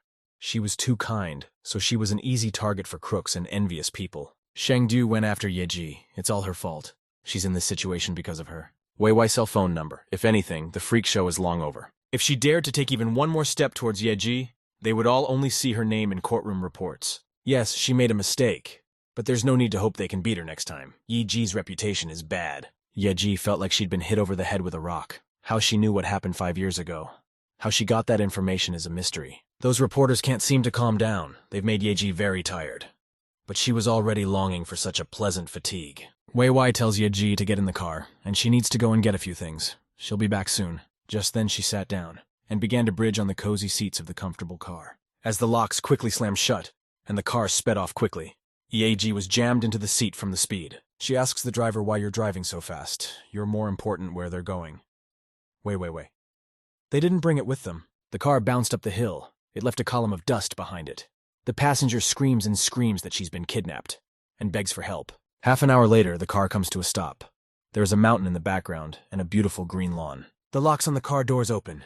Yeji jumps out of the car like a scalded woman. Suddenly, there's a beautiful estate in front of her. Just under the mountain, on beautiful green meadows. Not far away is the forest. This man kidnapped her. What is this place? Why it seems so familiar? She's seen horror somewhere, and she's been here. Yeah, she was. She's definitely been here. Something inside her is telling her. It's all so familiar. It's all so familiar. Jang Xiao quietly walked over and put his arm around her waist. She didn't realize who he was right away. Jang Xiao was here like magic. Just appeared in the air out of nowhere. She blushed with embarrassment. He asked if she liked it here. He decided to help her move out on his own again, so no one would bother her anymore. It's okay that she doesn't remember anything yet. Soon enough her memories will come back. She doesn't know what he's talking about. By the way, could he loosen his embrace a little bit? She's suffocating. He hugged her too tight. Then he took her in his arms. What's he doing again? Put his hands down and be done with it. She's demanding to be put down. Jang Xiao didn't pay any attention to her outbursts. He just told her to relax, that's all. What she was saying was nothing. Yeji is very calm right now. Really calm. She feels so secure and comfortable around him. What the hell is she doing? What she's thinking right now? There can't be any connection between them. We have to stop these thoughts. Jang Xiao says they've already arrived. They are standing in front of the large, massive door of the manor entrance. He opens the door in her face, and rose petals come pouring out. It's all so romantic and beautiful. There's a carriage right in the main hallway, which is decorated with real fresh flowers. And on top of the carriage is a golden crown. These are real pink roses. It's like something out of a fairy tale. It's unbelievable. They're scented to perfection. He is now selling flowers in bulk. That's what Yeji thought and said out loud about Jang Xiao. Although what's so surprising is that he's a rich man. Jang Xiao didn't like this very much. She abruptly started to apologize to him and asked him not to be angry. And then a special object caught her eye. It triggered an old memory in her. Her memory told her it was something close. She's seen this vase before. A vase in the shape of a white swan, along with flowers. It's beautiful. She was so happy at the time. She'd never been like that before. And then she got a sudden headache, and she's trying on a new dress and playing catch-up with some fine young man. Just then she fell to the floor because of a headache. Jang Xiao told her not to be afraid. He is by her side and will support her. The man from her memories with the blurry face is Jang Xiao. Yeji is just in a state of prostration, like she's in some kind of drunken stupor or fog. Her eyes are completely glassy. Through this fog, she stares at the green lawns around the mansion, trying to remember anything to help her. The two of them and Jang Xiao are standing on the balcony, looking out into the distance. He puts his arm around her waist. She's wearing a red dress. She's just thrilled that their country has such beautiful places. When it's over, they'll move to this valley together. She catches him off guard, even though he hadn't even thought about changing his mind. She liked the idea a lot. She begins to slowly remember her past life. The amnesia recedes. She remembers hugging Jang Xiao. And how does she know what the girl in her visions will say? Yeji is really scared. She's a little shaken after her experience. She's lying on a pillow in some room she doesn't know. And next to her, Jang Xiao is sitting by her bed. He hasn't left her side. And then she hears the voice of some disgruntled girl. She makes her demands. I wonder who Jang Xiao is arguing with. It seems she's never seen someone talk to him like this before. Or maybe Yeji is asleep and it's all a dream. Why does she feel so heavy? It's like something's holding her back. It's like she can't breathe. She holds her hand over her heart. She looks at him and mentally asks Jang Xiao to look at her. She is here, after all. He gently takes her hand. The warmth of his palm is felt. A sure but gentle strength. She wants to make sure she's conscious. I'm very glad that Yeji finally woke up. She made me very scared and worried. The headache caused her to pass out. He gives her 2 pills and offers to take them to make her feel better. But she doesn't want to. She won't drink any because they're bitter. And then she starts waving it away. I guess she doesn't like the medicine. Jang Xiao caught himself thinking that Yeji was jealous of the beautiful brunette stranger. She abruptly began to justify herself. What's that he's saying? He's very pleased to be jealous. She's not jealous of anyone. This beautiful brunette's name is Chris. She's a real friend of his, but nothing more. There's only room in his heart for her. Jang Xiao is advised to relax and take the medicine soon. She needs to sleep a little more. He'll be there for her. So, what's she doing here? What about her commercial? She doesn't know how she got here. Again, she's half delirious. Who is this girl? The images Yeji saw, what they mean. Her consciousness is fading. Fatigue overtakes her. She has a lot to learn from him. But she has a very bad headache. She doesn't care about that right now. Jang Xiao's face is getting cloudy. 2 o'clock in the morning on the clock in her room. Yeji woke up with a great thirst. She is very thirsty. She's out of bed, looking for water. There's nothing. There's nothing left in the room. There's an empty glass on the nightstand. Library conversation. Chris explains to Jang Xiao that his enemies are scheming, and he's got this girl right under his thumb. Does Chris really think that if Jang Xiao keeps Yeji away from him, his enemies will calm down? No, it won't. Yeji heard this conversation in the library. She was alarmed by it. The unusual direction of the conversation between friends. Chris continued to nag him. Jang Xiao is too equal and arrogant. Would the family approve of what he did? He didn't ask anyone anything. I wonder what the relationship is between them, what Chris is doing to Jang Xiao. He has already made his decision and he is not going to back down from it. He has taken very serious measures. He goes to the library door, and then Yeji sees this and starts running to her room. She got into bed and covered herself with the blanket, and pressed herself tightly against the pillow, and pretended to sleep soundly and soundly. Jang Xiao opened the door of Yeji's room. He went inside. He wanted to make sure she was all right. He whispers softly in my ear that he won't give up. No matter what happens, he'll be there for her, and he'll protect her. He'll do everything he can and can't do. The scent of her beautiful hair is intoxicating and enticing. He inhales it again and again. He can't stop. They are frozen in each other's arms. Beautiful pink lights surround them. She says his name softly. They slept cuddled together on the pillow. Until the morning. It looks so cute from the outside. Yeji flattened her eyes. She thought it was all a dream, that she had dreamed it all. Jang Xiao sees his beloved awake, and she asks him how he got to her room and again next to her. She slowly starts to crawl away from Jang Xiao. It's like seeing a scary ghost, but she slept with him all night. It's not like she's on her own again. What she's doing, what she's thinking is unknown. She is once again in some fairy tale dimension, in her rainbow floral dreams. Jang Xiao says she owes her a debt. Does she want to pay it back if she's willing to pay it back? She shoves him off the bed with her arms and legs. She calls him a bully, and then she yells at him sharply. Then he quickly runs out of the room. It evaporates just like smoke from a fire in a strong draft. Jang Xiao looks at the whole circus with a calm expression, and is amused by everything that's going on. The girl is still a little suspicious. She grabs her cell phone and calls her agent. Allegedly, Jang Xiao Zastran has kidnapped her and she doesn't know where she is. There's a message from her. She can't hear it very well. Cell phone service is terrible. Yeji says she sends her a message, not a call. You don't have to fool her. The messages are good.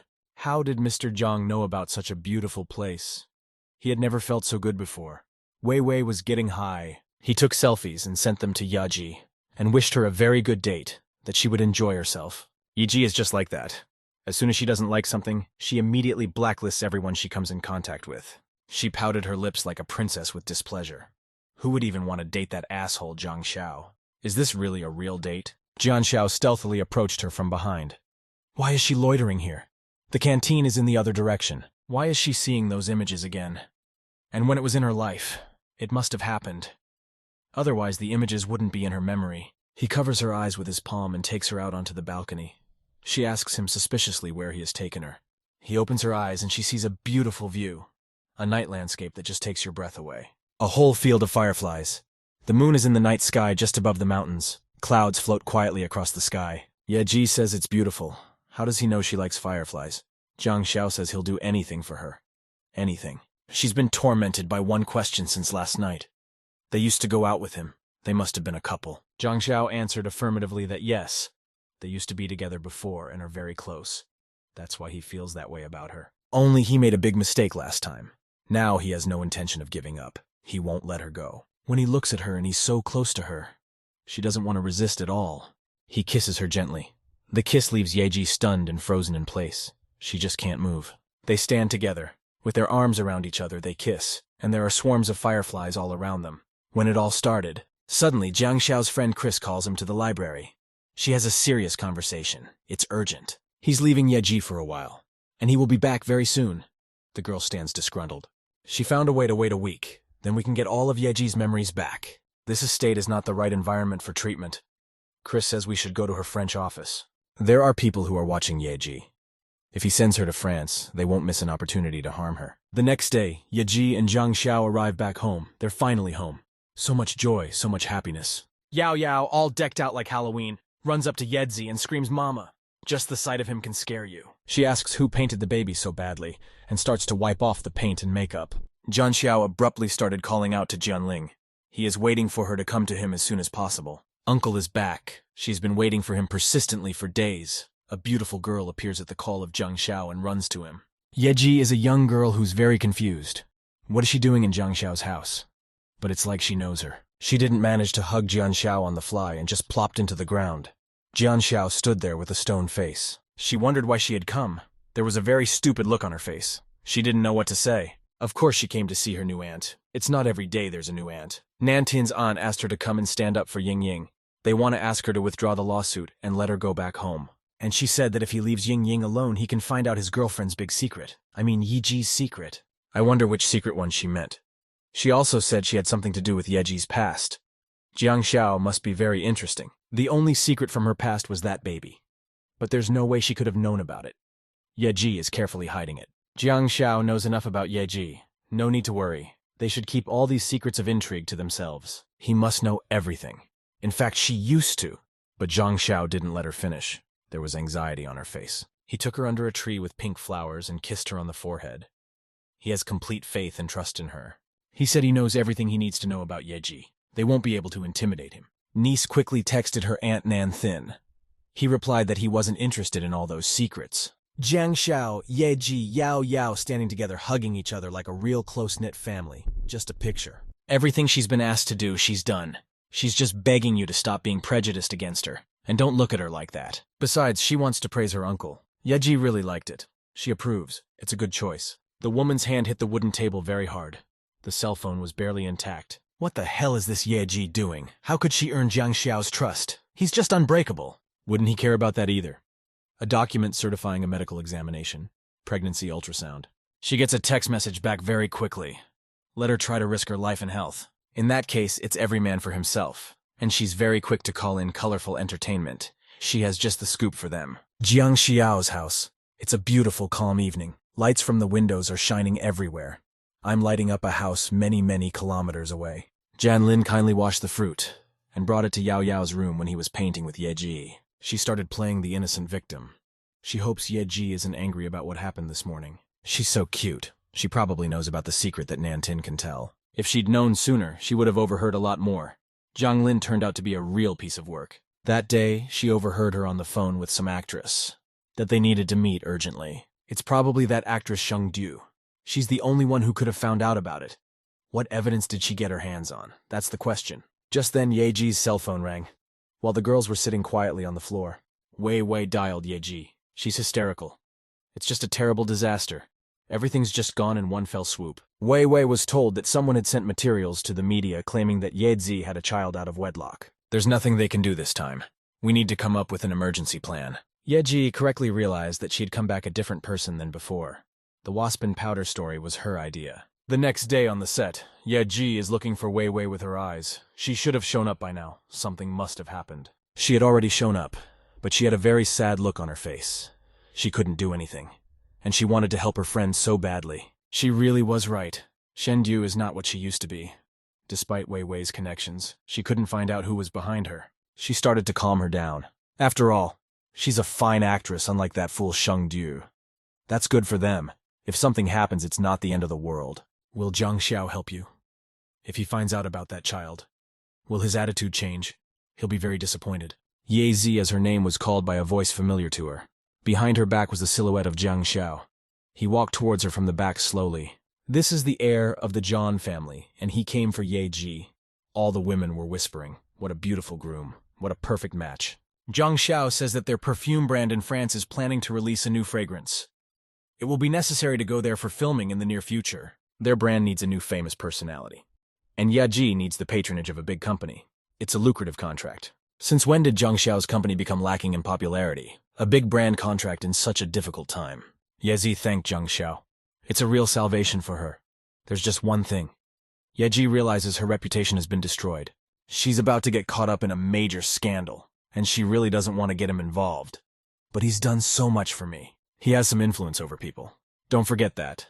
He also has power and resources. He can do a lot of things. There's always going to be spiteful people, so you just have to do what you think is right. She understood, and she's very glad he came. She wants to bring him coffee. He asked for no sugar. Shendu sits in her office with her laptop and is bored. She realizes that her glory days are behind her. She gets a new email, probably something interesting. She doesn't subscribe to many newsletters. And they set up a meeting at 8 p.m. at the old place. It's her good buddy and her assistant. We should put all our business aside and go, making an appointment at a time that she wants. Normally it shouldn't be this late, but whatever. At the bar, that same night, Shengdu is dressed up and comes to the meeting. She looks for the person she's meeting with. Yeji comes in. She doesn't enthusiastically ask what she wants, why she called her to this particular place. Yeji suggested that they make peace, and not to feud anymore. Shengdu was stunned by this suggestion. Yeji will hold a press conference tomorrow to deny that Shengdu tried to harm her. Recently, some media outlets have reported information that is unlikely to be good for Yeji. So she thought Shengdu could help her fix the problem. If she wants help to make them allies, who she must guarantee will never try to outdo Shengdu in anything, she gives her word. Yes, in situations like this, immature and dishonest people like Yeji have no choice but to retreat. The next morning, Yeji called a press conference and called Shengdu her best friend to put all suspicions to rest. They also plan to work together on interesting projects in the future. It is requested not to miss this spectacle. The news made the front page. Best friends reunited again. What a happy ending. Wei Wai is very happy. Yeji says it's fine. The first point of the plan has been accomplished. Let's start the second one. She fell for her white flag. Now they'll watch Shengdu play by their rules and end up losing big. Wei Wai is very proud of her ward. Little Yeji is all grown up now, and she's plotting such serious schemes. Shengdu said that she's cooperating with Yeji from now on. She has made her decision and will not change it. How could she do such a thing? She promised to deal with Yeji once and for all, but she couldn't get the materials that Shengdu gave her to publish. Cooperating with her is pointless. It's a road to nowhere, and she quickly hung up. This conversation is over. Well, the game's reaching a new level. If Yeji is willing to do whatever it takes, then let her change it for herself. She won't compromise herself. Just wait till Grandpa finds out about her sordid past. He'll kick her out the door. There's no other way out. It's a beautiful sunny morning.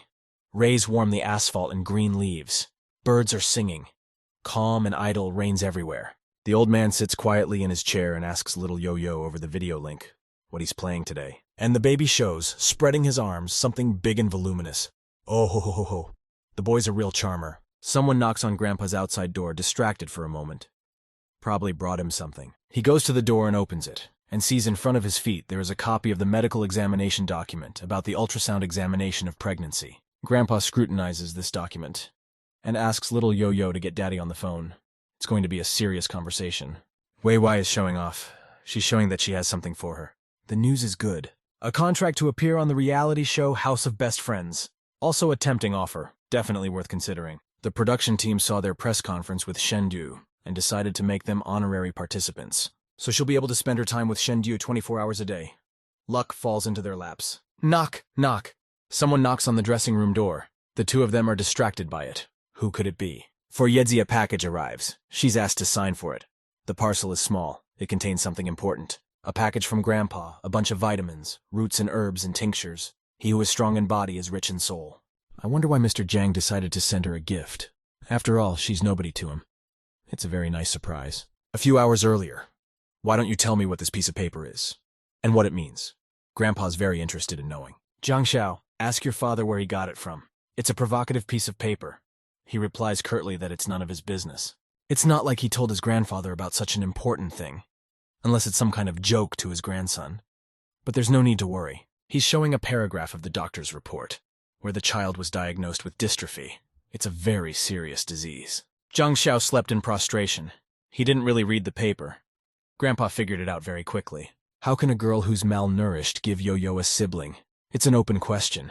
You gotta be able to take care of someone other than yourself. Doesn't he know how to take care of people at all? He doesn't talk about Yeji anymore. He always calls for Grandpa or Mom, but he never calls for Daddy. And you have to turn your head and think about why that is. What a load of crap that old man's talking about.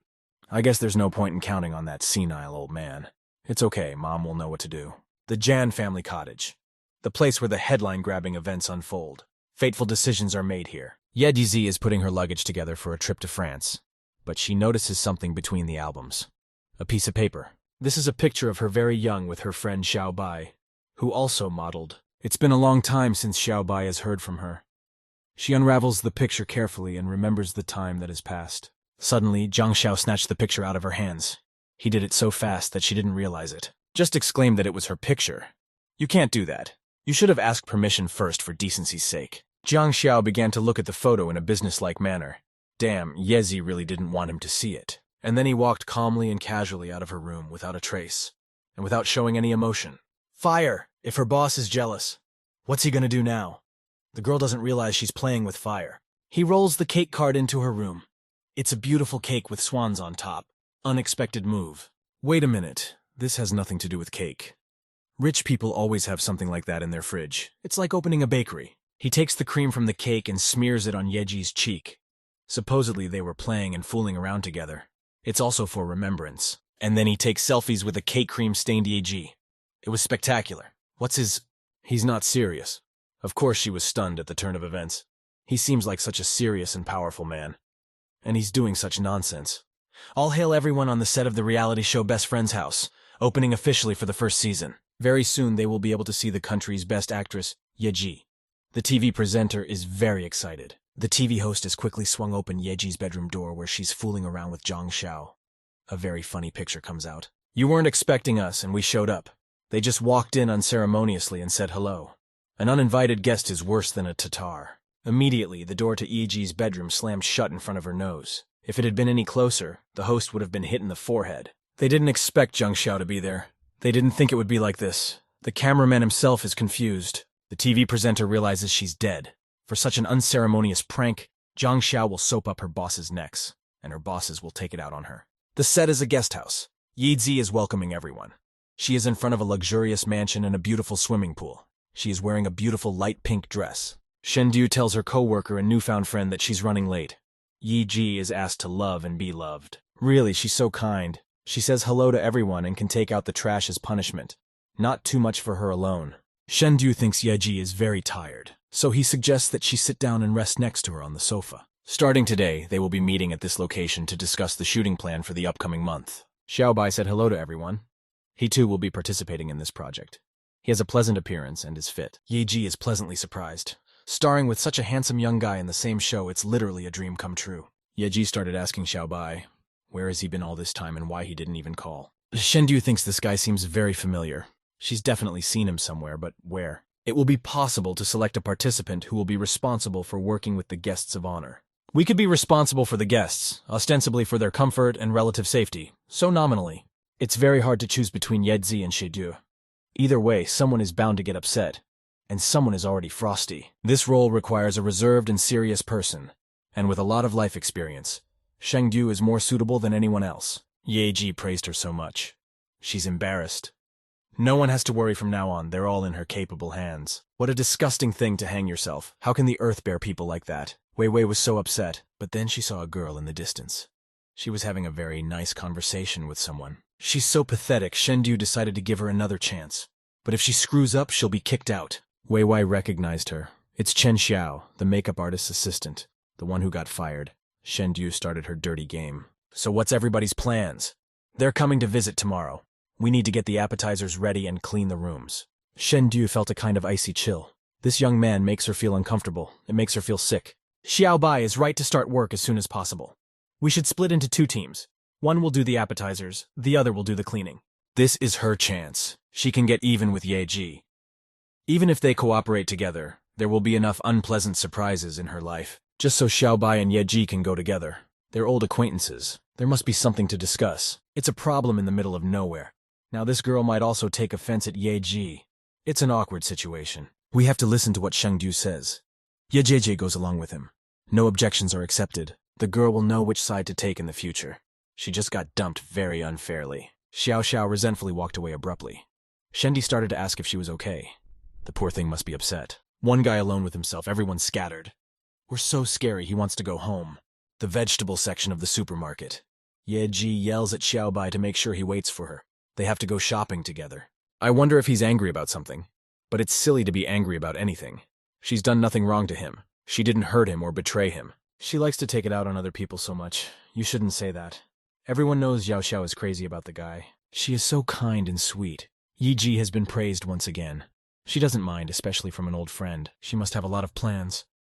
Xiaobai asked her what she wanted to do in the future. I have to think he's blind. That Shengdu is always giving Yeji a hard time. Setup after setup.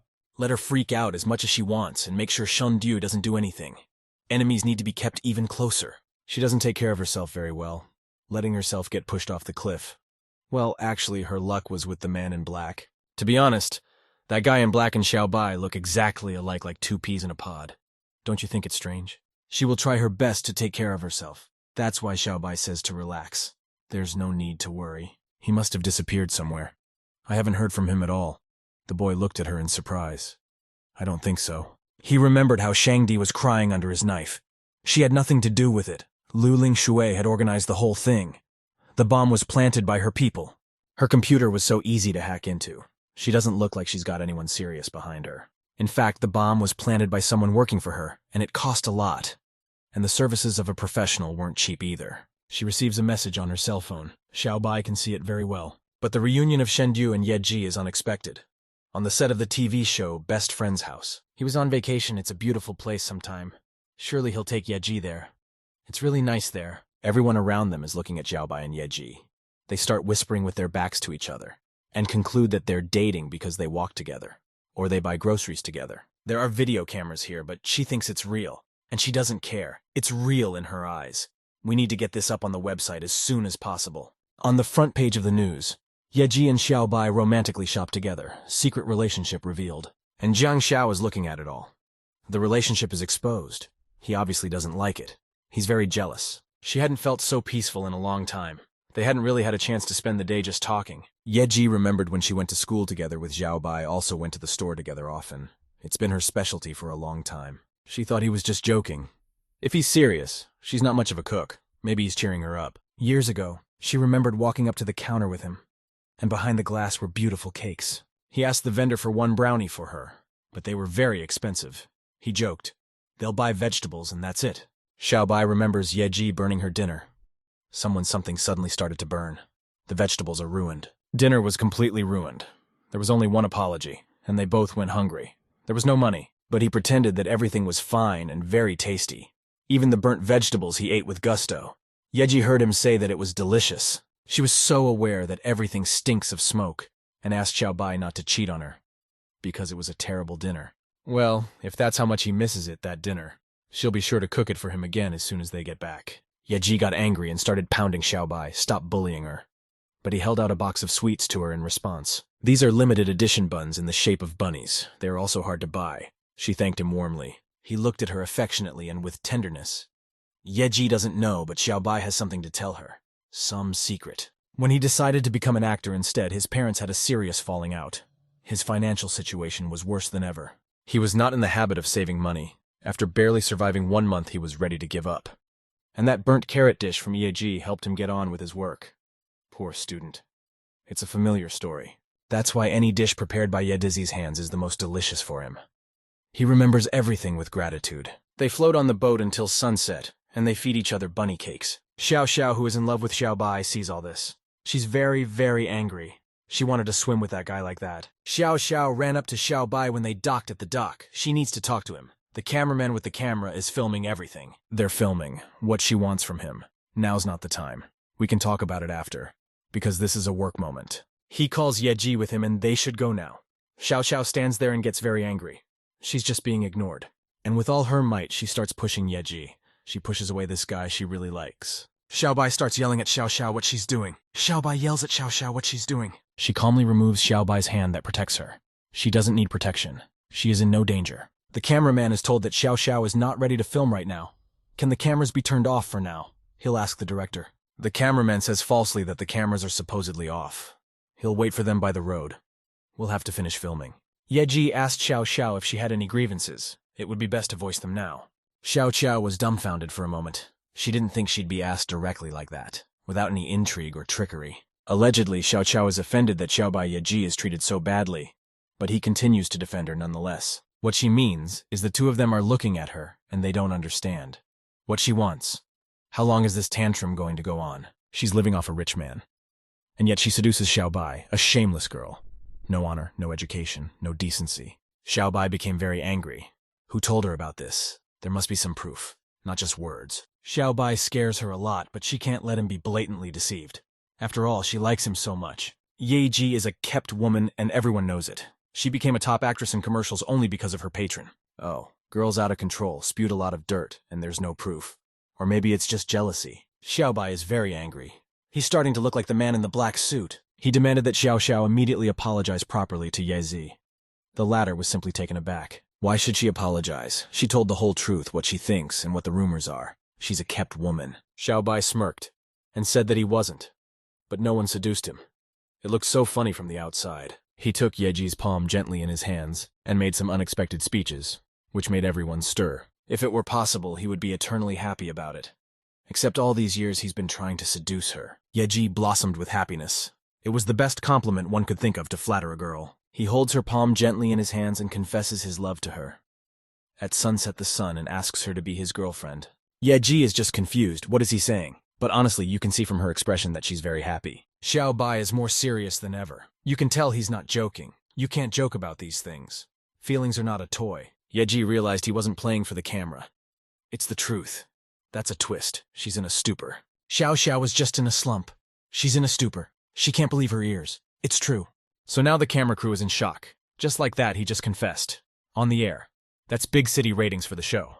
Xiaobai laughed out of the blue. Xiao Xiao and Yezi looked at him and stood there stunned. What was that? You could see how surprised Yeji was.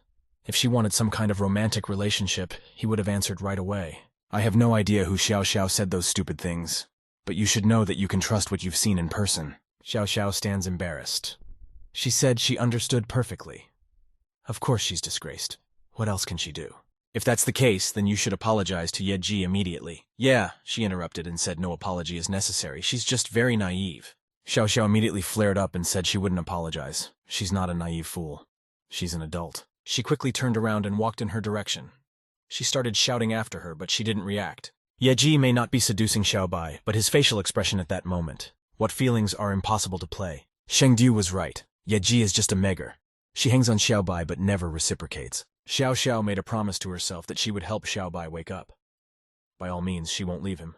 The world of show business is very dirty, with Xiao Xiao's character, and it will be hard to survive. The real snake's nest. Next time, don't have a fight in front of the camera. If rumors spread, it'll reflect badly on both of them. He wasn't kidding back then. If she could really be his girlfriend, then things would really change for the better. But now is not a good time. Xiaobai needs to stay in the shadows. Only then can he find out what's really going on. Yeji noticed that Xiaobai was thinking about something. He's in his own thoughts and judgments. He's always silent. And while it's all wrapped up, he really hopes that Yeji will be waiting for him. I wish he would. Jang Xiao, a powerful man, her patron. He has very great capabilities, influence, power, and resources. He can't admit defeat. He will go on to the end.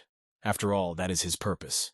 There is no giving up on it. The cameramen said to themselves what a shame it was a joke. Everyone thought it was real and confessed his love. The director said to leave it as it is. They're not going to cut anything. Everything has to go to boost the show's ratings. He instructs us to start editing immediately. The footage has to be processed as soon as possible. He's already come up with the headlines. By the look on his sly face, he already realizes which slogans will attract more and more new viewers for the reality show. On the first day of filming Best Friend's House, 2 actresses almost fought over Xiaobai. That's a good one. Hot news: young star Xiao Xiao had a fight with famous actress Yeji. What will be the consequences? Xiaobai's sensual confession of the object of his affection is popular actress Yeji. What kind of headlines attract attention? Jang Xiao is watching all this, and he's already pissed off. Here comes that nasty thing again, and it's all on the front page of the news. The main office of Jan's company. It's a big building. You could say it's a futuristic skyscraper. Jang Xiao threw his phone onto the table with a clatter. It was a good thing it was protected, or it would have been shattered by now. He sat down his posh leather chair. This bad news gave him a headache. He is jealous of Yeji. He's got all kinds of thoughts going through his head. They are mostly bad because someone has infringed on his favorite girl. The famous director appreciated the rising star. The photo of Yeji came out quite well. The world of show business is very complex. Each person is a commodity with its own price. If she starts spinning in these circles, it will be difficult to maintain her reputation. If Jang Xiao doesn't want to part with her so badly, he can just take her away. He's already done that once before. To become an actress, that's her dream. And it's very important to him that Yeji be happy. Fulfilling dreams is the main goal in life. If Jang Xiao can't accept Yezi and what profession she chose, then what right does he have to be with her? Jang Xiao's interlocutor smirks, calling him a hero lover. Well, we'll see how he does. Because of Jang Xiao's personal decision, he and Yeji have not seen each other for many years. It's his big mistake. While she herself reaped the fruits of her labors and achieved everything, he was not there at those moments. Everyone wondered if actress Yeji's career would end since she had a fiancé. And no one, not her or him, understood how to put it all together. But when he finally returned to this city, as if by blessing from above, Yeji saved little Yao Yao. It's all fated. Yeji belongs to Jang Xiao alone. That's what he's sure of. Now only the final part remains to be deleted. Jang Xiao walks toward the big front door. He opens it and his subordinates are waiting for him, loyal and trustworthy men, who he pays very handsomely. The wills of the board of directors begin. Everyone agrees with Mr. Director. The lake house, where the reality show is happening right now. Work is in full swing. The moon is in the sky. The weather is clear and the lights are on in all the windows. Xiao Bai invites Shen Du and Xiao Xiao to play a board game with everyone else. It'll be fun. When you are on set, it is important to show your best side. However, the most important task is to focus all the attention of the audience on yourself. Shen Du said she's not good at board games. She'll be easy to beat. She's not a good opponent. Xiao Kei had beaten Yeji many times in a row. That's seriously impressive. But in reality, he's still a teenager with a gambling addiction. She played it when she was traveling in Japan, only the Japanese added one rule. It's very interesting. And what kind of rule is this? Xiao Kei's eyes just lit up with curiosity. He was so eager to find out as soon as possible. Shen Denier said it was a truth or dare rule. The loser had to choose between answering questions or performing an action. Xiao Bai looks suspiciously at Shen Du. What is he arranging again? Up to something naughty again. Her little intrigue. Yeji doesn't like it. She already regretted that they invited her to play. Why did they do it on their own heads? The director shouts approvingly. They'll do that for the show. It's a must-play. He's sure that's what the audience is waiting for.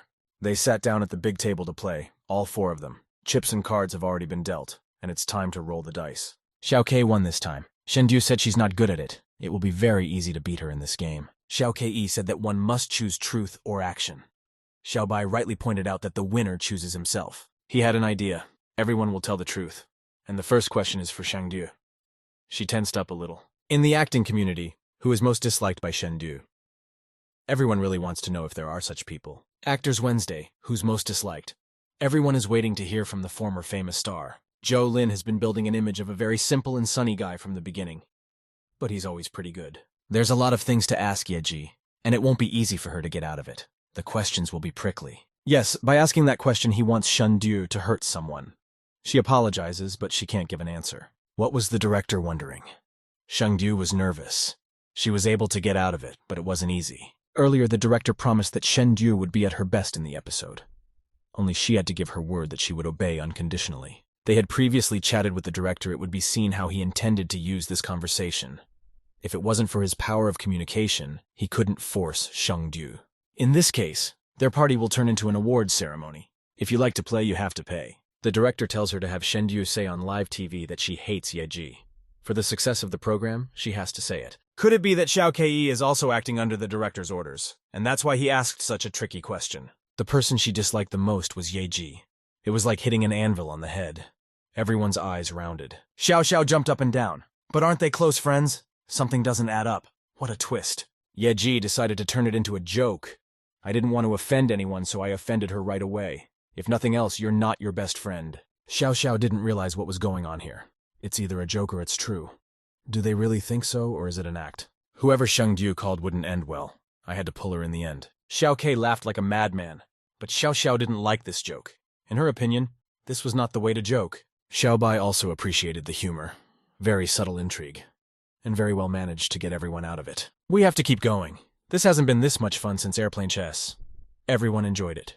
Xiao Kei offered his seat. Shen Du won this time. Now it's a celebration on her street. Now she'll choose what the losers will do. She chooses the truth too. Yeji asks Sheng Du to be merciful, and don't ask too pointed questions. She'll probably ask her about Zhang Wensheng, her ex-boyfriend, and have her share her feelings about the breakup. Another poignant question. Looks like the director really wants to create a high-profile headline. You can count on him. What about Zhang Wensheng? He's her ex-boyfriend. She'd like to get back together with him. They've been together for so many years. Everyone was waiting for them to get married. Xiaobai looked at Shendu with the eyes of a bloodthirsty predator. He really disliked this barbed question. If he could, he would rip her head off. A sense of connection to the breakup. Well, it must be very personal if she was thinking about it so hard. She didn't want to bring it up. That's fine. Or maybe some people think she doesn't deserve it and want to protect Yeji. After the breakup, she saw him for who he was, and she felt terribly relieved. He's nothing more than a passerby to her now. She hopes that Jiang Wensheng will be able to cope and return to society soon. At the same time, she's a free girl again, and is rebuilding her career again. She's very grateful to her ex-boyfriend for this experience. Shendu heard that Yeji is planning some new romantic relationship. In reality, she's just going with the flow. The game continued in the next round with Xiao Xiao winning and Xiaobai being the loser. This was what she had been waiting for. Today, everyone chose truth, and he is so eager to try action. He asked Xiao Xiao to ask her something interesting. She gave him an assignment, to hug someone special to him in this venue. Xiao Xiao had already thought that Xiaobai would hug her. It's her dream to date him and be his girlfriend. Xiaobai calmly looks towards Yeji. He knows who he wants to hug and who is very dear to him. Xiao Xiao became very nervous.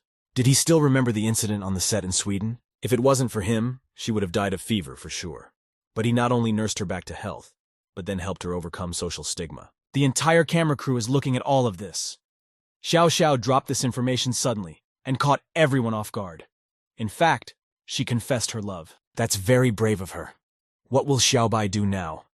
Yeji was tormented by her speculations. She couldn't rest. He got up from his desk and decided to play along, so as not to embarrass her in front of everyone. It was the human thing to do. That time, Xiao Xiao got well on her own, and the assistant brought her an antipyretic. He ran halfway across town and bought her the medicine. And he hugged Xiao Ke. He and he are the only guys on this set, so besides him, Xiao Ke is the second special person here. A great performance between the two guys. This will really boost the show's ratings. Brilliant Xiaobai. Oh, that's so cute. They look so beautiful from the side. What a graceful way out of this situation. I should have hugged Yeji without hesitation. That would have been much better. And the most special person. There's that disgruntled look towards Yeji again. Xiao Xiao is very angry. Things didn't go the way she planned. She still won't give up. Uncle, everything must be ready. She's planning to carry out her plan. Her uncle is the director of the show. He assures her that everything will be fine. When she watches the final cut, the restroom. It's also Xiao Xiao whether she saw her envious face. She just can't help but laugh. Wei Wei was just out of her mind. She was so angry at Shendu. After all, she had almost framed Yeji, that sneaky snake. But Yeji herself is no pushover. These two dumbasses can't even compare to her. Wei Wei began to praise her mentee. It's weird. Shendu shouldn't be so blatant. They have an agreement. There must be someone else. We need to check if there's anyone on the crew who wants to hurt Yeji. If she finds that person, he's dead. And if she failed, Mr. Jang Xiao would take care of it very quickly. Wei Wei has calculated everything quickly. Yeji was very angry. There's no need to bring Jang Xiao into this. They'll handle it themselves, without his help. If wifey's in trouble, won't hubby come to the rescue? There's one thing EG is no one. Jiang Xiao Mansion. The whole family is here. We just have to wait for Yeji. Yo-Yo is crying. He's upset. Something has upset him very much. A child's tears are worth more than a diamond. His uncle is trying to cheer him up. He doesn't know what to do anymore. He pokes him with candy and shows him toys. Jiang Xiao goes into his house and asks his nephew what he's doing. He can see that he's trying to entertain his son. The baby doesn't want to play. He really wants to see his auntie. But she's on a movie set and unfortunately can't come. Jiang Xiao asked Yao Yao's little boy if he wanted to go to his mom. He nodded justifiably. Of course he misses her. The nephew is very surprised and asks his uncle, "What about the business meeting? You can't miss it." The child's wishes are law. Of course it is. He wants to see her very much himself. It's all working out very well. The lake house where the filming takes place. The sun warms the walls and the ground and the pool. Xiao Qi and Xiao Bei looks at the whole spectacle. What a cute apron. Women are in their repertoire. It's impossible to change anything. Yeji, Shendi, Xia Xiao all dressed like real working housewives. Yeji looks simply gorgeous in every look. Xiao Bai blushed. She's so pretty. She's not a girl, she's a dream, just to admire her. Xiao Ke thought to himself how lucky he was to see such a beauty. She was really good and desirable. Xiao Xiao came forward and said she would help him, even though Yeji herself asked Xiao Bei for help. It's a tricky situation again. He walked over to Xiao Xiao and warned her not to stand so close to the stove that she might get burned. Maybe he's trying to make up for yesterday. Yeji is trying to realize that Xiao Xiao wants to make her look like a potential rival of hers. She's succeeding so far. Shang Die gives wise advice to Yeji. We should give Xiaobai to this Xiao Xiao. She can see that she likes him so much. I'll try to see it from her point of view is good. There's something else that needs to be said to get the audience hooked. The most important thing is views. Will she ever stop scheming at all? This intrigue is getting to be a major bore. Since Xiao Xiao had Xiao Bei as her assistant, maybe Xiao Kei could help her. That would be great. Yeji happily begins to help Xiao Kei. Shen Du is left alone, so she can show her best qualities. Miscalculated. She wasn't going to cook. Isn't the point of a good leader to give everyone their assignments and then sit down to tea? A great place to sit and have lunch afterward while looking at the water in the pool. Xiao Kei suggests cooking crawfish. It's a good dish and everyone will like it. Maybe some people don't eat meat, but they probably eat seafood. Good idea. The director delivered fresh lobsters to the studio. That's great. There may not be an opportunity like this later. Now we have to come up with some excuse to get away. Let Yeji start making them herself. What a trick from the director. How can such a celebrity know anything about such things? Wait for the montage to make Yeji into a princess who can't do anything on her own. She'll take care of the crawfish, and Xiao Kei should make a sauce for them quickly. But he's never made it before. That's the problem. Xiao Kei starts to praise her. It turns out she's not only a good singer, but also a good cook. And that's very important for a girl. She's holding this lobster, and cleans it well with a brush so that there is no dirt left in the pot. And then she remembers Jang Xiao feeding her. What's the point of these memories? They're bothering her now, and they're unnecessary. The director is very angry, because the actress is not afraid of live crayfish. Why she looks so happy? Xiaobai is very actively standing by the stove and cooking. Xiao Xiao stares at his back and is silent. How much she likes him. He doesn't accept any help at all. He does everything himself. Does he really hate her? Xiao Xiao is starting to worry about it. The director instructs me to take the sauce from the devil's chili to Yaji. The devil's chili is dangerous to touch. Xiao Xiao warned her partner that she would go get more ingredients. He thanked her. He just stands there and continues cooking by the stove like nothing happened. He doesn't need any help, not at all. It's that damn actress who dared to steal Xiaobai away from her. Uncle Director has something very interesting in mind, and she wants to see the show.